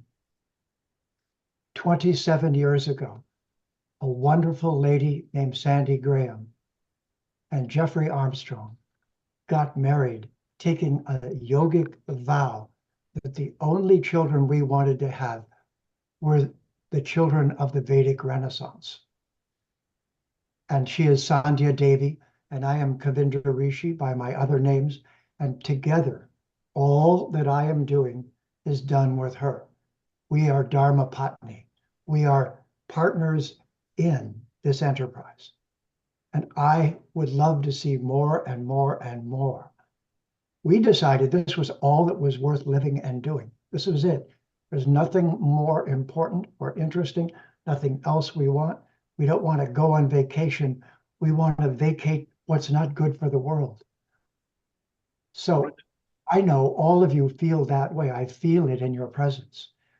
It's so inspiring. So thank you. And Rajiv, your words are wonderful, and the lights go on when you speak. Thank you. And what a beautiful name, Kavindra. You heard a poem from Jeffrey earlier. So what a Kavi he is, and a Kavindra. Well, thank you very much. And thank you so much, Kavindra Rishiji, for joining us today, for making this such a special Sangha, for making it such a special occasion, and also for the work that Sandhiji does almost unnoticed behind the scenes, but she does it so beautifully and so elegantly. So thank you, both of you, for all that you are doing for humanity and mankind. Well, Riddhi, time to move to Amrita and welcome Rotarian Lal Goyal. Rotarian Lal Goyal, I hope you pursue that for organ donation in Canada. Let's bring it from Healing Our Earth. And you are a Daminor who travels the world. You met Vaishali in person just a moment back. We have also got Radha Krishna Shetty here waiting and ready to share his knowledge as well. So Amrita, let's welcome Rotarian Lal Goyal. Vaishali, let's welcome Rotarian Lal Goyal. Riddhi, you are a wonderful soul, and we'll see you back shortly when we go on to millet and meditation and Sharon. So over to you, Amrita. Thank you. Take it away. Thank you, Neil Kumar. Thank you so much. It's time, Riddhi and Vaishali, to welcome Rotarian Lal Goyal and his guests, because the hour is being covered up with him and his guests, who are already eminent in their fields and have an immense knowledge to talk about wisdom of yoga and lightening us with their sparks of what they have in the store about yoga. So, global namaste to you, Rotarian Lal Goyal ji. Global namaste, Amrita. Rotarian Lal Goyal is founder and charter president of Rotary Club of Organ Donation International, as well as a chairman of Organ Donation India Foundation and GYAN. And most welcome to all the guests who have joined us through various partner channels for today's yoga episode. Over to you. Thank you. Thank you, Amrita. And as we are celebrating International Yoga Day special, so my best wishes to all of you. International Yoga Day is celebrated annually on June 21st and was established by the United Nations in 2014. The purpose of this day is to raise awareness worldwide about the many benefits of the practicing yoga. India, being the birthplace of yoga, plays a central role in these celebrations. The country hosts numerous events, from mass yoga sessions in public places to workshops and seminars aimed at promoting the practice and philosophy of yoga. These events often feature participation from government officials, yoga gurus and celebrities highlighting the cultural and spiritual significance of yoga in India. The theme for each year's International Yoga Day is chosen to reflect contemporary issues and to emphasize the global impact of yoga. Celebrations often include collaborative events with other countries, reflecting yoga's universal appeal and India's leadership in promoting this ancient practice worldwide. The theme for International Yoga Day 2024 is Yoga for Women Empowerment. This theme focuses on highlighting the issues related to women's health and emphasize the role of yoga in promoting women's well-being across various life stages and circumstances. The theme underscores the importance of empowering women through yoga, enabling them to become leaders and advocate for change in their communities and beyond. This aligns with broader goals of fostering inclusivity, diversity, and peace on a global scale. So on this very, very special program, which is brought to you by Healing Our Earth, Mr. Neil Kumar and his team, which is doing programs on every Sunday on different topics which are beneficial for the society at large.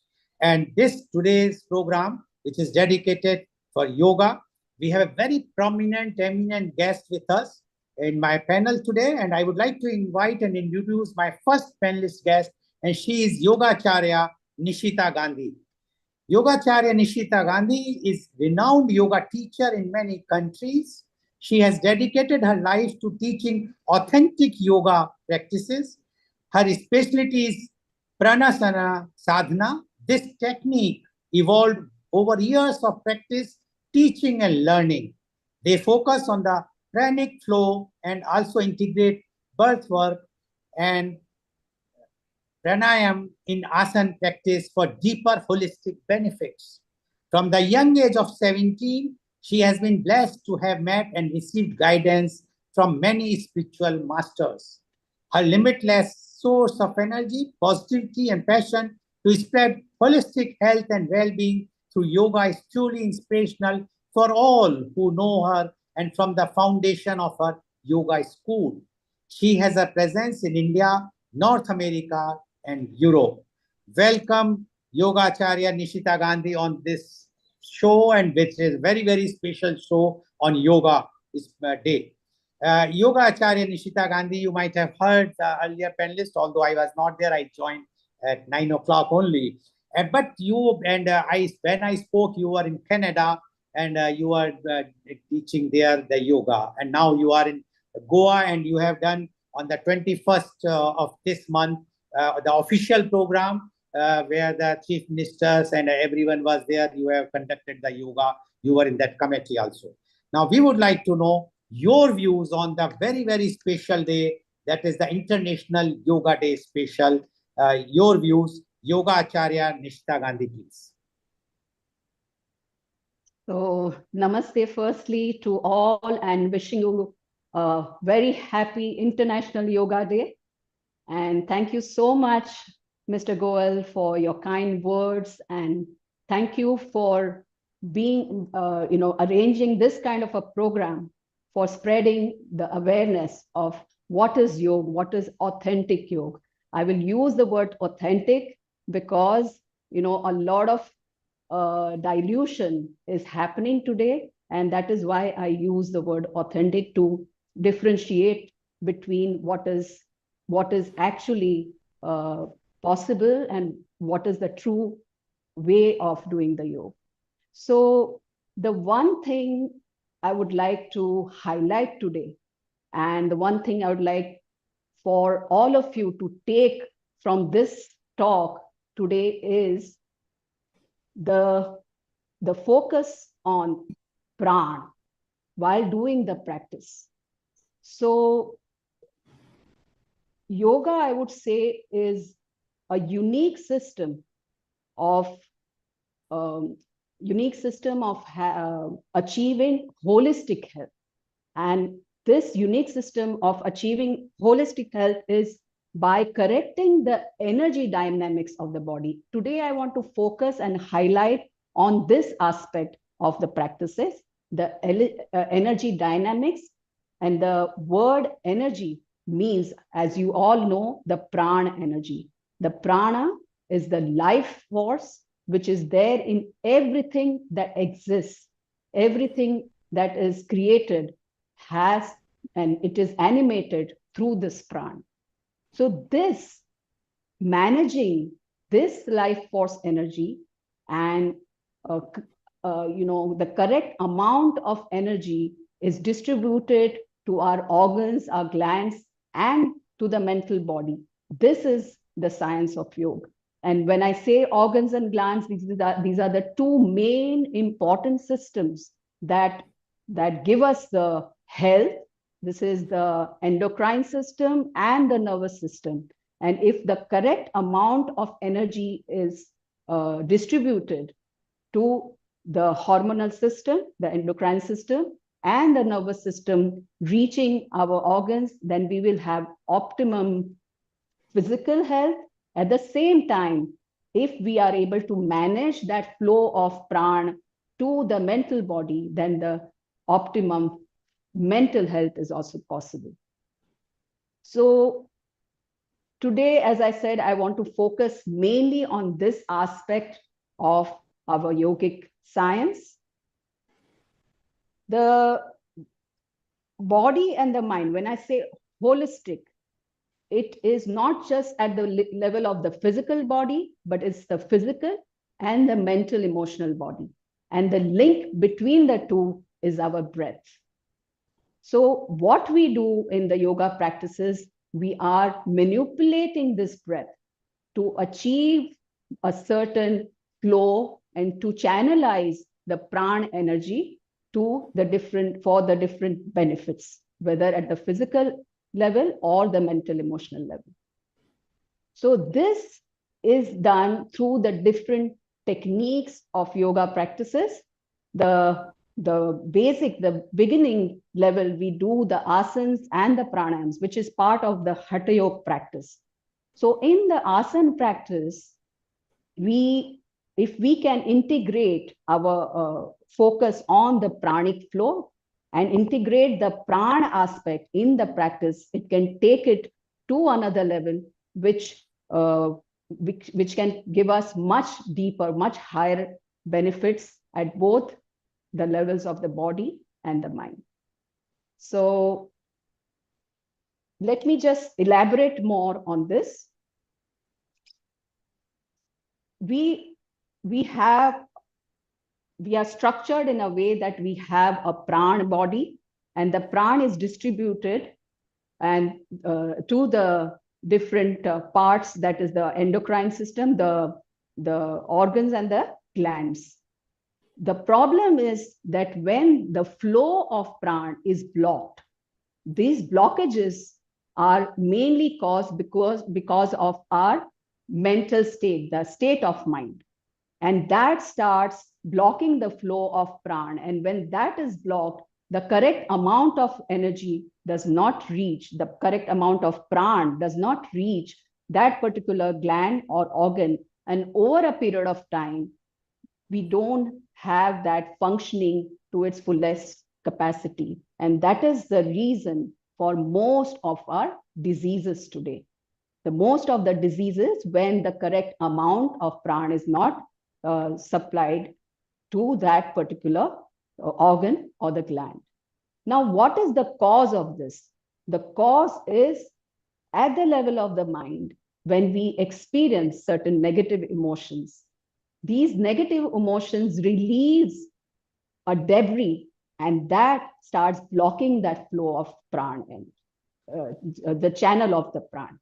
And that blockages in the channel will then one fine day give you a body which is not healthy. Certain glands are also imbalanced because of that. And these are the two main systems which give us good health. So how to manage this mind, how to manage these negative emotions? This comes especially in the practices of pranayam. So pranayam practices were mainly designed to control the mind.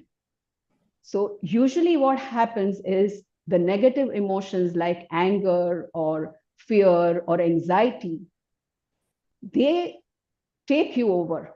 And when they take you over, we are not in charge. The emotion is in charge. So if we want to take charge, then what we need to do is have a mind which is more controlled, a mind which is more calm. And these pranayama practices are designed mainly to control the mind. So what happens here is the tension in the nervous system is soothed, and those nerves which are tense with certain kind of practices are soothed and they are calm, and we have a calm mind, we have the thoughts are reduced, and the mind is also calmed. So this way, if we can address the mind which can be calmed through the pranayama practices, through the managing the pran, then over a period of time, you will see that your physical health is also at the maximum. You will have a good physical health. So the root cause lies in the mind. That is what we believe in the yogic science. The root cause of most of the diseases lies in the mind. So one more very important part of the technique of pranayama, which I'd like to highlight, is the main part of the pranayama is not the inhale or the exhale breath. It is the pause in the breath. This pause is the key to calm the mind.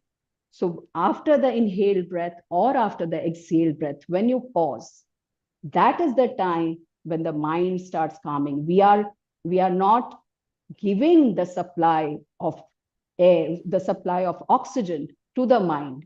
And that is when any emotion also needs oxygen. And when that supply is reduced, then automatically that starts calming the mind. And this is the science behind the pranayama. The pause is a very powerful part of the pranayama practice, and that can give us a very calm and composed mind, and it can balance our energies.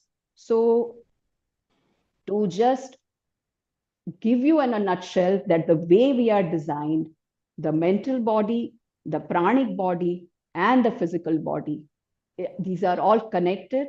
And if we can manage the mind, if we can control the mind, the flow of prana is managed such that the correct amount of prana energy is reaching our organs and glands for optimum health at the physical level.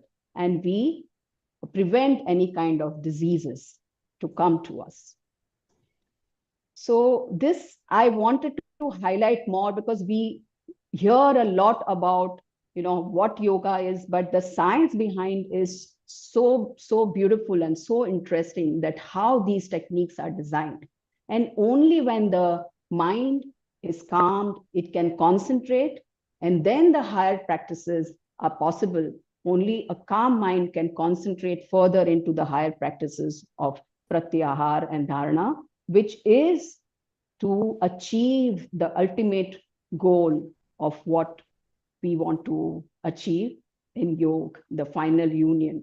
So that can happen only when the body is healthy and the mind is calmed and concentrated. Thank you, Nishita. Dr. Yamlal, go ahead. Larson in Iceland actually loves what Nishita said, that bring the peace in the mind. So he wants to ask her a question and maybe confirmation. That is mind over matter. Is that what you are saying? Absolutely. What I'm trying to say is we all want to be healthy, and the source of that, the root cause of good health at the physical level lies in the mind. So if we are able to keep our mind calm, the negative emotions like anxiety or anger or envy, they are the constant block. They cause the constant blockages in this flow of prana, which eventually, leads to an organ or a gland which is not functioning. So definitely mind over the body, I would say. Yes. Well done, Lasan. There you are. You get a confirmation from someone who practices that. So keep your mind cool. Think before you make a decision. Walk away from a nasty situation, and then be peaceful and make a decision. Over to you, Rotarian Lal. Go ahead. Nishita, you have said, sorry, Yogacharya Nishita Gandhi, you mentioned about authentic yoga. Can you just, in a nutshell, just tell what is authentic and what is unauthentic yoga? So I am, without sounding that, what is happening, but as I said that a lot of times yoga is taken as something physical. And yoga is a holistic practice. It's not just physical. So it is not about doing a physical posture or doing a very difficult posture, because this is a very big stop for a lot of people, that I cannot do yoga because I'm not flexible. I don't have that kind of strength. So it's not about what I tell them. It's not about what you do, but how you do it, how you are able to integrate the body and the mind. And that has to happen in the practice. And it has to happen in a practice where your body and the mind are integrated in the now. And what is in the now is our body and our breath. They are always in the present moment. So if you can bring your focus and awareness when you are doing an asana, the posture, when you are, stretching out. Why are we stretching out? The main purpose is, again, to have a body which is flexible, allowing the flow of prana energy. A stiff and a tight muscle will block the pranic flow. So I just wanted to highlight more and more on that aspect. Besides, there are many other things that others have already highlighted and will be talking about. But prana, I feel, is the key. Managing this prana is the key to having optimum health possible.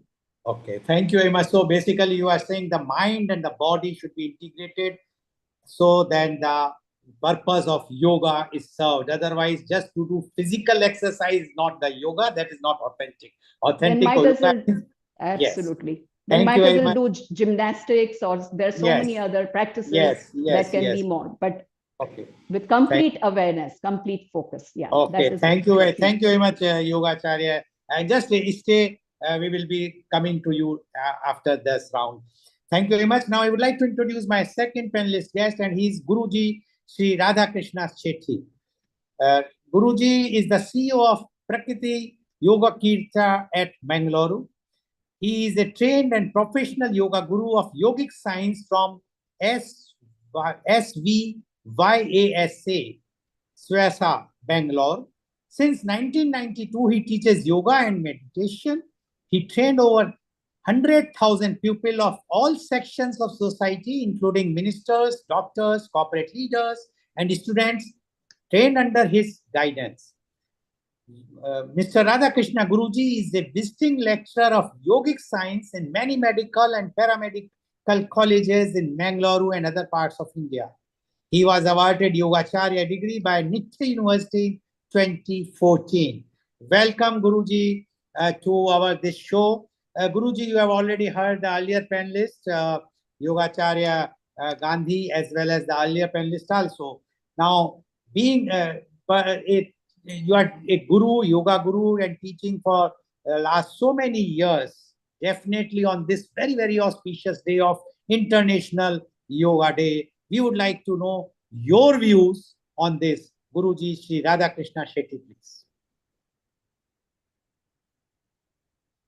Namaste, all my yoga global family, and wish you very happy International Yoga Day, all my global family.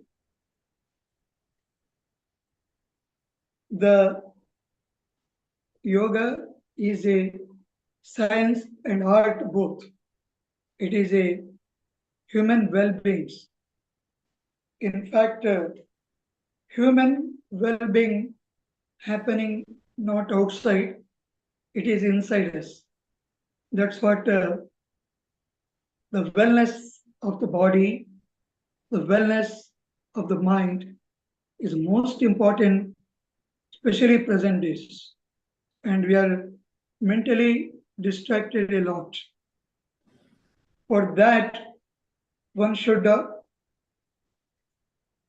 know about the depth of yoga and explore himself and find the solution within us. In fact, modern problem is searching solution outside. It is never happens. Never. It is all we have to create ourselves. Happiness should be created. It is not happening. Peace should be created. That is the human wellness. So, when we are practicing regularly with the dedication, with the determination, with the discipline, yoga iti anushashanam. Yoga is not a just physical exercise, as ma'am said. It is a method. Anushasana is a discipline of the mind and the body. Dedication, determination, and devotion is to completely eradicate your ego and surrender yourself towards the self to the universe and become one with the universal peace or consciousness. What you say. This is what we say Vasudeva Kutumbakam. In fact, we are all connected in the form of energy and each other. We are all connected to each other. If I hate anybody else, in fact, I hate myself. This is what is the subject we teach in the colleges called autoimmune diseases. It is very relevant practice today. In fact, we are very much missing it. The research and the depth of the yoga, even 2% we have not discovered so far. But if you focus on that, the human well-beings are made out of your thoughts. When you invest your thoughts create what you are become. This is called Samatvam Yoga Uchyate. The balance of the mind, the balance of the body, the balance of the breath are unique, or it is connected to each other. And every person is a unique. Every person have the potential divinity within us. But most of us, we are not aware of it. We just live. We live. We live like a human beings. Actually, we are all born superhuman beings. Only by knowing ourselves, we can explore ourselves, we can bring out that potentialities, what we have within us. This is a journey throughout practice, and practice. And this is called sadhana. When you know more about yourself, you can better perform yourself. When I'm talking to you now, if I'm not comfortable, I'm unable to talk to you properly, whatever my knowledge and wisdom become wasted. Simply. That's what you do in our daily activities, since from the morning, when you wake up from the bed, till you retire to the bed, you have the different activities. What I'm giving message to this platform, it should not be mechanical and it should be magnetic, akarshan. It should be magnetic. Your body is energy. You attract everything because of your inner wellness.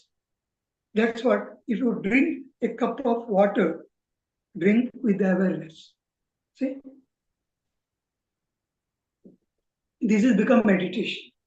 You no need to be sit Padmasana or go to forest or Everest, where you are there at home wherever you are in the office, you just close your eyes, travel yourself and observation breath and find yourself that what you are missing.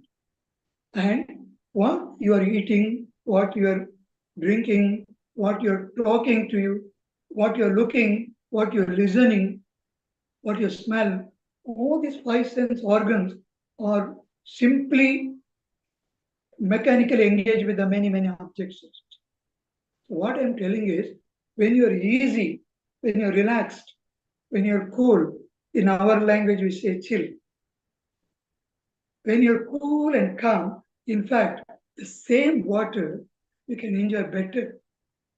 The same food you can enjoy better. The same family, every day you can look with a fresh mind and you can enjoy every moment of your. This is what is called wellness. In fact, it will work with a different dimension. If I explain that, it will go to another 1 hour. But what I'm briefly saying this, the human wellness not happening outside. In fact, it is happening inside. You create happiness. Sad is happening. Mischief is happening. Problem is happening. But solution, peace, stability, it is creation. When your mind is totally under your control, it is called samachitta or mana prashamana. When it is happening, you should be focused. You have to improve your power of focusing. You can act fantastically well. Because what you do today, we are not being perfectly well. In fact, I'm telling, because hundreds of people I meet, everybody under stress, but they're doing well outside, but suffering inside. The suffering why happening? Because our focus is only the 50%. We are much busy with the multitask. You are watching TV, eating food, or talking something, watching mobile. So these are all happening because we are used to it. What I am saying, my dear family friends, so how you are easy yourself, you better performance, better, it is not reacting, but it is responding. See the difference between reaction and response. When you practice meditation and daily pranayama, you are improving your inner self. You stop reacting for everything and you respond. Respond, you become easy. Respond, you become more focused in one point, in one subject, and one time. Rest of the things you forget it, leave it. Chhod dijiye. First is what you're doing. If you eat, 100% focus on that. Your food become a prasadam. It nourishes your body, not only nourish your brain also. If you're taking a bath, just don't think anything. The water will be not only purifying your body, it will purify your mind also. You must know about the art of living or art of self managing. Your life is a wonderful and your life is a so beautiful and you enjoy everything. There is no likes and dislikes. There is no pain and pleasure. All you take with the equal mind, that is your body, mind, and emotions are equally balanced. Samatvam yoga uchyate. Our concept is samatvam yoga uchyate. Means we should be stable in mind, we should be stable in our body, and we should be stable in breath. Then your mind work well. Your distracted mind, the mind will also distracted. The focus power become less. Only the 50% of your concentration never gives the result. Never. Should be anything you do it 100% focus, 100%. Then only it will work. Thank you, sir. Thank you very much, Guruji. My question to you is, you mentioned about multitasking and one should focus for one task only. Yes. But nowadays in the corporate world, everyone prefers a person with a multitasking skills. What you say about that? Sir, the brain have the different dimension. Mano, buddhi, chitta, ahankara, chetan. You are, when you use your brain power is a tremendous. See, one man, other man, difference you see. One man struggling for life. Another man, very successful in the world. And is a billionaire. Is a multi-billionaire and do enjoying the life. Everybody have the same time, 24 hours. Everybody have the same body, like you and me. And all the nervous system, muscular system, excretory system, reproductive system, everything work almost every human beings as well as same. We are all born human beings. But only thing is, sir, I'm saying we should know we are born or we are human beings, but not to die human beings. We should be die with the superhuman beings. This every born human beings are one inbuilt power is given. You may call is anything, this Atma, Paramatma, Jivatma. What you giving this service through this media, global wellness or global one want to be a best place when we are living a limited periods of life. When you leave this world, you should leave some landmark, some contributions. What I'm thinking, what is your question is, I just giving you one answer. When we are used to the multitask, of course, today we cannot avoid it. But one thing you must believe it, your brain have the capacity to make and manage everything without any distractions and without any error. You have to be absolutely love what you are doing it. Love what you are doing it. It should be want to do, not have to do, or what you should do. When you love the job, it is not you enjoy it. Anything, the message for any corporate people who are working under the pressure, like their asset is their body, their partner is their body. The body is doing well, they can perform better and they can achieve more. Sharira Madhyama Kaludharma Sadhana. Unless that's what should not punish your body and do it. Should not suffer and do it. Should enjoy and do it. This is called want to do, love to do. Thank you, sir. Thank you very much, Guruji. Thanks a lot. And just wait for the next round. We will just see and how it goes. So thank you very much for enlightening us about the body and how we should be focused for one task so that we can give more and more proper results. Thank you very much. Now I would like to invite and introduce my next panelist guest, and she is Rotarian Ritika Gupta.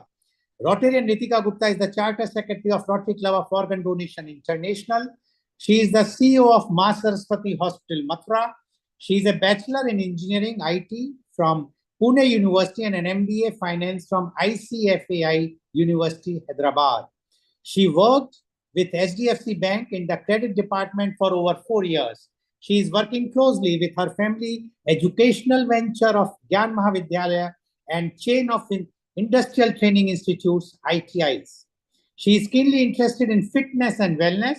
She is a firm believer of a sustainable lifestyle with fitness for mind and body.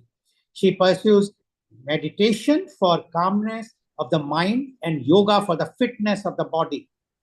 She is a face yoga coach and conducts online coaching classes of clients from all over the world. She has an Instagram page with over 16,000 followers and over 4 million viewers. She has great testimonials from clients who have noticed amazing results through consistent practice of face yoga, which helps in embracing a natural lifestyle while boosting one's confidence too. Welcome, Rotarian Ritika Gupta. Rotarian Ritika Gupta, we have heard lots about yoga, but face yoga, I think it is like ENT or eye department in the medical science. So similarly, now the yoga has been also differentiated with different things. So like it's a face yoga. So we, on this very special day and the auspicious day of International Yoga Day, we would like to know your views and especially on face yoga. Rotarian Ritika Gupta, please. Thank you very much, Mr. Goel, for having me. And I am very, very happy and honored to be here. Thank you so much for being around. And yes, as Mr. Goel just shared with you my profile. So I am a face yoga coach, which I've been pursuing for since past 5 years now, and I am completely hooked onto it, to say the least. And I'm going to start with wishing you all a very happy International Yoga Day. And so I would just like to start out with saying, like, how we talk about fitness of the body and the mind, but it's never that we, actually talk about our face, or it's never that we talk about doing anything to our face. So why is it that we alienate one part of our body completely while we talk about the fitness of the body and the mind? So you would be surprised to know that our face, our neck, as well as our scalp, it consists of over 57 muscles. So it is the 57 plus muscles which are there on our face, our neck, as well as our scalp that we work on through the practice of face yoga. And as Yogacharya Nishita Gandhi had mentioned, that a body in which there is completely free flow of pran, and as I might also like to add, that the most natural state of being for the human body is where there is completely free flow of pran without any blockages and any kind of, knots inside our body, so that there is complete free flow and exchange of our bodily fluid. So why is it that, we completely discount the face? While you would notice that as in how we go through so many emotions in our day, and while you may be feeling completely comfortable in one particular moment, but in the very next moment, something that you hear or something that you listen to, suddenly you would feel the muscles of your jaw, muscles of your face strain. So that is where, again, we are, we tend to hold so many blockages. And the practice of face yoga involves in actually loosening those knots and, blockages from your body, from your face, to allow for free flow of prana all through the body. And it is again a very holistic practice, which is also very ancient to our culture in India. While you would have seen that a newborn baby is given a massage to actually kind of make the baby strong, then why is it that, which is the similar way in which, massaging your face and massaging your body gives it the strength, as well as it helps you reconnect with your internal being. Similarly, you would have noticed for new Indian mothers, I'm not too sure about the prevalent practices in other cultures, but in Indian culture, a new mother is always recommended a massage for the hair as well as the body, to just loosen all the strained muscles in the entire body. It is similarly for the face. When you do this kind of a massage, and there are a lot of face exercises along with breathing practices which really help you in relieving all the strain from your face. And aside from having aesthetic benefits, it has a lot of benefits for your body as well, which involves, you would get amazing sleep when you practice something like massaging your face and connecting with your internal body. It will really help you in relieving all the stress from your entire day. While yoga in the morning would just recharge you and set up the right tone for the day, but when you practice very relaxed face massage in the evening along with a scalp massage. It'll just set the right tone for the day while giving you a complete relaxation and setting you up for a nice sleep in the night. So yet again, like, we talk about yoga being holistic. In a similar fashion, face yoga involves a lot of face massages to start with. It involves posture correction. Posture is very, very important to how we look and feel. It is not got to do solely with looks, but even how you feel is very, very highly dependent on posture. So posture is what we really focus on as well, along with face massages, then face exercises, followed with breathing practices, which have been borrowed from traditional yoga, wherein you just connect with your breath by giving pause in between and just living in that moment, actually.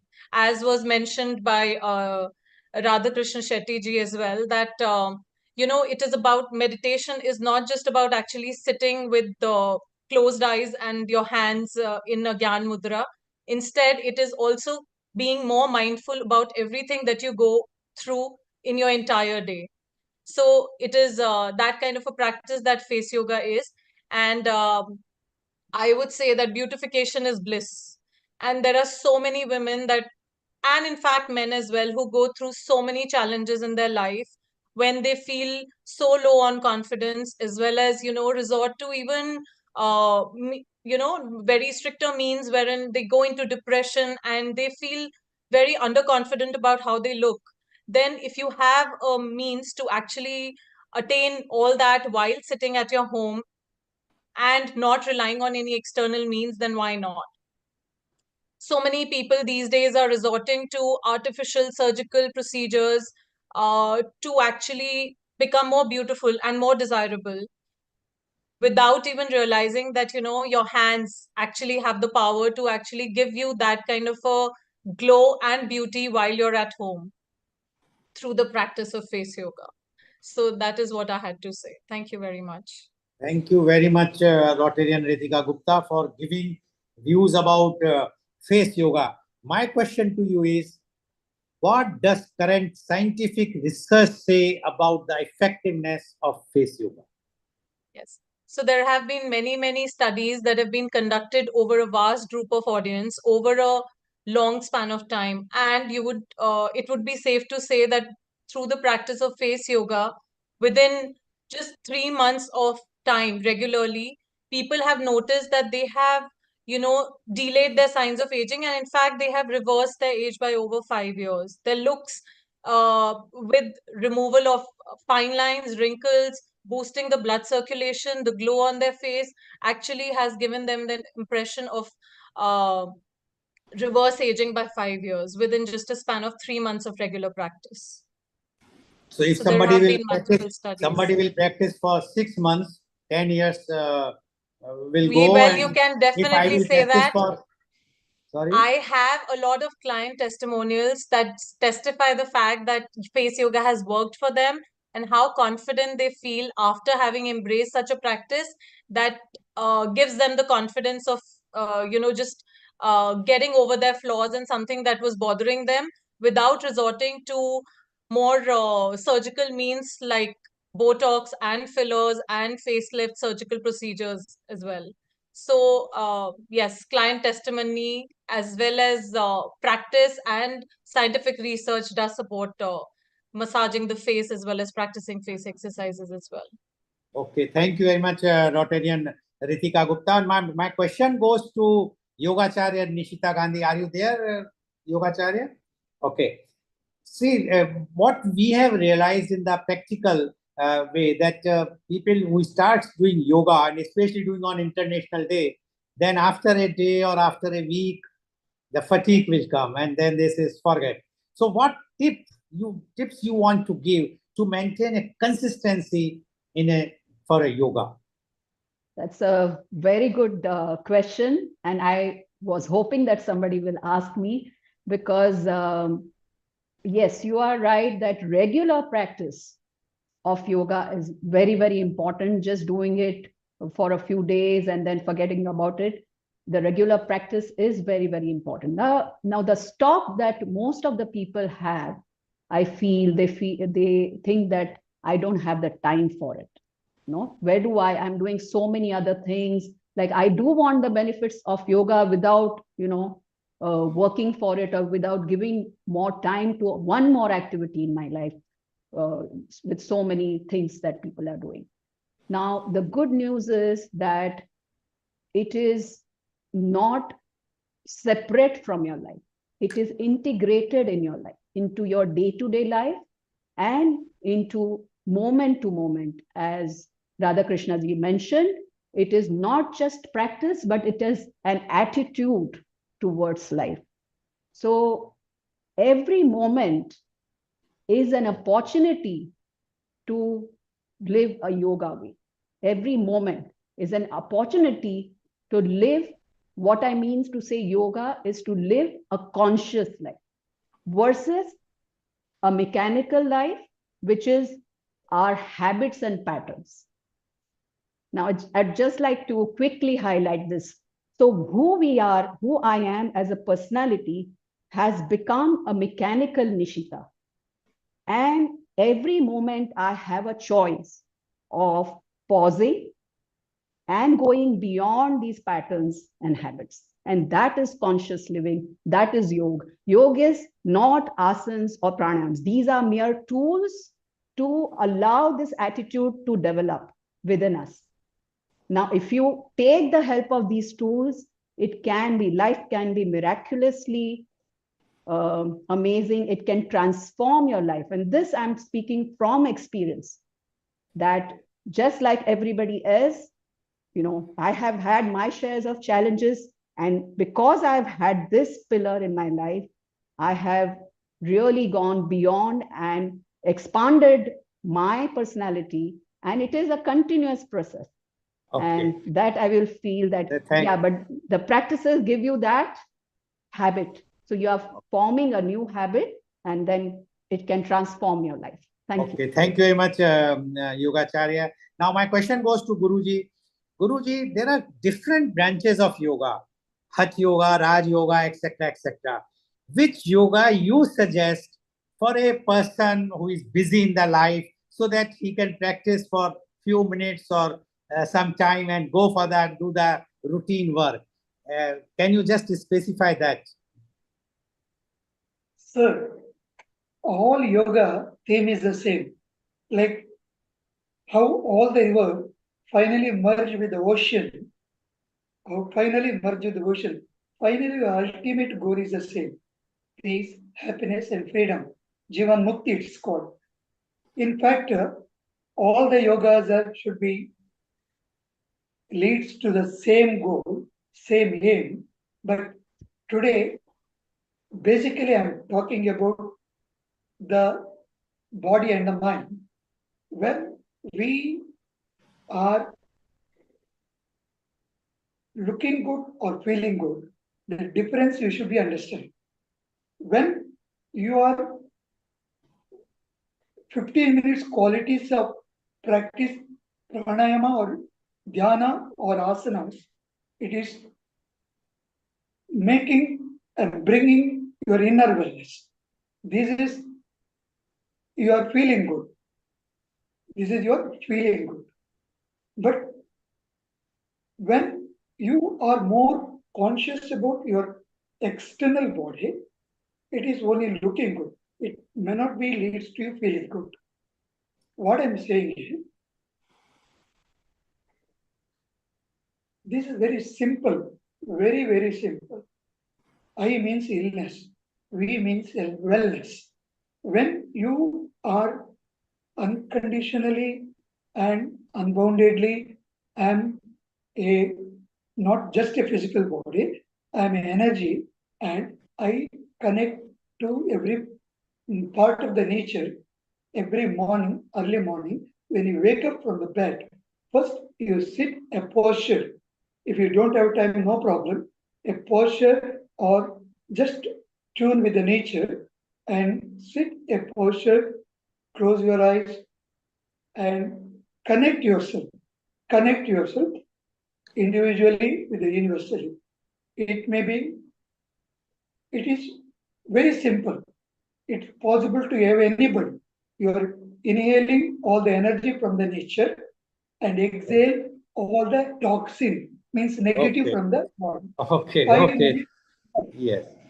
Thank you very much, Guruji. My last question to Rotarian Ritika Gupta. What is the age limit for the face yoga? Minimum age and the maximum age. A person like me, 70 years, can also do the face yoga, or a young child of 4 or 5 years can start the face yoga. What is the age limit for that? So actually, for the recommended age to start is as early as 18, because that is till the age of 18, your features are still developing. So it's only after that that you can actually start out with the exercises. However, they differ between, being corrective and preventive. So preventive is what we recommend starting from as early as the age of 18. And I've honestly had clients till even late 60s, not 70s as yet, but late 60s, and they've noticed wonderful transformations. And so I do recommend for any age till when you are confident enough to just and willing to work on yourself, then why not? Age is no Thank you very barrier. much, Rotarian Ritika Gupta. So over to you, Amrita. Today is a very auspicious day, and I'm sure that all our viewers across the world listening are very much enlightened with the views given by the panelists so far. Thank you. Thank you so much. Thank you. Thank you, Rotarian Lal Goyal. Thank you, all the guests.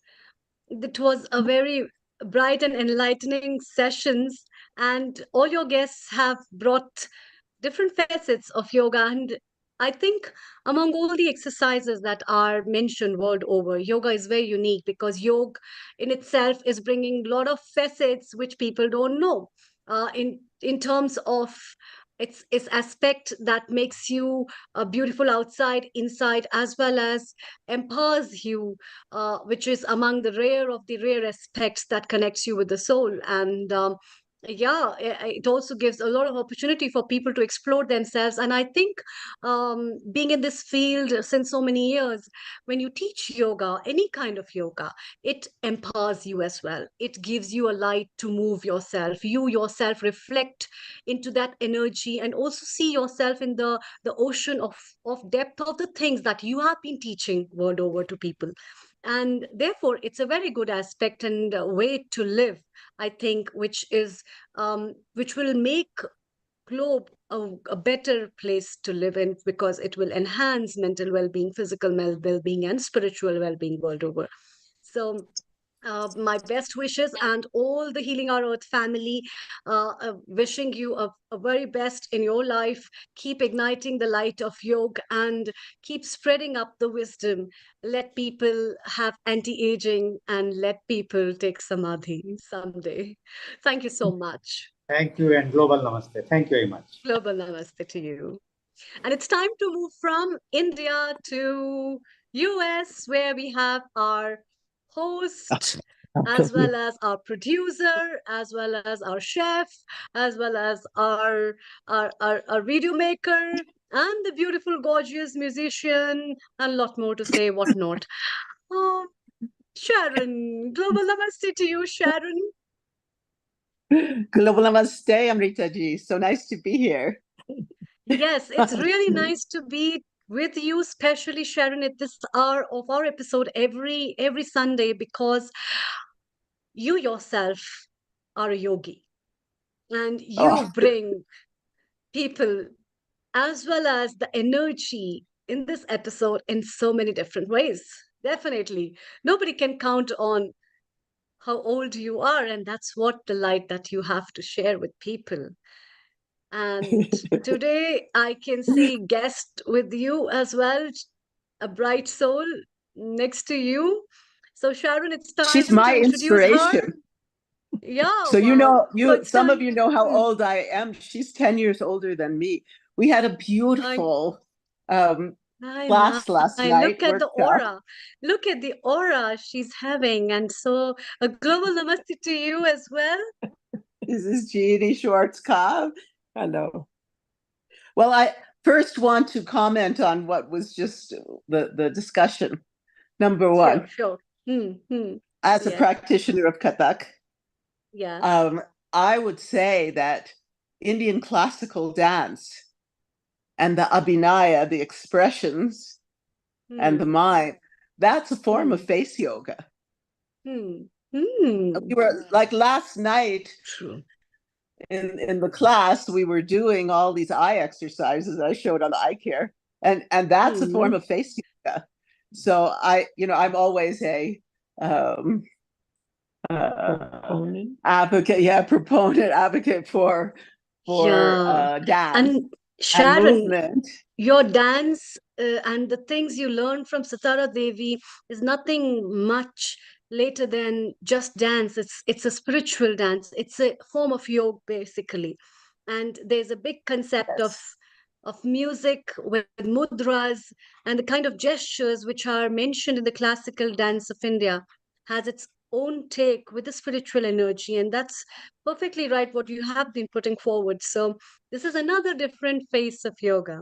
So put forward certain other things and also show some mudras to us that will help people. Well, we're going to, since we brought Jeannie here, she is, would you say an expert? Yes. In a form of movement, meditative, extraordinary form of movement called eurythmy. And she's going to talk about that. And last night she came to my class and we were just going on about the correspondences between eurythmy and amazing. Indian dance and also Qigong, because the Guru just a few minutes ago, he was talking about the nature of the mind and releasing the thoughts, and Qigong, that's what it's all about. But also I'm thinking Indian dance, because if you don't keep your focus, you're gone. So that also is a form of meditation and a form of keeping the mind really clear and focused on the moment. Because if I'm doing, and I'm not thinking, oh my goodness, I could just go off and be completely out of the dance, then have to find my way back in the rhythm. But I would say rhythm and movement, and particularly Indian classical dance, which really is a form of yoga. The yoga poses are all used in Indian classical dance, whatever form. So to me, it's an incredible form for rejuvenation, for keeping the mind really clear and balancing, as the Guru was talking about, keeping one in balance. Now that I'm dancing 5 days a week now, it's a health thing too. It's like, the doctor said, you need more exercise. I'm okay. I'm just going to dance every day. And it uses every part of the body. And since you're embodying like Lakshmi or Durga or Shiva, you're in a total state of, transformative state. It's fantastic. But let's go. We're going to talk about eurythmy now. Shall I hold Sure. No, I'm going to hold it. I'm going to film you. Okay. You can just. I would like to first thing, and is that at the age of 6 years old, I loved classical music, and my father introduced me to it, and I started dancing, and I was in contests. That was my world, and I had every kind of dancing exposure there was. He gave us all private lessons. And I reached my teenage years and I decided I would study drama. So I went into Shakespearean drama and worked on the stage. And then I did film because I was living in that part of the world, Hollywood. And so I did film. And just in the moment when I was about to have a big film career, I saw a performance I think we lost her connection. And she was really nice talking about her own experiences and how yoga can be in different forms for every individual, which is the beautiful part of yoga. And it connects you the way you like. It turns you the way you want to be. And that kind of a flexibility and changes that yoga brings, it's just so amazing. And I have with me our founder and director, Neil Kumar, who has to say something now. Neil Kumar, it was a very beautiful start, and we have Sharon as well with us. We're back. We're back. Can you please make it landscape and move your camera? I am. It will be nice. The Not other way this. We want. around. Yeah, that's where we are. More. Yes, perfect. Perfect. Okay. Yeah, we're out Please in, go in the ahead. rural. We're out in the rural in the desert, so the internet is not perfect. But let's go. Here we I are. will try to be concise then. Through my exploration at the age of 15, I went to Yogananda Center and I took classes in Hatha Yoga, and I loved it. And I could do anything they asked me to do, including Uddiyana Bandha. I could do it immediately. And that took years for people to train. But my body was, I incarnated with this body that could do anything.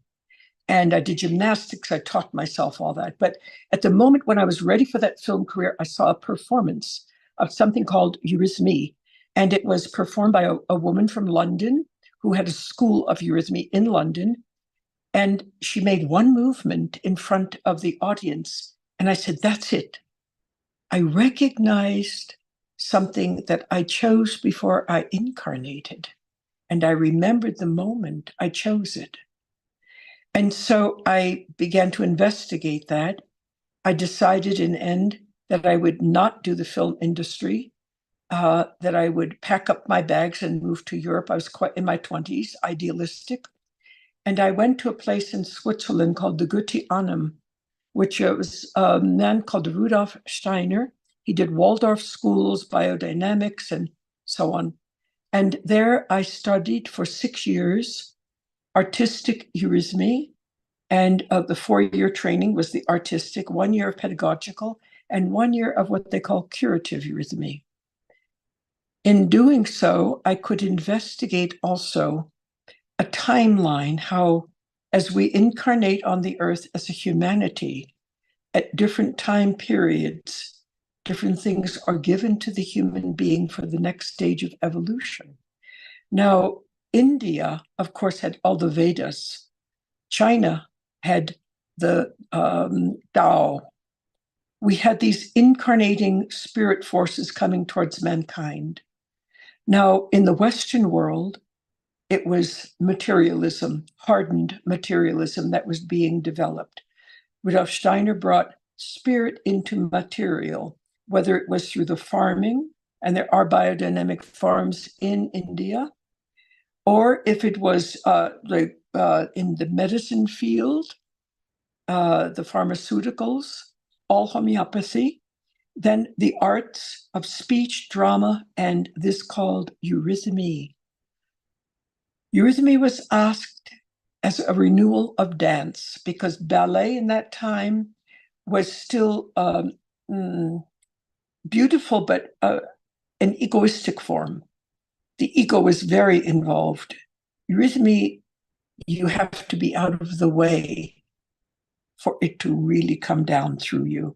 It looks a little bit like what Isadora Duncan did, except that she was improvisational. Eurythmy is all consciously trained. We have one side of it, music. You study it as though you were a musician. The other side is poetry. And you study that as a great poem with the vowels, consonants, and nuances. It's the development of the word incarnating through man. Even the music is like the word, the spiritual word, incarnating. And that we then become representatives of this higher form. And ego has no place in it. I ask you to actually observe on the computer. There's many programs and things on eurythmy. It is spelled EURYTHMY.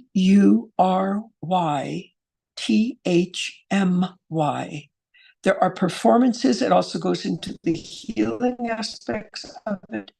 I have worked with people who were handicapped in many ways, accident victims, paralyzed, and brought movement back into the body, because it's not working directly with the physical laws, but with the body around the physical, which is the etheric, the life body. And by activating that, that works down into the physical and renews. Even people who are totally paralyzed, I've gotten them to move again. Or let's say the eurythmy has, working with the laws of eurythmy. I am honored that I could have had a 6-year training. And it was like being in a monastery. We had no media except live performances. Everything about it was very pure. I could leave civilization and create a development of something free from all the impressions of the outside world. And in so doing, I had not just a career of it. I trained many people, 4-year trainings for the artistic. They have opened schools in different parts of the world. I am now 85 years old and I am still teaching. And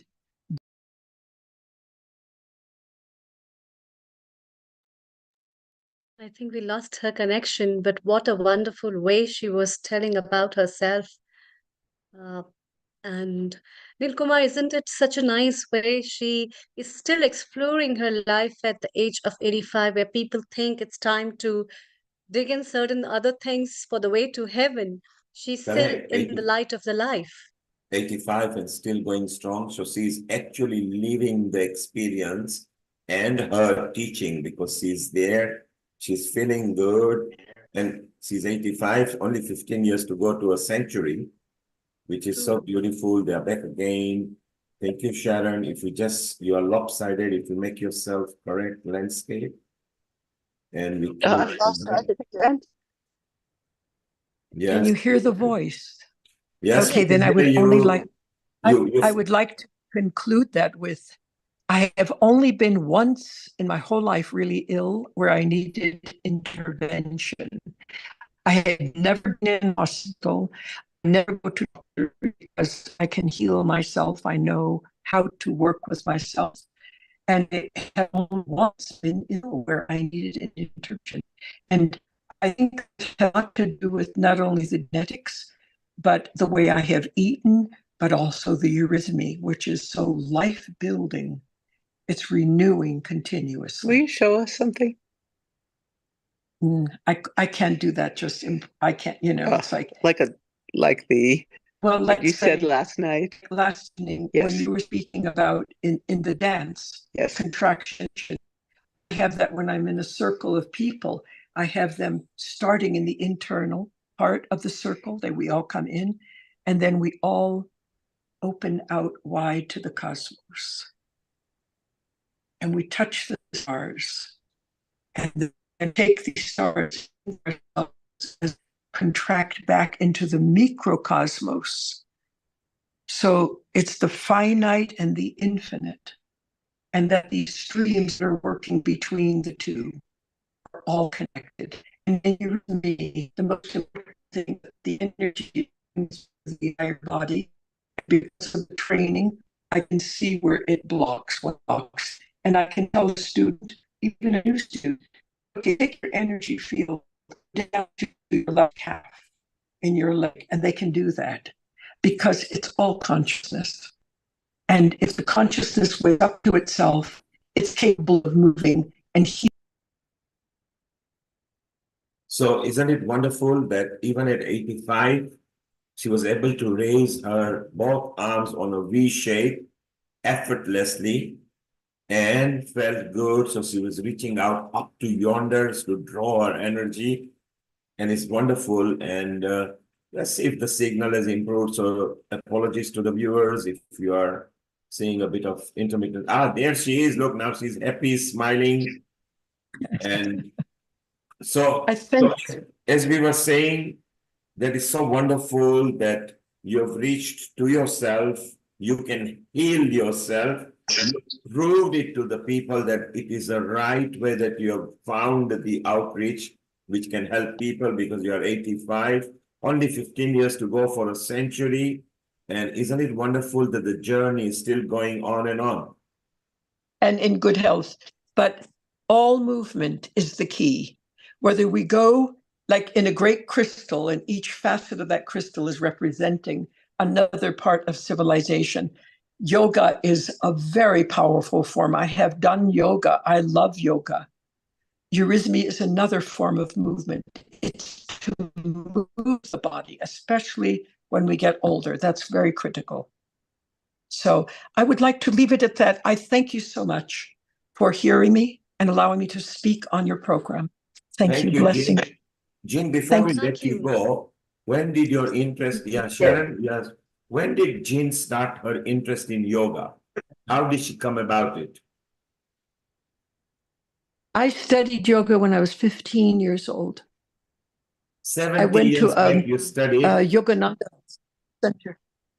Pardon me? 70 years back. So Oh, that yeah. is seven, Yeah, exactly. 70 years ago. back, where And there they was were no all internet. no, they were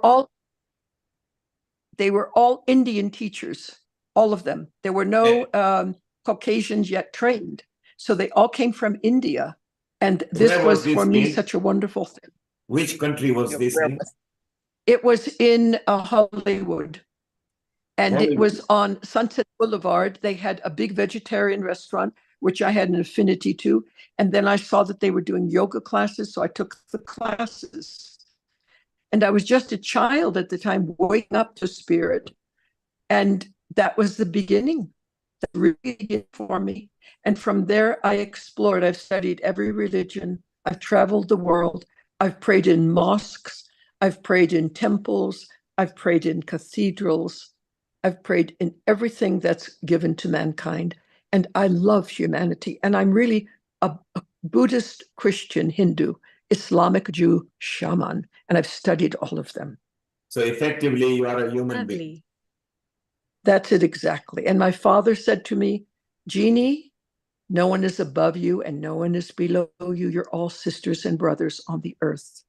And the second principle was, your word is your being. And that's what I grew up with. And I still practice that. That's the essence of my.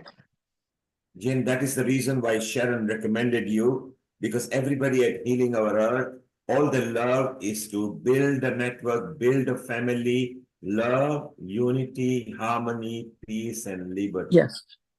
And you exactly. have actually lived it for 85 years, maybe 10 years more than Sharon. So you can share some tips to her as well, how well she has come, how well she's a wonderful lady. Thank you. Thank you. Yes, it's wonderful. And thank and you Sharon, so much. Sharon, well done. Once Thank again. So, oh, thank you. You should have seen her last night in my class. What an inspiration. She could do everything. Anything. Anything, really. And then she was comparing everything I was doing to Eurythmy. I learned so much last night, and it was a beautiful class we had. And the beautiful part is, Sharon, she enjoys doing it. Now, oh yes, that's the most part. important. Yeah. So Sharon, we're going to stay around. We're still going to stay around with you. We're going to move. We're going to keep to United States of America. We are going to mix India, UK, Mauritius, and America, and bring a different kind of session with meditation and millets, where Riddhi found this very nice subject where Professor Ish Sharma Hathal, who was here a couple of weeks back, and Riddhi and our very own Vedacharya Dhanada Kulkarni is over there, the smiling Dhanada. Amrita, Riddhi, take it over. Global Namaste, Dhanada. Global Namaste, Dhanada. Global Namaste, Hetalji. Global Thank Namaste, you. Hetalji, you're on mute. So Hathal, if you could, you have made a course now. If you could just make your screen landscape, so it'll be fun. We also invite Ish, who is in Mauritius, a senior professor and a person who leads one of the Ayush Ministries project down in Mauritius in the Indian Ocean. So what a nice session we have had so far, Amrita, Riddhi. Riddhi, you've been here from the start. The kind of people we had Lord actually inaugurating, and then we had the MP Bob, and then we had so many sessionists and Reina, and we traveled Israel, India. We went to Mombasa. Then we came back to London, and we had so many people. So Riddhi, what have we got lined up? Meanwhile, Hetal, if you can hear us, if you could turn your video into landscape, so it's a full screen. Oh, yeah, perfect. Don't change anything. Beautiful. Riddhi, Amrita, take it away. Fantastic. So a global namaste, dearest Hetuji, Ishji, and Dinadiji. And I've got to say, this is a session that I am absolutely excited for because each of you are an expert in your own rights. But Hetuji, let's begin with you because this whole idea of millets and meditation has come about after we've had the TTC in London. And it's been fantastic to see the journey of holistic cooking and their cooking experiences that we have had in London, where we were making millets more or less for lunch every single day. And each of us felt so empowered to be a part of this process, to be eating fresh, live food that was cooked an hour before we sat down to have lunch. And all of us felt so uplifted afterwards. Usually we tend to get an energy crash. And part of that is because of the food that we're eating. But with millets, we felt completely different. So please go ahead. Tell us how the event was yesterday of Millets and Meditation. Okay, namaste everyone. My humble pranam to all of you. We had a fantastic event here in San Antonio celebrating the 10th International Day of Yoga. And this event was scheduled from morning 8 o'clock up until 1 p.m. We were hoping for about 300 to 350 people, but we got overwhelming response from the community with more than 500 participants. We started our morning with an Ashtanga Yoga class with an intense asana practice, which was followed by a gentle yoga class at around 9:30. And then we had a formal start to the event by lighting of the lamp. And our students did a yoga demo for 10 minutes. And then we recognized our volunteers and then moved on to a breakout session where we offered them 3 different options with Vipassana, pranayam practice, and heartfulness meditation. And after that, our festival started, which was the highlight. We had 30 different millet dishes from different parts of the world and also different regions in India. Those are traditional, and those were replaced from rice or wheat by millets. And so we had millet upma, millet pulao, millet tikki, millet chaat, millet idli and sambar, so many different varieties of millet. And people loved it. And we also had kids-friendly millet dishes with noodles and millet cookies, no sugar, no refined products. Everything was freshly made, served in a very sustainable manner. Compostable spoons, compostable plates, no plastic bottles, refillable water bottles bought from home. Plates that were compostable were stacked so that we use only one trash bag for the entire 500 people event. So very mindfully done. A lot of educational booths were placed on the health benefits of millets. We had displayed different kinds of millets with labels and what are the advantages of using them. So it was absolutely beautifully organized. We had 60 to 70 volunteers that put together this whole event. The whole event was for free, no cost to the people. And it was sponsored by the community with some of the sponsors coming together. So we are very, very happy and very satisfied and very fulfilled with what happened. Amazing. Ishji, what are your comments on this? I know that you've actually introduced millets on Healing Our Earth before. You've been very prominent in order to be able to advocate millets and the benefits of millets. What are your thoughts? I'm an advanced, I'm an Ashtanga Yoga practitioner, and my practice requires me to eat the best, vibrant food available. Because if I don't eat, my practices are not possible. So I was introduced to this a year ago when I was in Mysore, and the Millet Man of India is in Mysore, and my friends who are the Ashtanga Yoga practitioners introduced me to the millets. And since then, I have pretty much switched only to millet diet. Very less wheat, very less rice, but I don't get food coma. I think you gave me this word, Nidhi, food coma. And I've been using since then. And I absolutely love the energy I get after that. And so much of endurance and so much of ability to do so many difficult tasks for a long time, holding the focus of body and And mind. I remember when we actually had the TTC in London, and literally it was only after the Ashtanga yoga practice in the morning, it was around 11 o'clock that we had fresh fruits. And then it was around 5 o'clock where we had a smoothie afterwards. And it was just very sustaining. None of us felt hungry because we actually had the millets for lunch, and the millets ended up sustaining us and giving us energy. It was prana shakti, so to speak, because when we look at the three gunas and the three doshas, we can actually see that millets are very sustaining. It's very environmentally effective. It's effective for our energy to be able to sustain us for longer amounts of time, as you mentioned, Hethalji, and just overall really good for us. Yes, yes. And yeah, and just bringing people together, but asking them to cook the dish and bringing it, that itself gave them the ownership. So they did a lot of hard work to research a good recipe that they could serve. And you could see the joy they were serving the food with.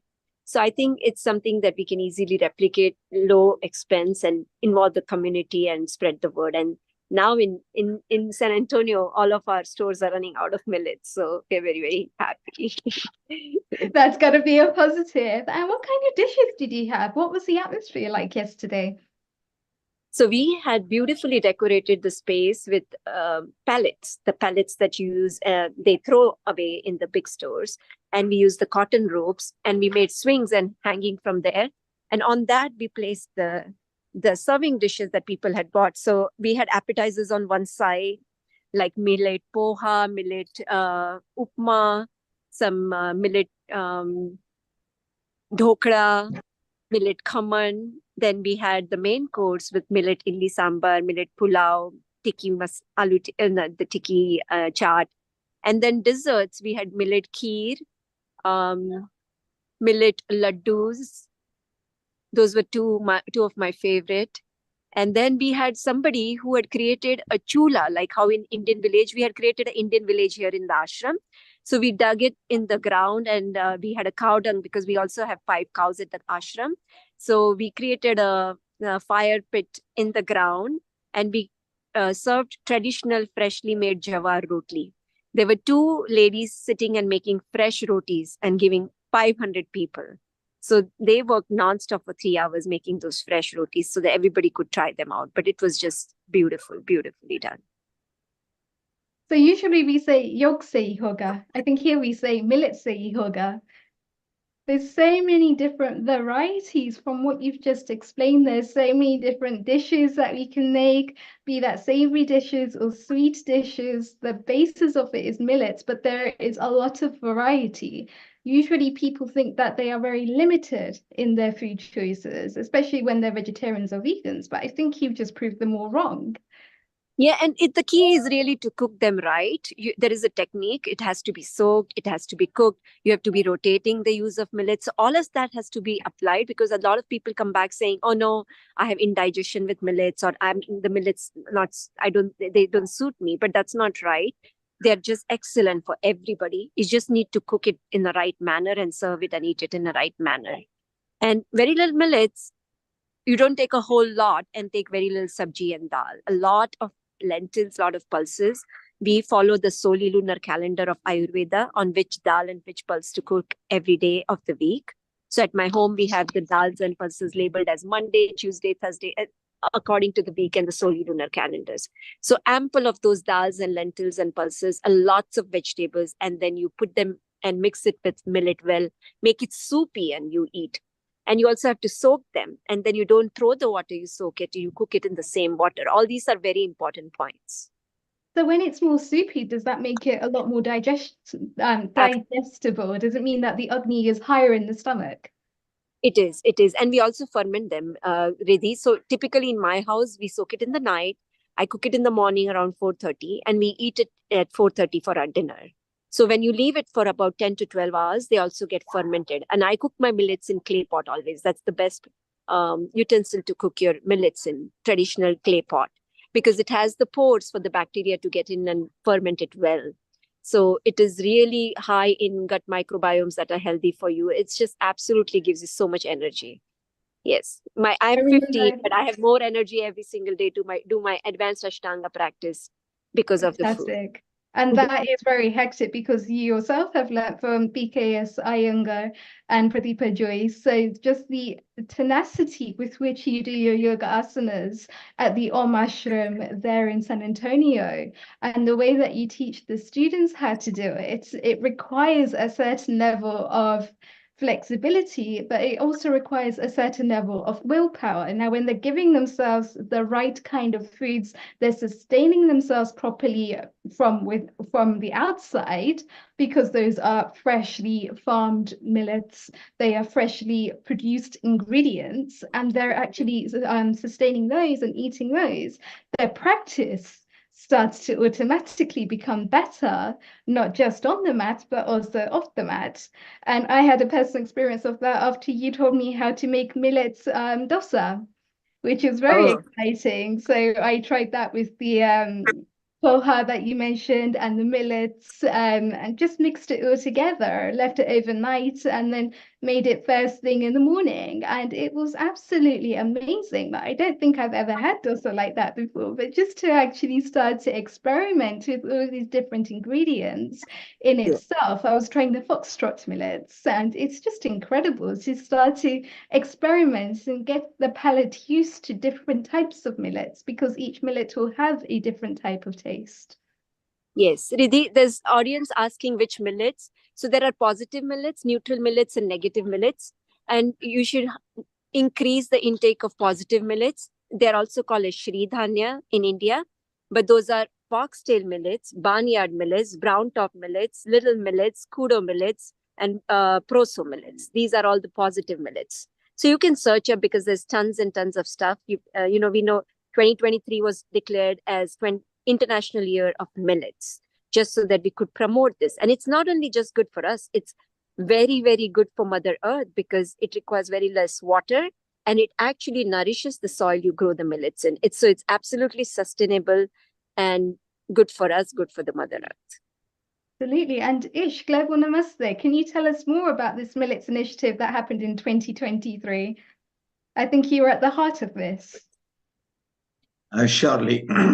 Ayurveda has mentioned at length about millets. And interestingly, like in that context, Ayurveda called it by the name Kudhanya.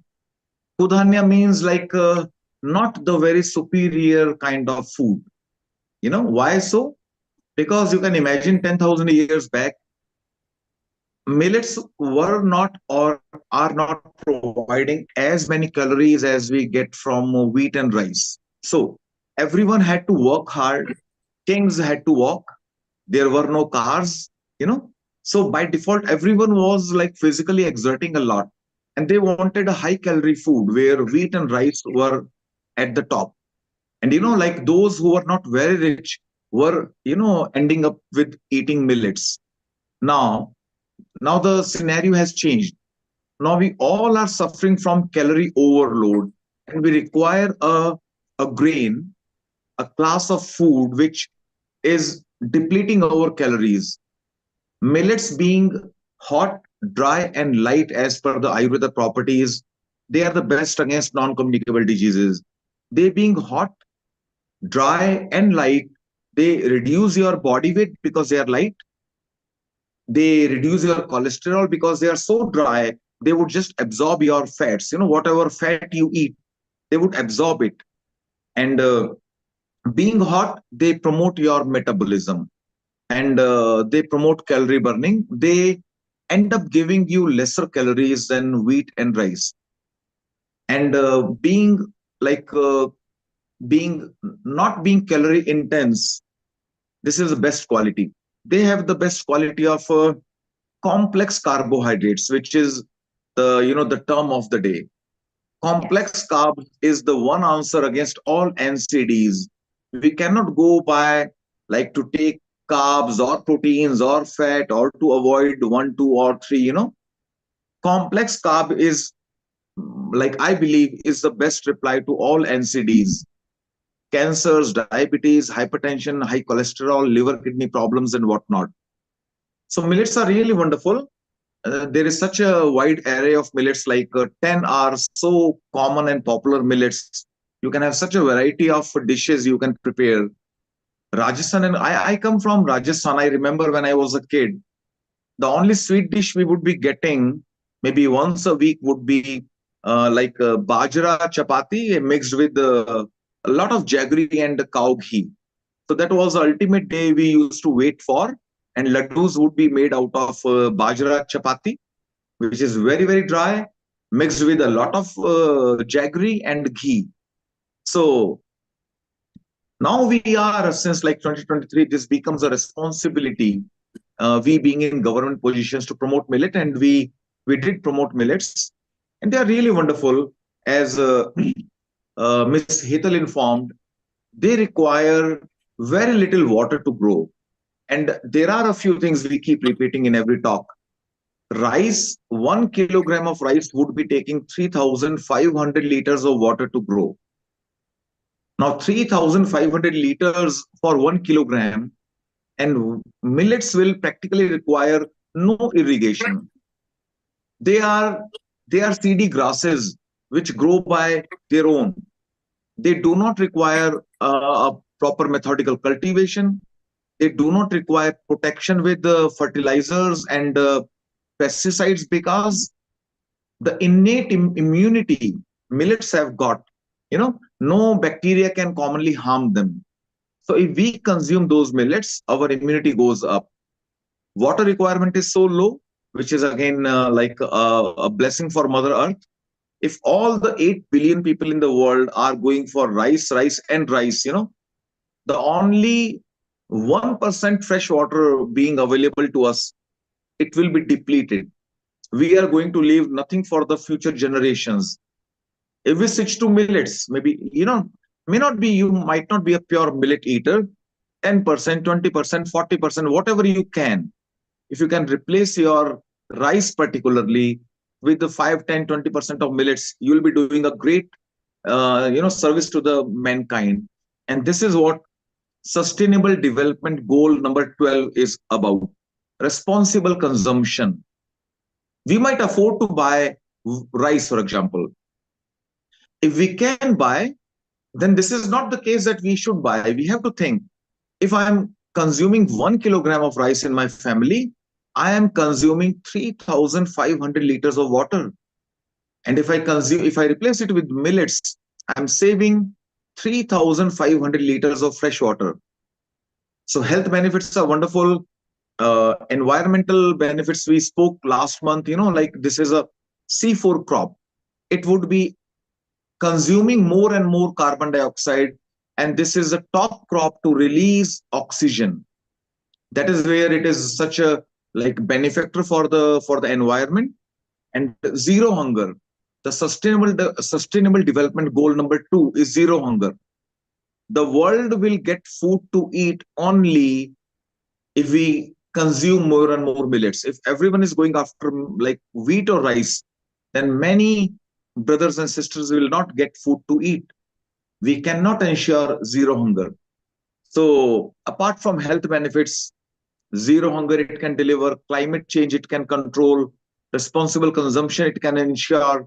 So millets is really all good, and there being such a huge variety, you can keep rotating the taste. Your kitchen can be like much interesting and delicious place. Riddhi. Amazing. And Dr. Zanardi, I know you've just had the Dallas Yoga Fest yesterday. Do you tell us more about it?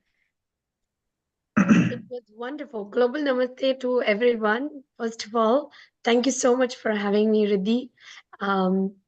Dallas Yoga Fest happened so very well. They celebrated uh, International Yoga Day, and Swami Mukundanandaji and several other senators and a very populated people wrote the seed of happening.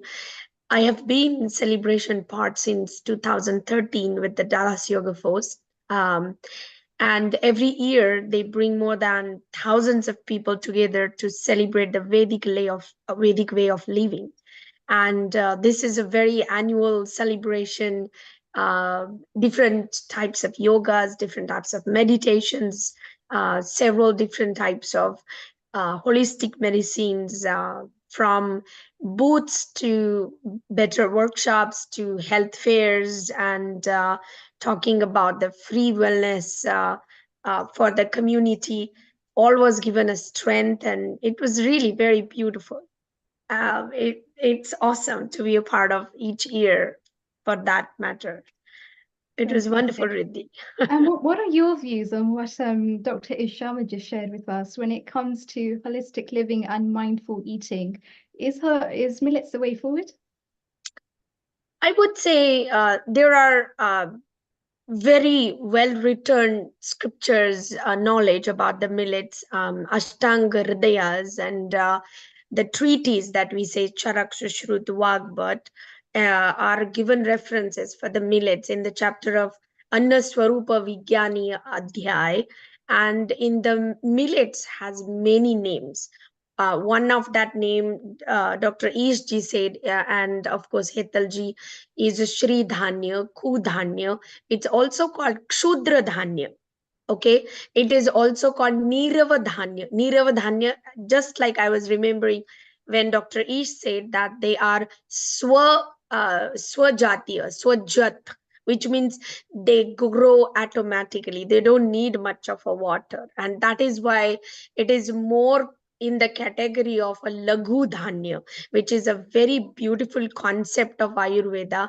And more, as we see, Lord, I think Abraham Lincoln once said that I have seen more deaths not because of the hunger, but because of overeating. And that is the 22nd century's truth, that variety of lifestyle diseases are mainly happening because of some kind of improper lifestyle and diet. And being said that in Ayurveda, thousands of years ago, we say that Sarve Rogaha Mandagno, which means any disease start with your in appropriate digestive methods, or you are not taking food or digestion properly.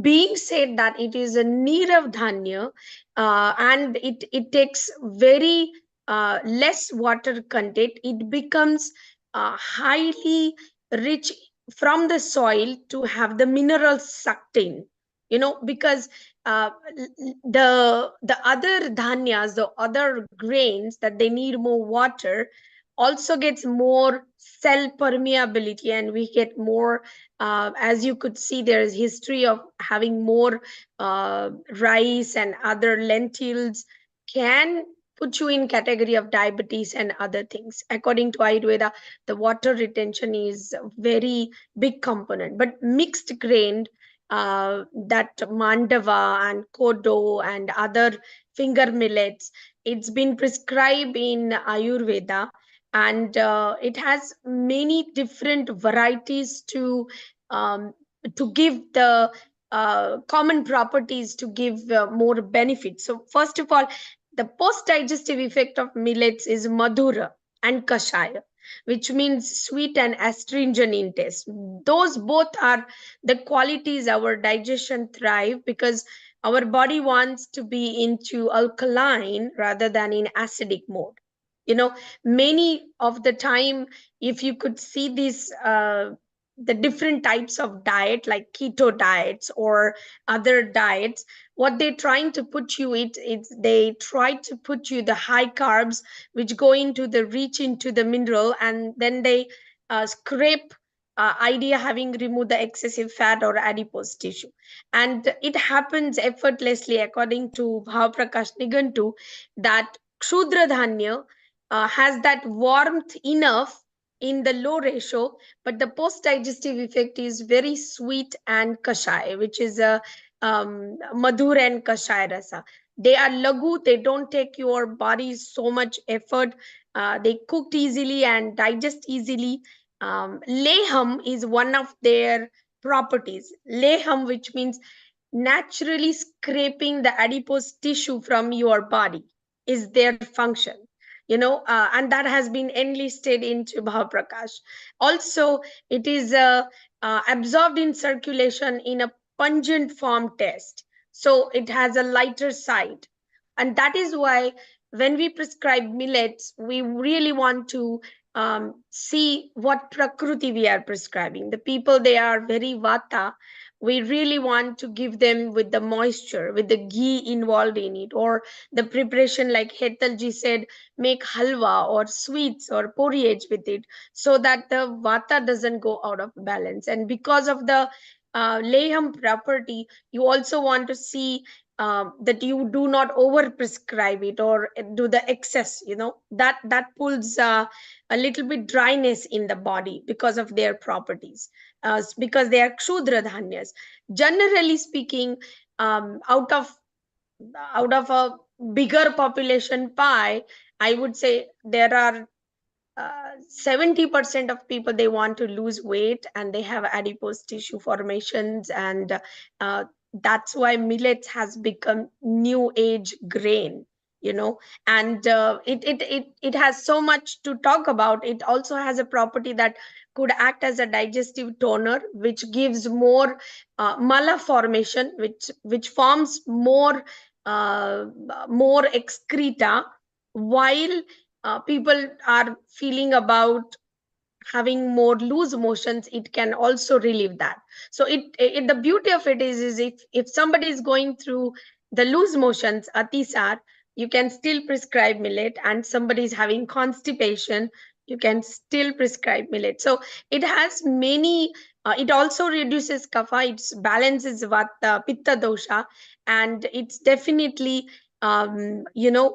exaggerate your vata. That's why you need to but being said that, if you have a people like raktavata problem, or the problems with their feeling fullness, versus people have old age arthritis, gouts and all, this kind of diet putting into it is beautiful. They are rich in vitamin B1, and they are more it helps because it helps into formation of good, the mala.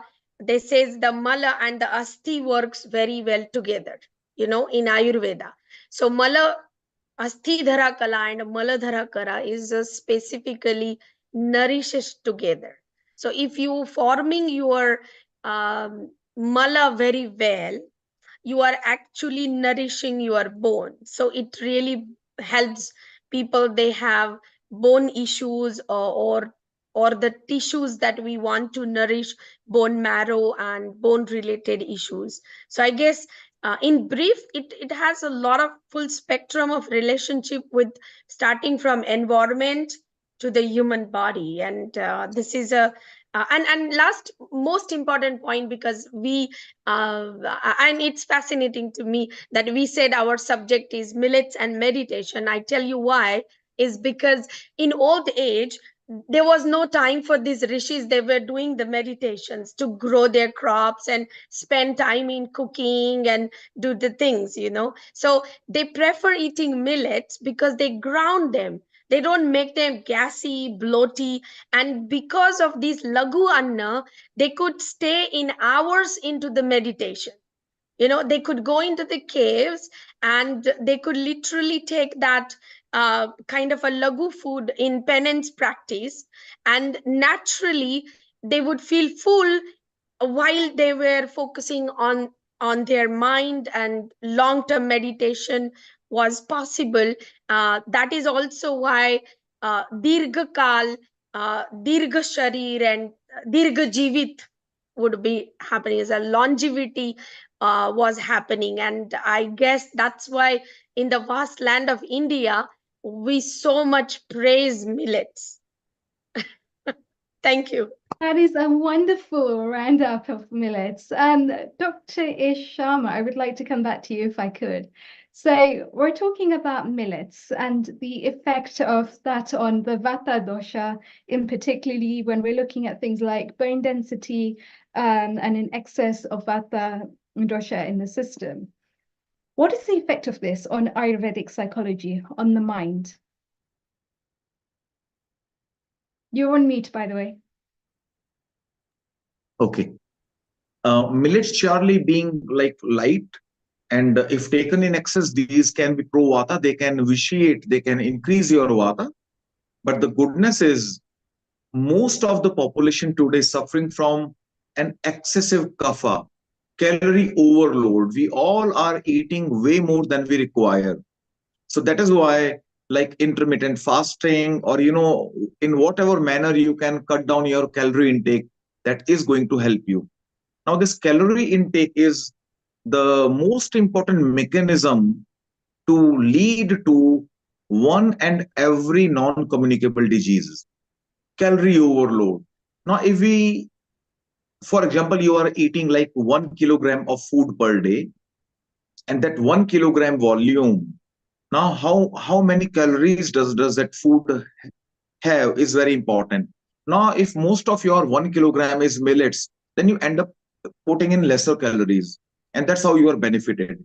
If you go through this theory of a calorie restriction, like calorie restriction theory, which is ongoing for last 40 years, it has established, like in many parlances and in many instances with multiple experiments, that calorie restriction is going to do you some wonderful good.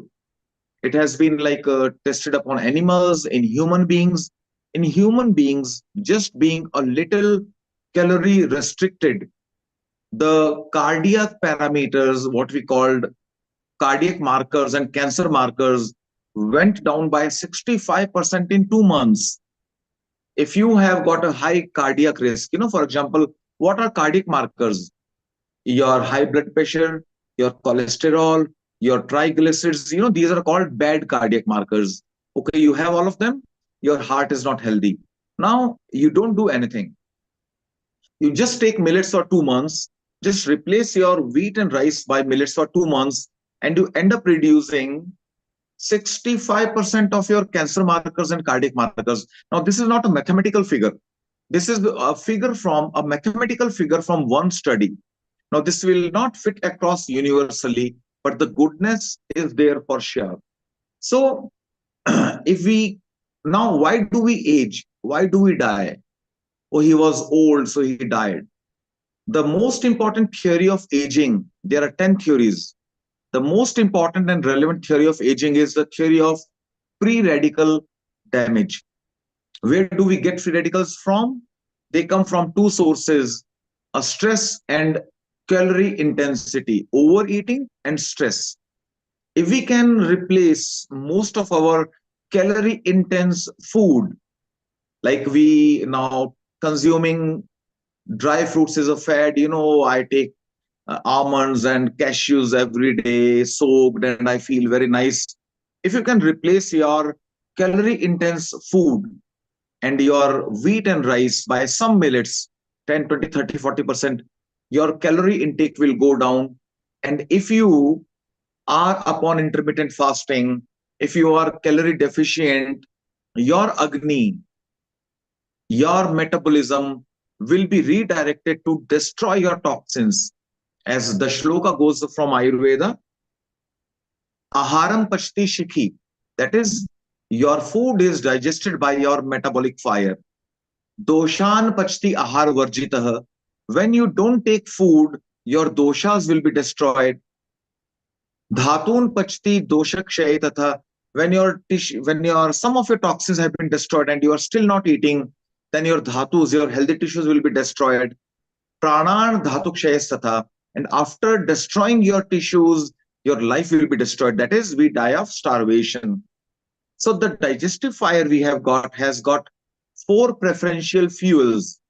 Your fire, your metabolism will be very happy with plan A, that is food. You go on eating, your fire is very happy toxins are building up, no one is there to take care of your toxins, and you end up generating, earning one non-communicable disease or the other. Once you stop eating, your metabolic fire will be redirected to plan B. And plan B is your excessive body weight, your high cholesterol, your high blood sugar, your fatty liver. Your toxins will be destroyed. And if you still don't eat, if you're obsessive with fasting, like bulimia, like anorexia nervosa, etc., then your fire, your Agni will go to plan C. And plan C is your healthy tissues will be under attack. So now this was proven by Professor Osumi, and he got the Nobel Prize 2016 on autophagy. What he proved was he developed diseases in a fungus model, and to the colonies he did not give food. And he could see the diseases being eaten by the fungus cells by themselves. And this is what he called self-eating, autophagy. Although the term autophagy was given in 1961 by a Belgian scientist, Durouet, but Professor Osumi re-established the principle, and for 2016, he got the Nobel Prize. So and millets is such a wonderful crop, despite you eating sufficient, like you are eating to your capacity, you are eating a lot, you end up having no calories, very little calories. That is where you kind of, and very high quality fibers, very high quality complex carbohydrates. You end up having all the benefits against diabetes, high cholesterol, obesity, immunity, fatty liver, and whatnot. Yeah, Riddhi. Amazing, Sharmaji. Thank you so much. So, Amrita, what are your thoughts on millets when it comes to self-care? I think a lot has been talked about it, and a lot of aspects each sir has already talked, and Dr. Danada has been talking. And I think when you talk about yoga and you talk about sattvic diet, it is one of the major components of diet. As you talk about food and a food quality, when we discuss about sattva, so sattva just doesn't mean getting rid of onion or garlic, or getting rid of or non-vegetarian diet, but it means a pure quality of diet in which the component of the cereals or the diet you are taking must have the real essence and quality of what is called as sattvic.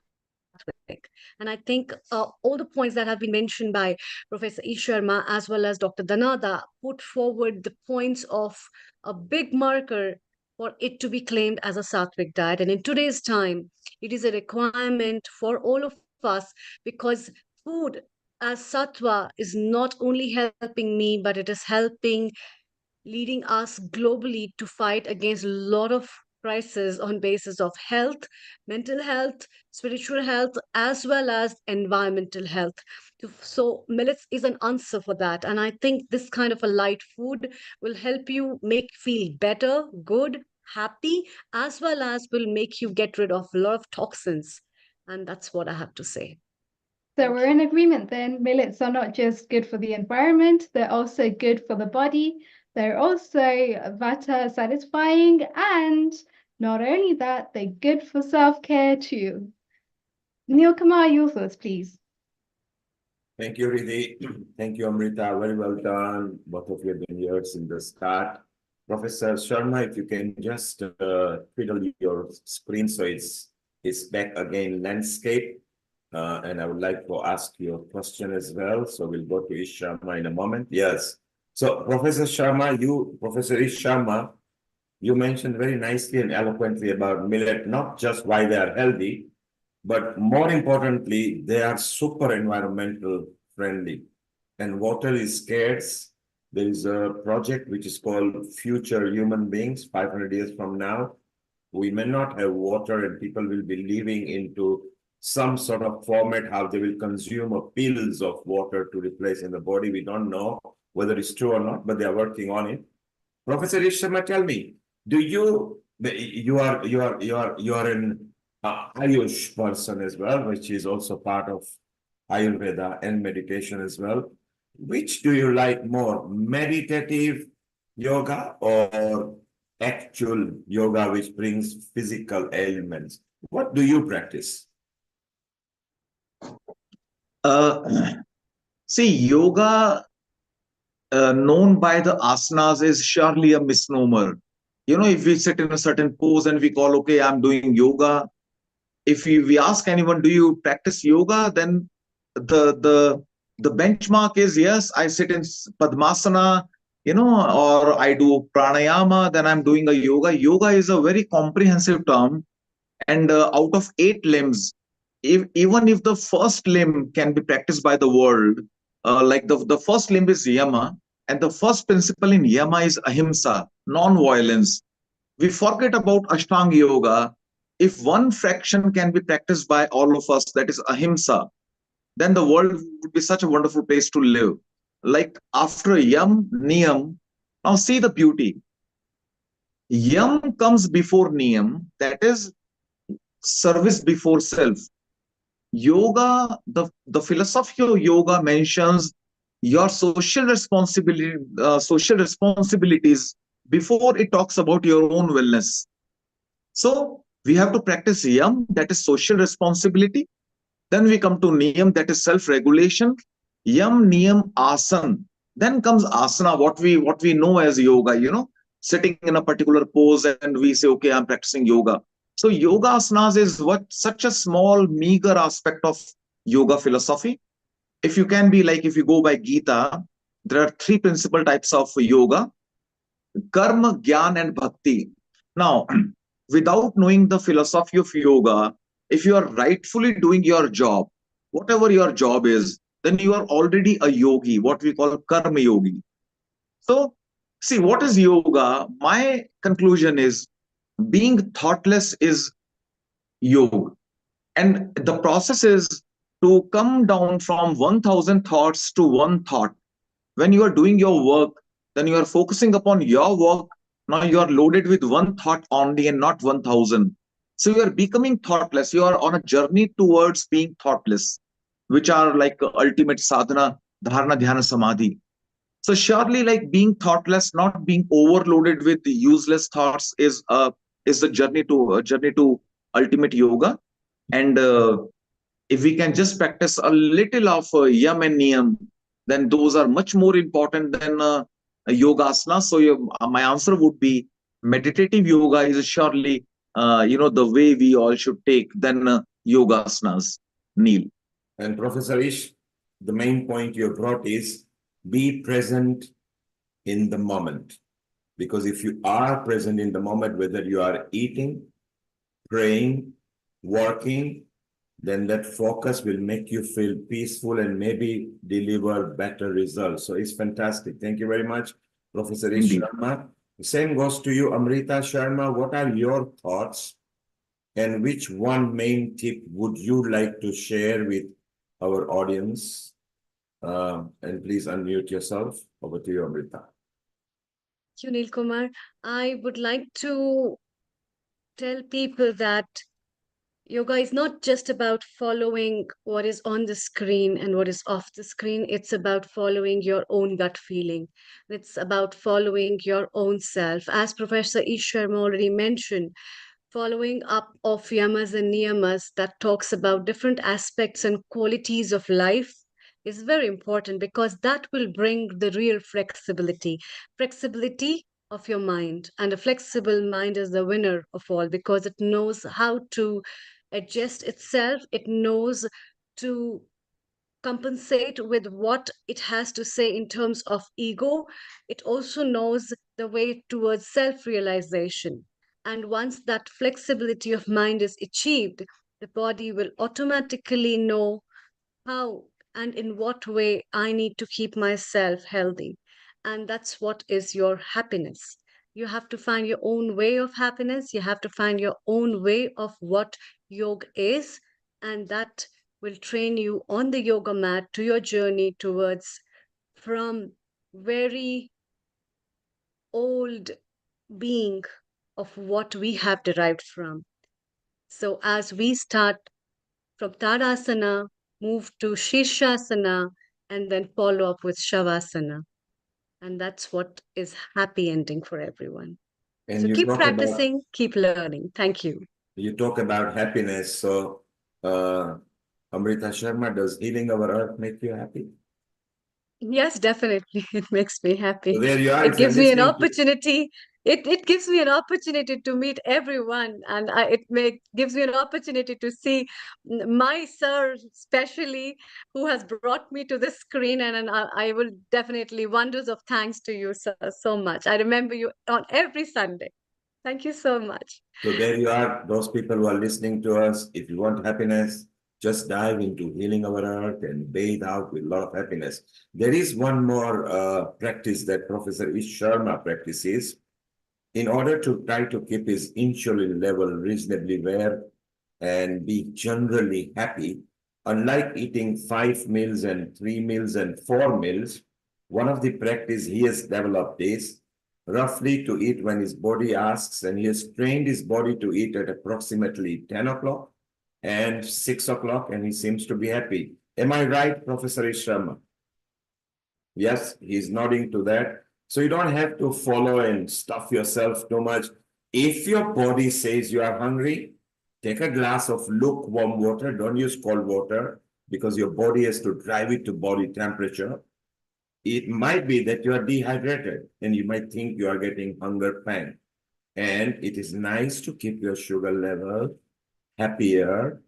Then you will not be binging and it will be good. So that's a good practice. Really, before I ask you, Lata had a comment to make. So let's go to comment and really keep your answer ready and one of your best fit that keeps you happy and present in the moment. Lata, over to you for your comment. A happy Yoga Day, International Yoga Day to all of us and all of you. It's basically going to the point where you said it takes away all the diseases and toxins with having millets in the diet. Dr. Ish, this is for you. Does it help us with pain like fibromyalgia and constant pain in the body? You know, people who suffer with, what do they call it? What do they call Yeah, it? fibromyalgia is the right word. Chronic fatigue syndrome is another unexplained pain. So maybe you want to add something else, Ms. Lata? Yeah, you know, what do they call it? Arthritis and all this thing, pain in the joints. So, you know, it takes over a number of years to accumulate there. And I'm just wondering how millet would be helpful in Helpful. that area. Okay. Yeah. See, the first three conditions you mentioned, like fibromyalgia, then the second one I added was chronic fatigue syndrome, and then rheumatoid arthritis. These three are kapha conditions, kapha vata, where surely I'll not be teaching Ayurveda to you over here, but you can believe the kapha circulation, the kapha movement is blocked by vata movement is blocked by kapha, where millets will be of great help. The only time when millets might not be helping you in your pains is when you have got a degenerative pain and you are underweight. When you are a vata type of personality, that is you are underweight, then you are in vata age, that is you are 70 plus in age, you are old, underweight, and then you have a degenerative joint disease like maybe osteoarthritis. That might be the time when millets might not be the first respite, the panacea, the most suitable kind of diet. That is where you might require something more nourishing, more kapha promoting. But by and large, if you are 70 and below, and if you are overweight or normal body weight, then millets will be an apt answer for most of your pains. Lata. Okay. And it also helps with the hunger, reducing hunger and things like that. Does it? Yes, if you like, as told by the earlier speakers also, Yeah. as Ms. Dhanada was telling, that Rishi Munis could take it and they could go to meditation in the caves. So surely, if you are taking X volume of millets, then they will take their own time to digest and they would release slow energy. So you can have a real sustainable meal. So surely when you are hungry, then you should eat, and millets can be a nice choice. So millet can be a good choice. Break it gently into your body and then you can make it regular so body can condition to digest these easier. Make sure you cook them very well. Don't eat them raw. Cook them very well and eat them correctly. Before we go to Meeta, Amrita, shall we tell people the next 3 episodes that are taking place on Healing Our Earth? And then we'll go to Meeta and then Riddhi. So over to you, Amrita, for the future episodes. Thank you. So in near future, we are having the next week Glow Women episode on 30th of June 2024. Global Women in Unity. Today's women uniting for better tomorrow into 22nd century. And the next Sunday to that is the 7th of July 2024, we are having Healthy Life Ayurveda special episode where we'll be having panel of Ayurveda experts with us who will be sharing and talking about different tips of Ayurveda from your home ground. And then we have something for children, kids and teens episode, especially for children, by the children, for the children, and for the family on 14th of July 2024, 2 p.m. British summertime onwards. Thank you. So, Meeta, your comment on what you like about either Ayurveda or yoga or meditation before we move to Riddhi and we'll be closing. Thank you very much, Neil. Yeah, it was very interesting program and happy International Yoga Day to everyone. Very informative program. In my personal opinion, it's equanimity. The benefits of yoga is equanimity. So yoga has several meanings, but ultimately it means to unite, to harmonize, or to make into one. And Hatha Yoga, the asanas or postures, it does help strengthen and flex the body and enhances mind-body harmony. And yoga means in Sanskrit union. So it's union of mind and body. The deepest level of yoga or the union is realizing one's inner eternal soul or real self. That's what Amrita ji also mentioned. So self-realization, it unites with the universal soul, the ultimate reality. So this is self-realization as well. So equanimity and self-realization. So therefore, yoga is a path of self-realization by uniting one's inner soul with the universal soul. That's how I would take it, because it's the high consciousness, the body and the mind, and the level-headedness to assess the situation in any kind of particular situation you might be in, and to have that sthita prajna mentality, that level-headedness. Sthita means balanced, prajna means buddhi or intelligence, and to rein in on your consciousness is to reach a form of equanimity where you can be more effective in the realm of action. So the reality is we are all existing in the material world, but in situations where we need to focus, understand the makeup of our mind, and being able to control our thoughts allows us to have better judgment and clearer vision if you practice yoga. Thank you. Thank you, Meeta. So Meeta says, your body, mind, and soul, the way to be happiness, which is what the ethos of Healing Our Earth is. And now we go to Riddhi, our yoga coordinator. She loves coordinating yoga episodes. She works very hard and plans some themes and plucks some courage to explore different avenues. Riddhi, you've been there from very early at the start and you're right at the end. And what one tip would you like to share to people to be in the present moment? To be in the present moment, listen to your mind, listen to your body.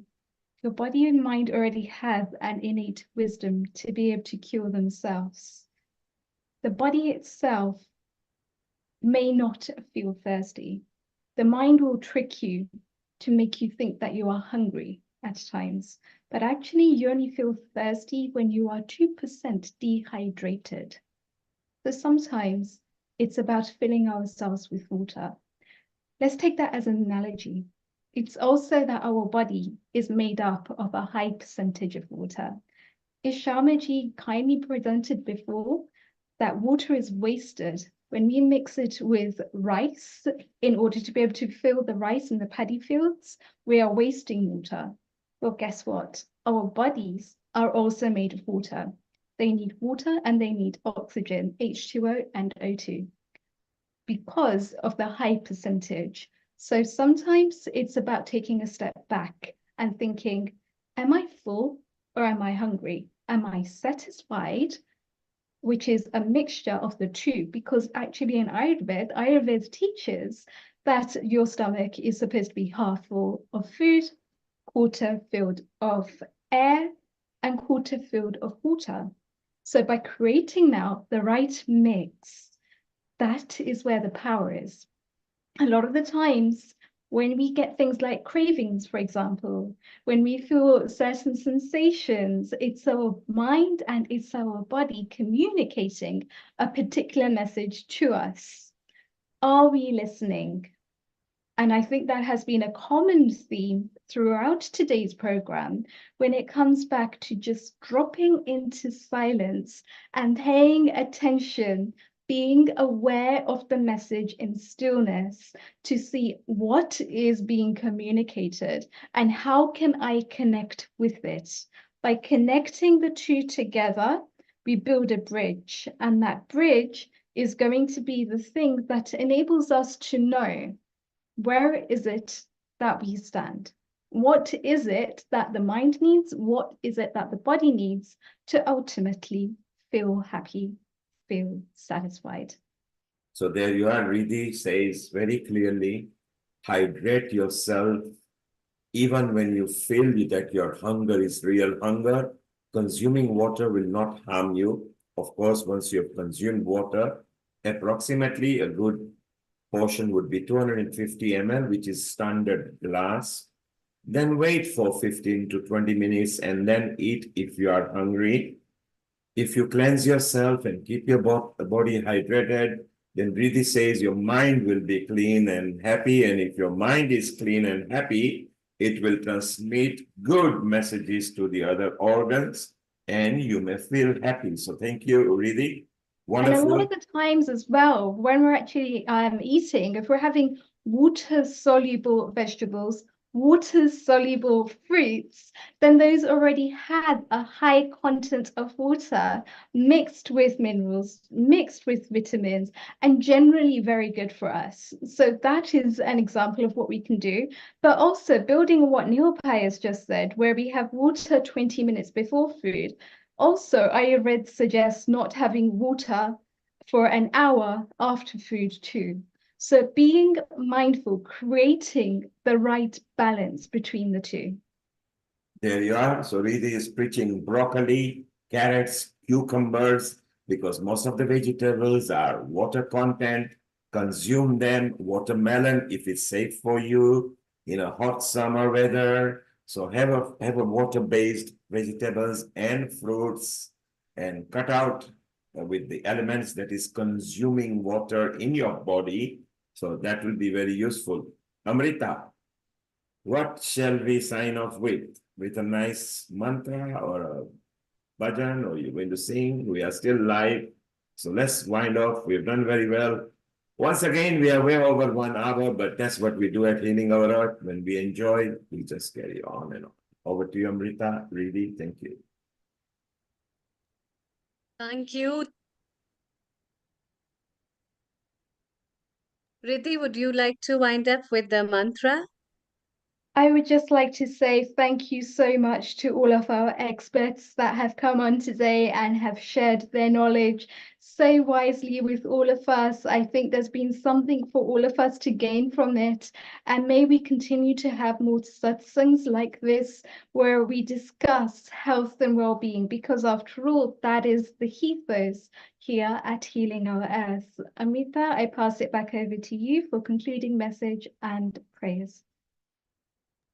Thank you.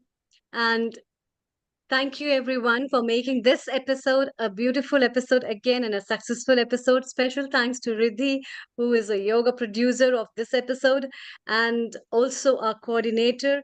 And many, many thanks to all the guest contributors who have made this episode a successful one. We will be bringing back to you another beautiful episode on Glow Women the next Sunday. Keep watching, keep sharing, and keep loving, healing our earth.